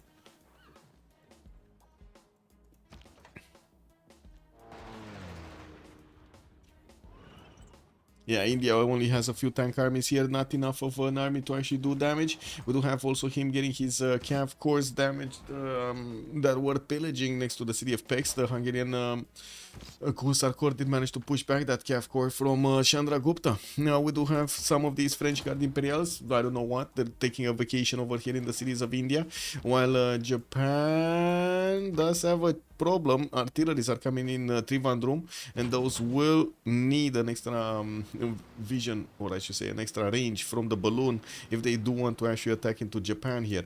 Now we do have Rome that's still staying alive in Brundisium. We might actually see oh no, he's not going for Rome. Like, I was thinking maybe the few helicopters could actually go towards Brundisium. A nuke could shoot that city and take it down. But I think the pillages are more important right now. We do have piking shots deployed though, and it does seem like 2, 4, 6, 8, 9, 9 of these helicopter units are going towards the front line. Military engineers are finishing up all of those railroads, so he can actually reinforce much quicker. While still, we got a lot of bombers coming up from Nagoya. He's rebuilding his campus in the capital after he finishes floodplains and starting to put down the spaceports. I do see Sendai is putting down the first spaceport. He's gonna have another one from Tokyo, flat tile here next to that Stonehenge, and I do see a flat tile also in Nagoya, Kyoto, Kayama. He has everywhere flat tile. Spaceport in Shizuoka also. Yeah, Sendai is actually quite productive, 144 production, while Tokyo is on 125 only. So looks like Space Victory might be the choice here, with some nukes sprinkled in. Still no navy from France. Nobody actually cares about the navy anymore. But it looks of it on the coast, Mongolia only has that one city that is building helicopter armies and not something else. He did manage to get one of his encampments in that city, so he can build the army, get a military academy to build the army. Yeah, they lost a player. Yeah, they did. Helicopters upgraded from India, only a single army though. All of the other ones are cores, and yeah, they do enough damage against these Hungarian troops, especially against the normal tanks. We're going to need to see if Hungary's production is going to manage to keep up with the reinforcements. Getting new tank cores from his city, some hussars cores that will probably army up and turn into helicopters later on. While I gotta see the production, no? Dank just finished nuclear fission. He's turning Manhattan project in Xanadu, and I think the biggest question is how is he gonna deploy these nukes against his opponent. We do have his helicopter armies starting to go into the Antarctic Ocean, and they're gonna arrive very quickly on the borders of Egypt here.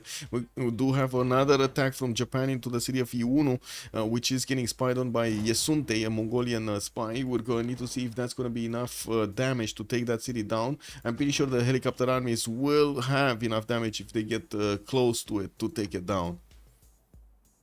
They will probably one-shot these packet shots also, or two-shot them. They're in the water right now, so they don't have their full melee strength, no? They can't be just 78. I'm pretty sure they cannot be just 78.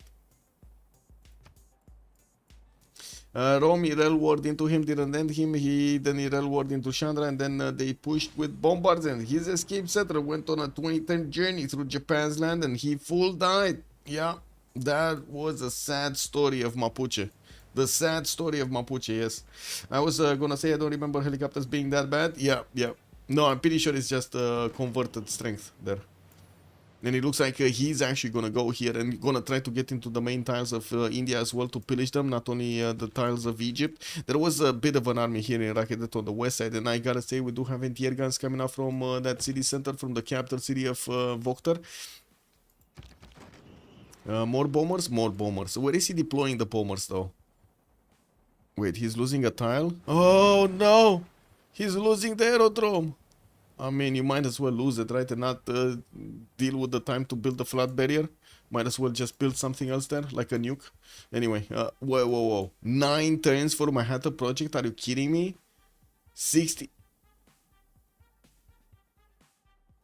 How is he 67 production?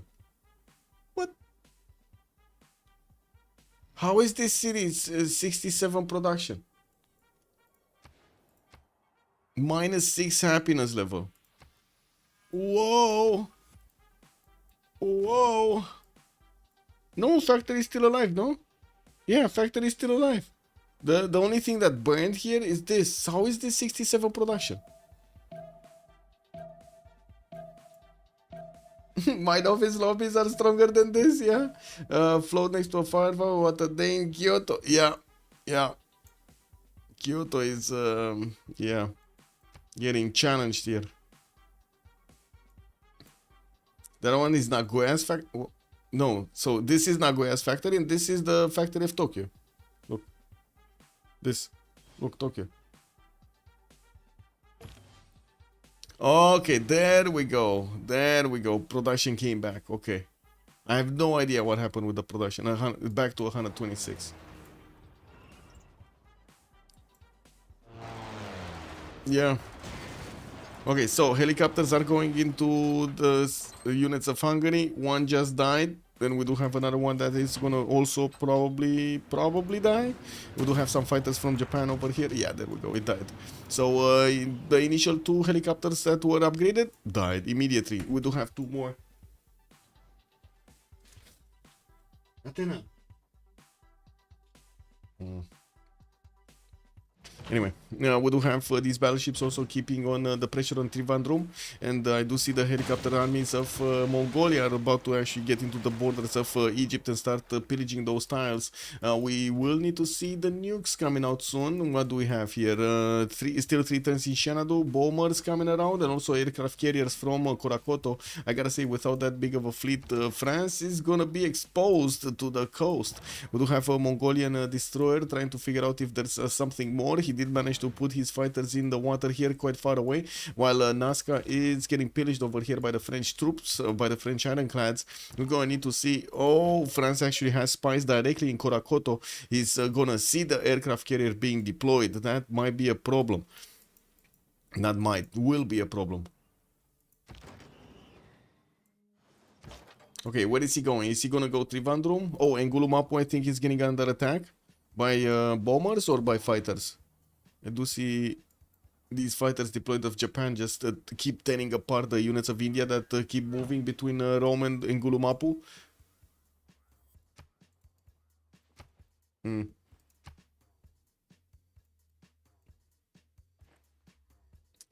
Happy Thanksgiving!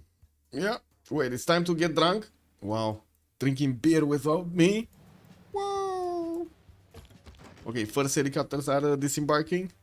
And now we do see the full damage. They're 109 strength. They are almost one-shotting the helicopter, the Viking shots. Yeah.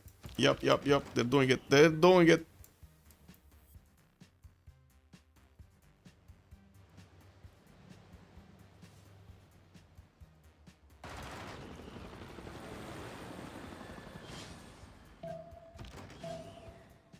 Well, it looks like these helicopter armies will have enough damage against Iunu. It's just a matter of time until enough of them wrap around. And of course, get the extra support from the battleship to attack into it. We did have a lot of bombers, not that many bombers deployed, and this is a bit surprising, right? I'm pretty sure Nagoya already finished like 2 bombers. Where is it? Yeah, he already has 2 bombers. The third one is finishing next turn. And we do need to see them being deployed somewhere, right? He could attack Ngulumapu quite easily with these bombers, and I'm pretty sure he just needs to get one of his tanks there. Is this enough from the road? No. He needs to actually take a bit of a pause there if he wants to go take Ngulumapu.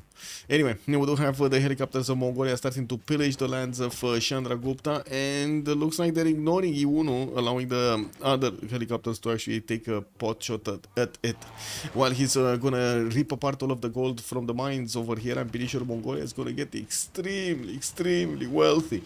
Yeah, we do have a tank army also deployed with Rani Lakshmi Bai coming up on the other side of the coast. Mongolia is sending a supply convoy in the water so he can actually help out these guys get a bit of help there.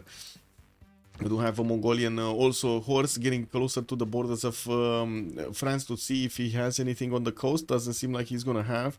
France was building up more fighters and to create a fighter screen here, and he did deploy them in the cities of Egypt. We're going to need to see if Mongolia is actually gonna be disturbed by this. Yeah, yes and no. The fighters do have a +6 intel on the Mongolian troops. It's yeah, it's gonna be a bit painful. I think 3 fighter attacks should take out the helicopter army. So yeah, it is gonna be a bit painful. Are these actually gonna take out the city of Iunu or not? I'm quite surprised we don't actually see them poking the city of Iunu. I guess they don't care that much about that city's strength. Wait, do they actually see Trivandrum? They don't see Trivandrum anymore because of the loss of you know that privateer that was sitting on the coast over there to give him vision? He lost it because he shot with it, and because he shot with it, it became visible. So yeah, the city was able to shoot back, and that died. Egypt actually making era-appropriate units? Yeah, that's brutal. Wait, is he? I mean, oh, you mean anti-air guns? Like the only era-appropriate units are these anti-air guns, and yeah, I guess that's a borderline also.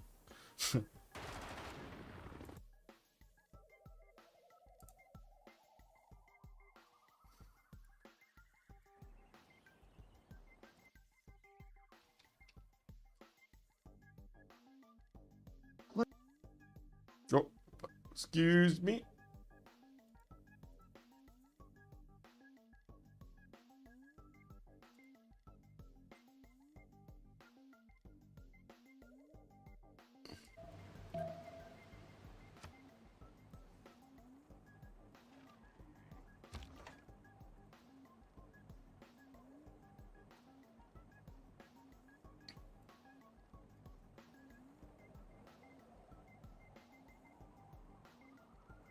Well, these helicopters of Mongolia do look like they're gonna try to get the pillages done. No, I do think one of them did fall over here, no? Or what happened to it?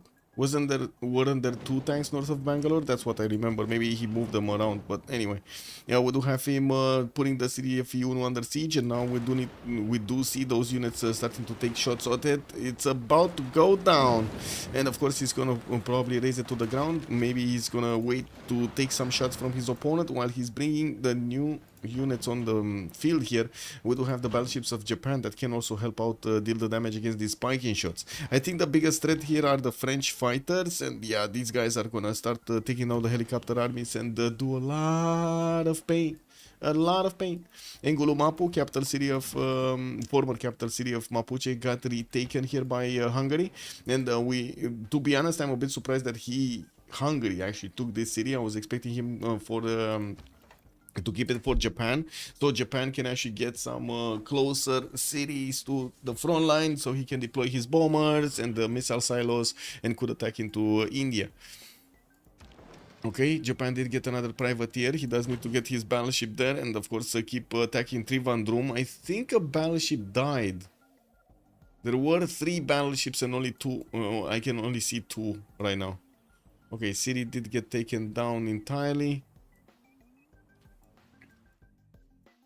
We do have seaports, 2 turns for Manhattan Project in Tokyo, 1 turn in Xanadu. Both of them are going to start on their production of nukes.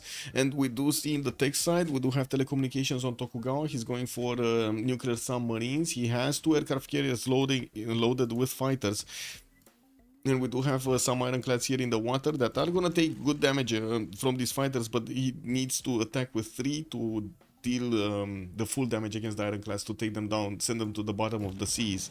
And that's a problem, because the aircraft carriers are 2-shot also, and they're gonna go to the bottom of the seas with the fighters also. That's a big loss over there, and especially since Mongolia doesn't have a fleet to protect these. I'm extremely surprised he has the courage of putting these in the water. You know what I mean? Oh my god, that's extreme. No packing shot in 1400 AD game time. I see. Yeah, I guess packing shots in 1400 does make sense, no?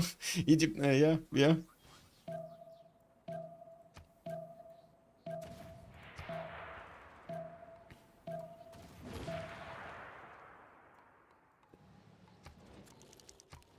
Where first spaceport in Sendai.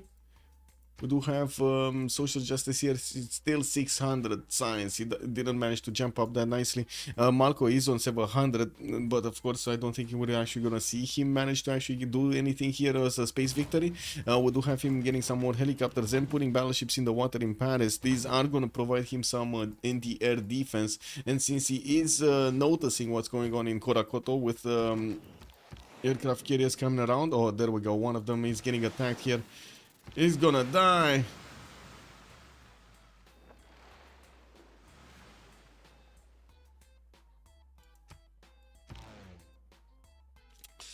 Beautiful idea, not so good execution. Well, that ironclad died, the ironclad fleet, and we do have the admiral being pushed back. Okay, Ngulumapu did get liberated by India, another diplo favor on his side, and it looks like Japan is gonna start to take out those Indian helicopters and of course the tank horde next to it. We do need to see bombers. Where are bombers? Where are the bombers? They're still in Nagoya. Do we not have jet bombers? I do see still Tokugawa is working on telecommunications, which is kind of surprising. I would have expected him to get the nuclear submarines already, as in get a few pre-builds here in the privateers before he got his telecommunications, but whatever. Maybe they're just gonna buy them, right? They do have a lot of gold on Dank because of the pillages. Yeah, they do have a lot of gold. Can they take down Rocket Dead here? I don't think so. Like, unless we're gonna see a lot of bombers attack into that city center, I don't think he's gonna take it down. Well, he's trying to attack into it directly, and he's totally ignoring the parking shots of Egypt here doing it. He did lose quite a few of his helicopters also, to be honest. There were a lot of them, and right now there are only like 5 of them. The ones in India's territory have been taken out. None of them actually managed to get through the cities of India there. Yeah. Trivandrum kind of half HP. I'm very surprised we don't see the bombers. Oh, they don't have range. Yeah, they don't have range to Trivandrum. He really needs the jet bomber technology. Dank is 2 turns electricity. I do see Barak is also getting sanitation, while the first nukes are not getting into the production queues. I was expecting here Mongolia to start on his nuke production as soon as he did manage to get Manhattan project. Maybe he's worried that he's gonna pay for the nukes and not gonna get a return. Urumqi is gonna get a settler in 2 turns, and we're gonna need to see what is he gonna do with it. Where is he gonna put it? Ngulumapu just got retaken. Those units of India did get pushed back, and yes, we do have Hungary moving up his army to Ngulumapu now. He's getting closer to Rome, while Rome did manage to get another settler northward. He's here in the corner of the map towards the north of Yerevan. Brundisium, though, is going to be an easy city-state to take out. We just need to see Japan moving forward with some airstrips to actually allow the bombers to get in there. Okay, let's see Rakedet. Is he gonna fall?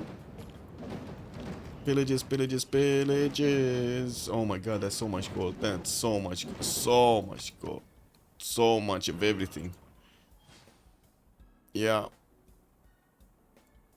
Oh well. Holy eels! Exactly. The pillages. The pillages. Anyway, Japan battleship privateer. Japan over here is going for lasers and getting his jet fighters up. I'm pretty sure he's also gonna want to get the stealth technology here. Incredible. You see, wait a second. Is he going for robotics? Is this him going directly robotics? Like bypassing Manhattan Project entirely? Because I mean, he did get Manhattan Project. Why did he get Manhattan Project?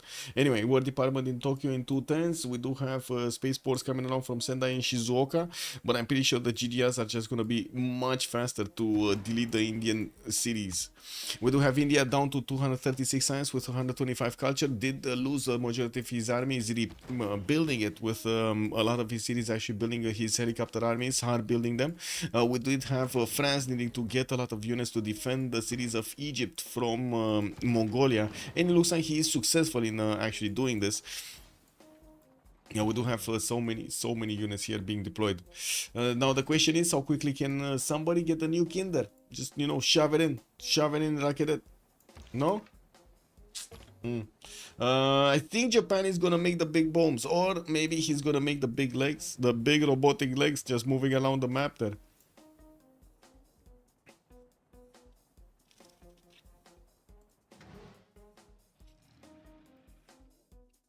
Yeah, still no projects. Oh, finally, a project for a nuke. Xanadu, one turning one. Okay. I mean, this is a totally different production queues than we've seen the last time. And the question is, how is he gonna use them? Does he have a nuclear submarine in the water? No, he's getting more aircraft carriers. A submarine is deployed in Korakoto, could upgrade it nuclear. And I do see he has fighters in the aircraft carriers, and fighters. Okay, just fighters.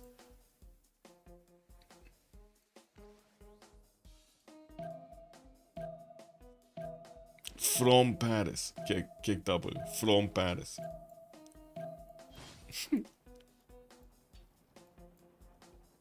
The fromage from Paris. Robots less fun? Yeah. True. But they might be faster, no? Let's see the nukes. My main worry is how are they gonna deploy them, right? We do have over here a Japanese nuclear submarine and 3 turns for a nuke in Nagano, 3 turns for a nuke in Sendai. Maybe he's gonna get some from Tokyo. I'm pretty sure he can do so much damage against the Egyptian army here and also the French army. And we might actually see the CC right after the nuke falls.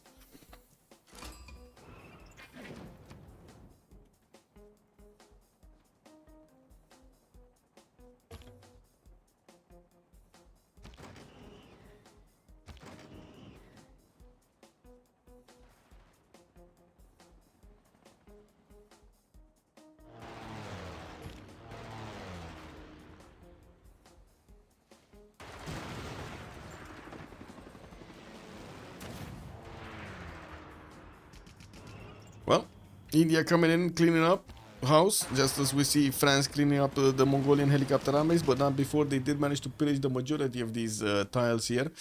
We do have so much gold in the bank for both teams, actually.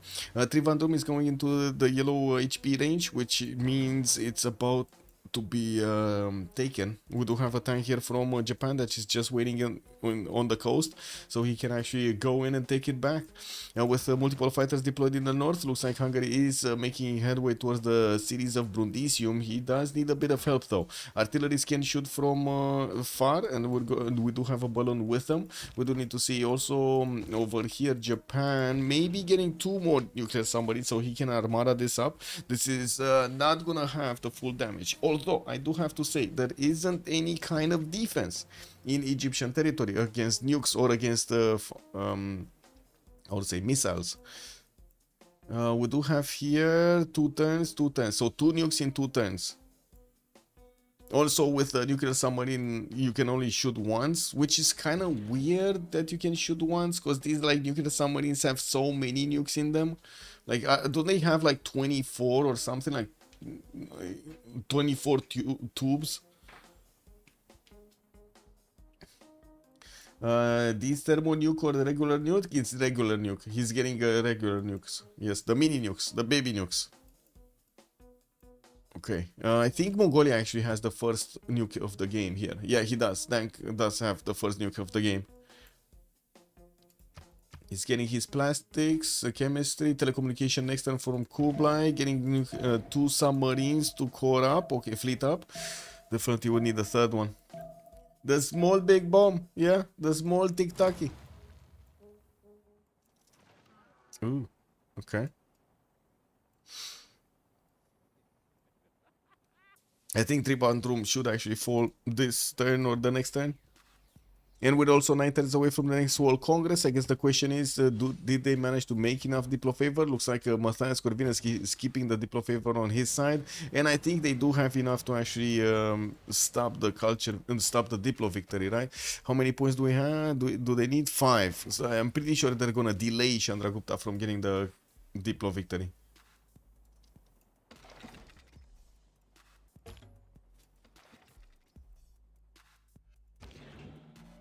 Okay, Japan still needs 1 turn for the nuke, for 2 nukes, while Mongolia at the moment did manage to upgrade his nuclear submarines here next to Korakoto. We're gonna have 2 of them, and he's going as quickly as possible to the French borders. Now the question is he gonna find the French open or closed? That's a big, you know, sometimes it's quite a big question. You never know when the French are going to eat, when they're going to sleep, what are they gonna do over there. They have their own schedule, don't they? France gets nukes somewhat soon. I don't think actually France gets nukes here. We do have combined arms importance from VOKTR, and I do see Malko is going for lasers. He wants to upgrade his fighters into jet fighters, which totally makes sense. But I didn't see Manhattan Project being done by his cities here at all. And I do have to say, it feels kind of a mistake to actually not have boats in the water, especially since he did see what happens on the other side, what happened on the other side on Mongolia. Not enough production for everything though.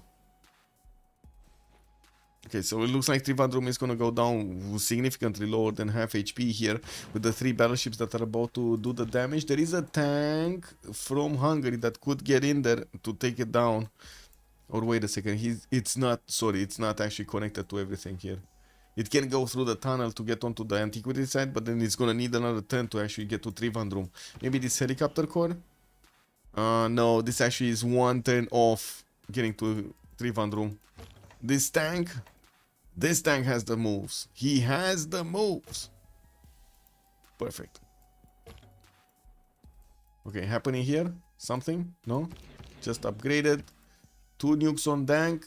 We're gonna see 2 nukes on Tokugawa soon. He does have his nuclear submarine already ready to go, moving it here, and I would imagine he's gonna hit cities like Pana, like Agra.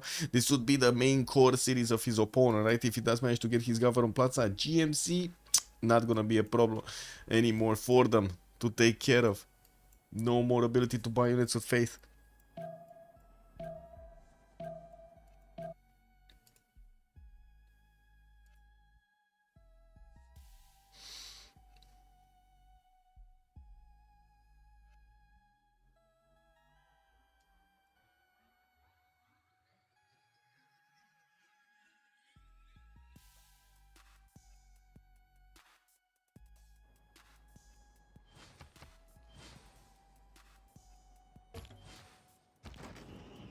Okay. Well, at least Trivandrum is gonna get a fighter or not. Let's see.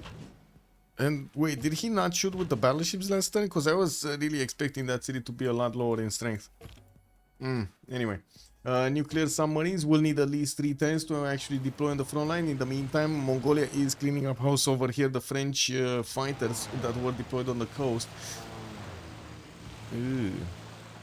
Ew. He just lost one of his fighters. Ew. Wow. Well. He did manage to get fascism, by the way, Mongolia, and getting an extra +5 against France, while at the moment I do see France going for his totalitarianism, but he's 3 turns off. Now, also here, Japan, 2 nukes ready to go. Click, boom. Dank is 3 nukes. We got social justice on 1, and still no nukes flying. What's going on? Oh, nuke flying. There we go. Nuke flying.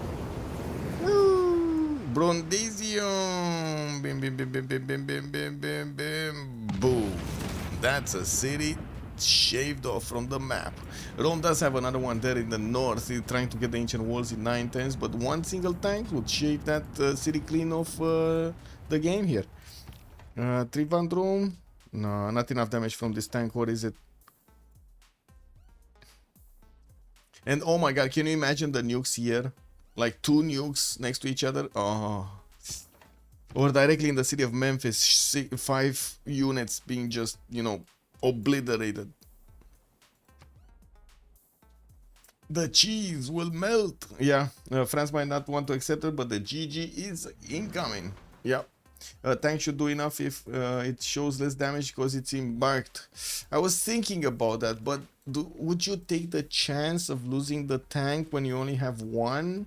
That was my next thought, right? Would you take the chance? I don't know about that. I don't know about that.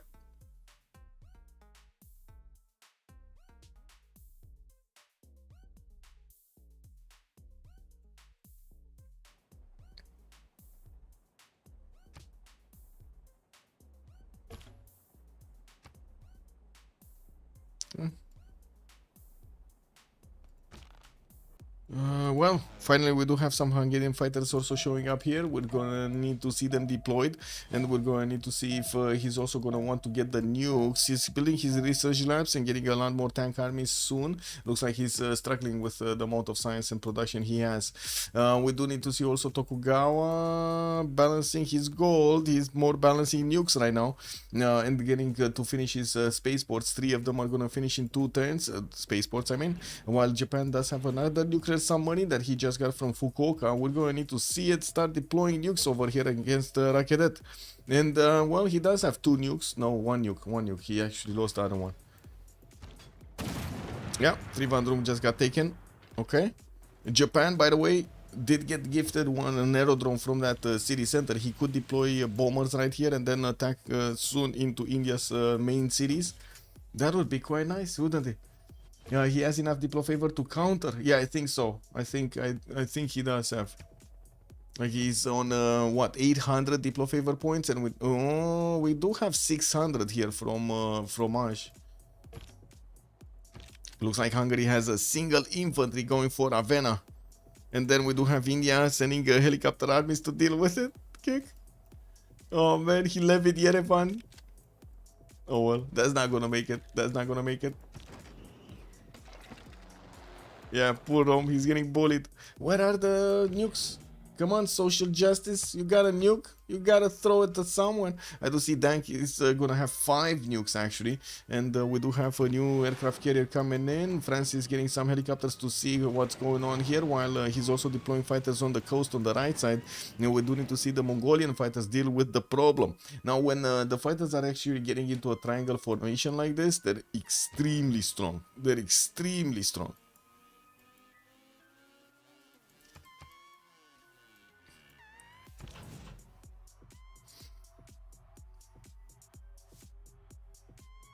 We do have destroyer fleets and submarine fleets also coming around from France. Unfortunately, I don't think this is gonna go well.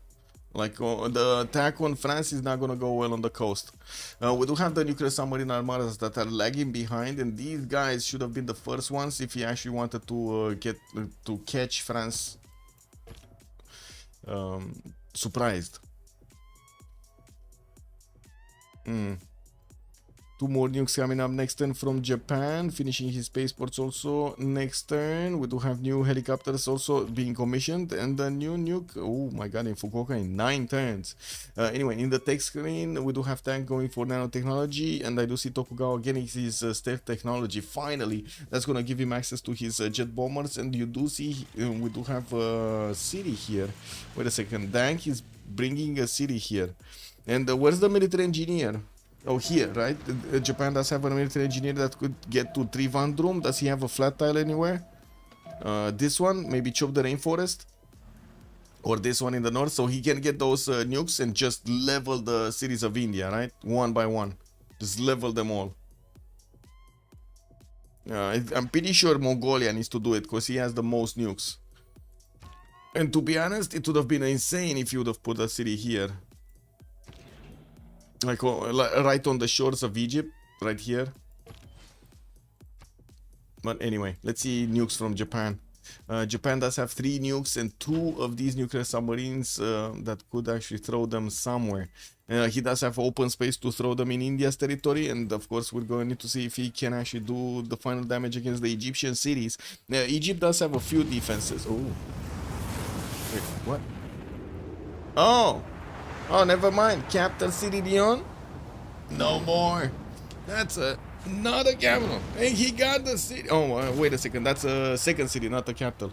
He just took out the city from France. He just took it out. He didn't even see what's happening there. Oh my god. Can you imagine this happening in real life? Yeah, that's just... There's a city. Bye-bye, city. Yeah. France will capitulate. Let's actually see. Oh, another nuke. This time around, Madurai.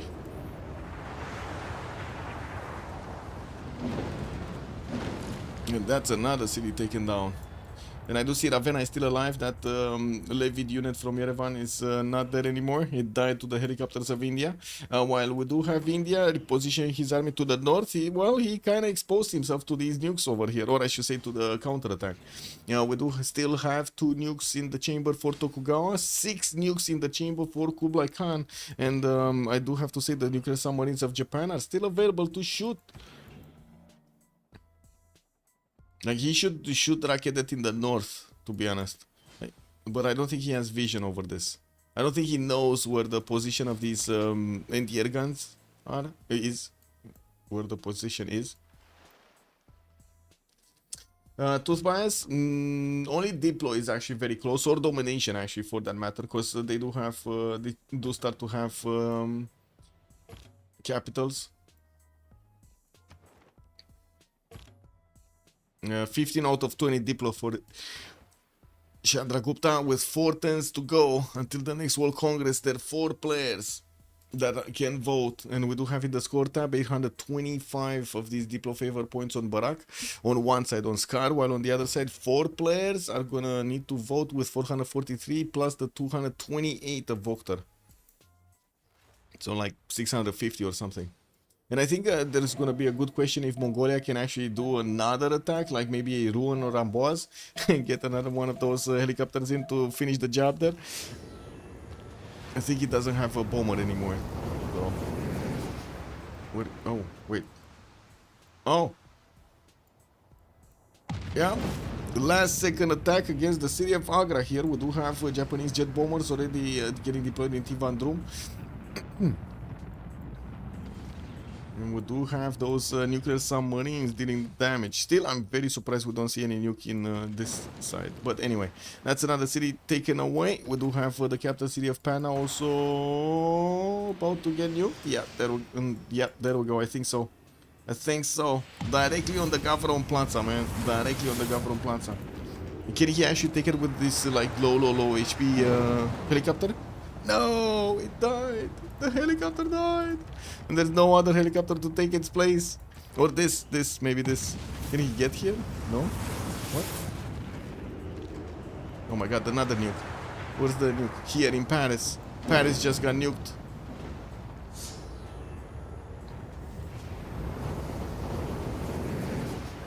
Wait. Where's the nuke? Oh, here. Okay. And another one in Paris.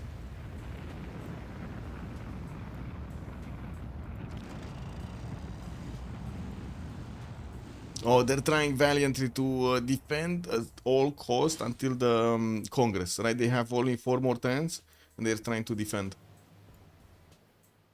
How many diplo points? 15. They have 15.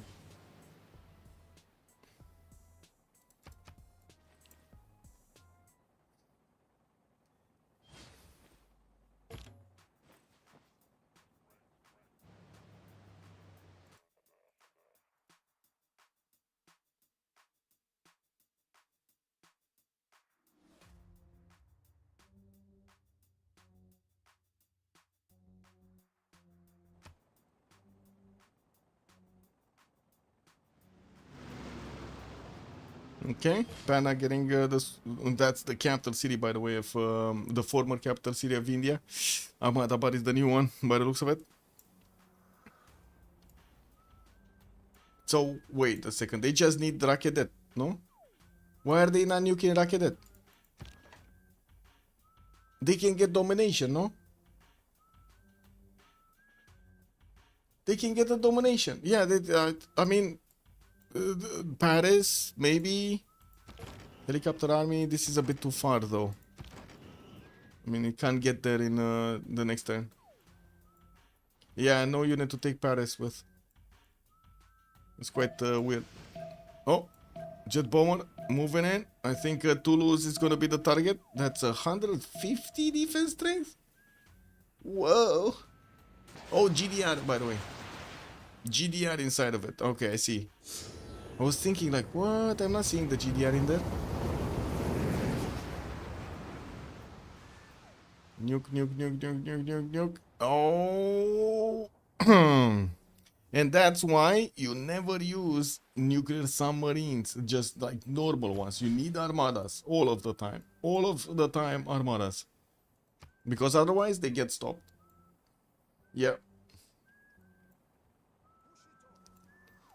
Anyway, how many nukes? 4 more nukes still available for Kublai, 2 nukes for Tokugawa. We do see him still building them, another 2 next turn, with also the projects, Earth satellite finishing in 2 turns in Sendai. And more nukes? Where? Where though? Come on. Show me the nuke. Oh, still in Paris. Okay. And now the GDR from Toulouse moved to Paris. But then the aircraft carrier did die. And the Mongolian helicopter army doesn't have enough movement to actually get into the borders of Paris. Oh, another nuke. Where is it? Hello? And I'm pretty sure. Oh, and there we go, Rakedet. Okay. So wait, he didn't actually attack into the city center itself? Oh my god, that tank got taken down. The French helicopter army just put a stop to that attack. We do need to see more of these units coming up from the north. Mongolia does have more helicopter armies also getting trained and sent on the railroads as quickly as possible to the right side. Well, we do need to see if they're gonna manage to do... Oh, they're going for Ravenna. Or at least he's trying to go for Ravenna. But then Hungary doesn't have that many troops and doesn't have that many strong ones. India did manage to deploy at least a fighter there, creating a screen of defense in the air. Very nice, very nice. And let's see the Diplo, right? We're 2 turns, 3 turns away from seeing it, and unless we're actually gonna have that domination victory, doesn't look like it's happening anymore. Like, more nukes. Here. Okay. From a missile silo. Okay. Is Bangalore taken down?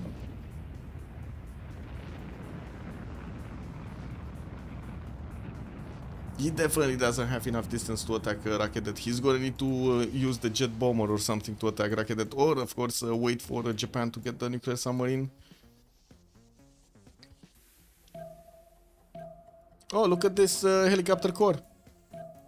Check this out. This guy is gonna try to get to Paris. No? I think he will. I think he will. And another nuke? Where? Oh, here. Delhi. Okay. He probably would have loved to actually nuke Ravenna over there, but doesn't have with what? Maybe a new settler coming in or something? We'll see. Oh my god, nukes everywhere. Where? Oh, Raketet, okay. Man, he got exactly the tile that was defended by the anti-air gun. Where's the next one? Here? Oh, I see. Okay, that actually went through. But no unit to take the city with. Or at least not yet. And the majority of the fleet did get taken out. Missile cruisers from France and also battleship armadas with destroyers did manage to shave that damage. We do have a Mongolian tank that is trying to... Oh, sorry, and a helicopter that is trying to get to Paris. And he could, I guess, could try to pull off something here. He does need to ship last move, first move if he actually wants to have a chance there. And of course we're going to need to see if they do manage to take away the units of and the strength of Rakedet here. Looks like another city has been shaved off, clean from Chandragupta. While we still have Rome in the north, the armies of Hungary are getting closer and closer. Kill 3 Piking shots, totally worth it. A nuke for 3 Piking shots, yeah. Seems totally worth, no?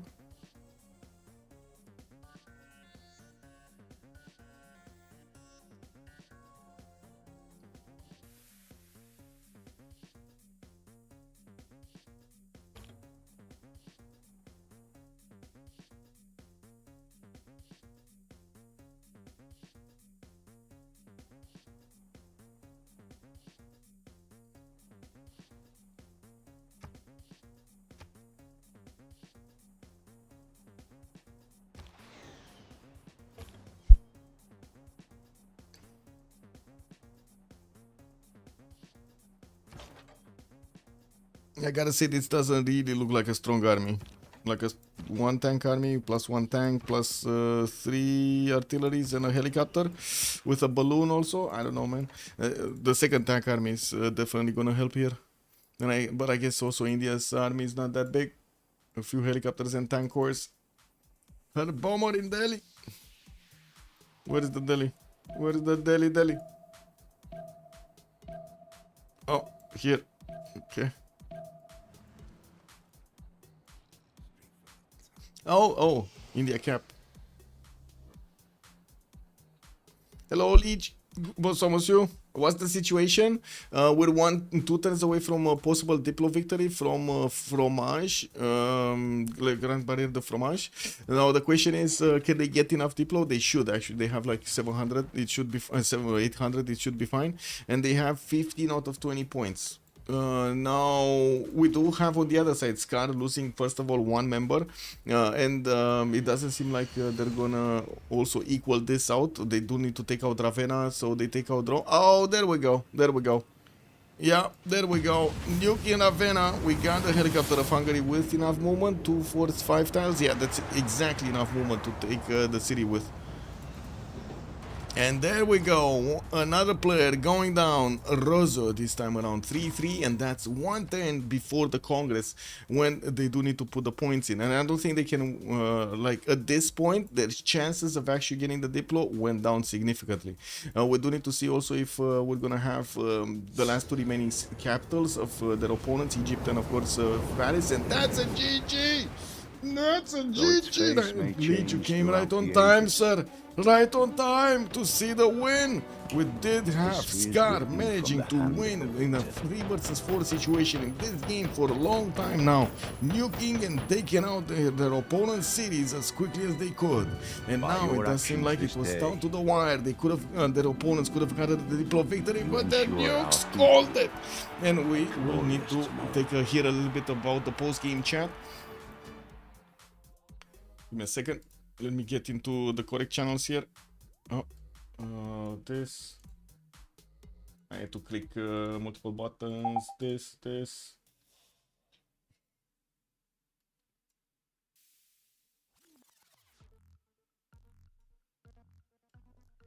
Okay, there we go. They have to play on, and that means we win. We win, at the long yeah. run. Man, oh man. What happened like to your it, aircraft Michael? carriers? All of your aircraft carriers just down in the bottom of the seas, man. Yeah, No? this was action-packed game. Yeah. Good evening, by the way. Good evening, sirs. Yeah. Hello. Dude, I made a big misplay at the end. I nuked the wrong city. We could have won already. But I nuked the wrong Paris city. I thought Oh, it was right. his capital. I misclicked. And now I cannot take it back. But I take it into trust, but I was so mad. Yeah, I can imagine. I saw it I don't know how happening. I saw it happening. Like you took that city from the north, right? Made a hole. Yeah. Yeah. Yeah, it was a mistake. I thought it was Paris. I didn't even check how the city was called. It happens, man. It happens. GG. GG guys. GG, well played. GG. GG. You didn't want to go GG. for 20 more turns? Ah, c'était tu reconnais pas. Hein. Bah, je pense que dans les 20 prochains tours, on tue l'un d'eux. Ouais, C'était je suis juste tout la seul, diplo, je suis bien avec ma BQ, mais je suis tout seul dans la game depuis trop longtemps en fait. Je dois me faire Ouais. les optis et tout. Ma game elle est trop dure à la fin. Tu dois avoir trop de gold là, non, quand même, non? Quoi? Tu dois plus avoir de gold? Si, y a pas de problème. Je suis toujours à 400 GPT. Ah oui? Avec l'Égyptien? Ouais, bah il reste assez de vie sur l'Égyptien. Mais ouais, les pauses étaient vraiment, je pense, pas à notre faveur. Vous avez trop de. Bah, on a joué une graphe ultra aggro et vous êtes quasiment tous free sim à part votre civ de guerre. Do you think, Michael, the map was better for us? On this one? No. No, nothing. No? No. There were like little things that could have been done differently, like Egypt going for his Lady of the Reeds, getting his Temenanki, stuff like that.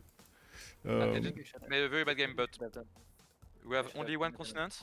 Yeah. That is bad. For our free sim, we have one continent against 2 or 3. Well, Two? Yes. The third one is is on Mapuche, so. So we didn't touch that much luxuries from the other continents. And we have all our war civ free sim, like BQ, I play BQ Arbor. Yeah. We play a graph more aggressive than them, and we don't have what we want, I think. Yes. I mean, Yep. Mapuche was meant to be escape. It just was a mistake, but he changed the space where he wanted. But he could have settled easily before. So that's why he killed us. Otherwise, I think if you don't have the diplo, you CC before, no? Yes. Yeah. Oui, bien sûr. Je tiens Yeah. pas la game tout seul. Je suis pas assez bien pour tenir la game tout seul. Le seul truc quand j'avais pas là, c'est parce qu'il y a encore un mini shot de diplo aussi. Et vas-y, on joue jusqu'au bout quoi. Mais... Ouais. Michael, can Yes. you rate my plaza, please? Zero. Worst plots ever. What do you mean? The only thing it does is Casa de Constatación. That's it. This is the worst plaza I have ever seen. It's so bad. So we got a special difficulty with Mapuche. but Mapuche full dying. Yeah? and he shouldn't make any impact with his Malon Rider. Ah yes, he killed 2 cities.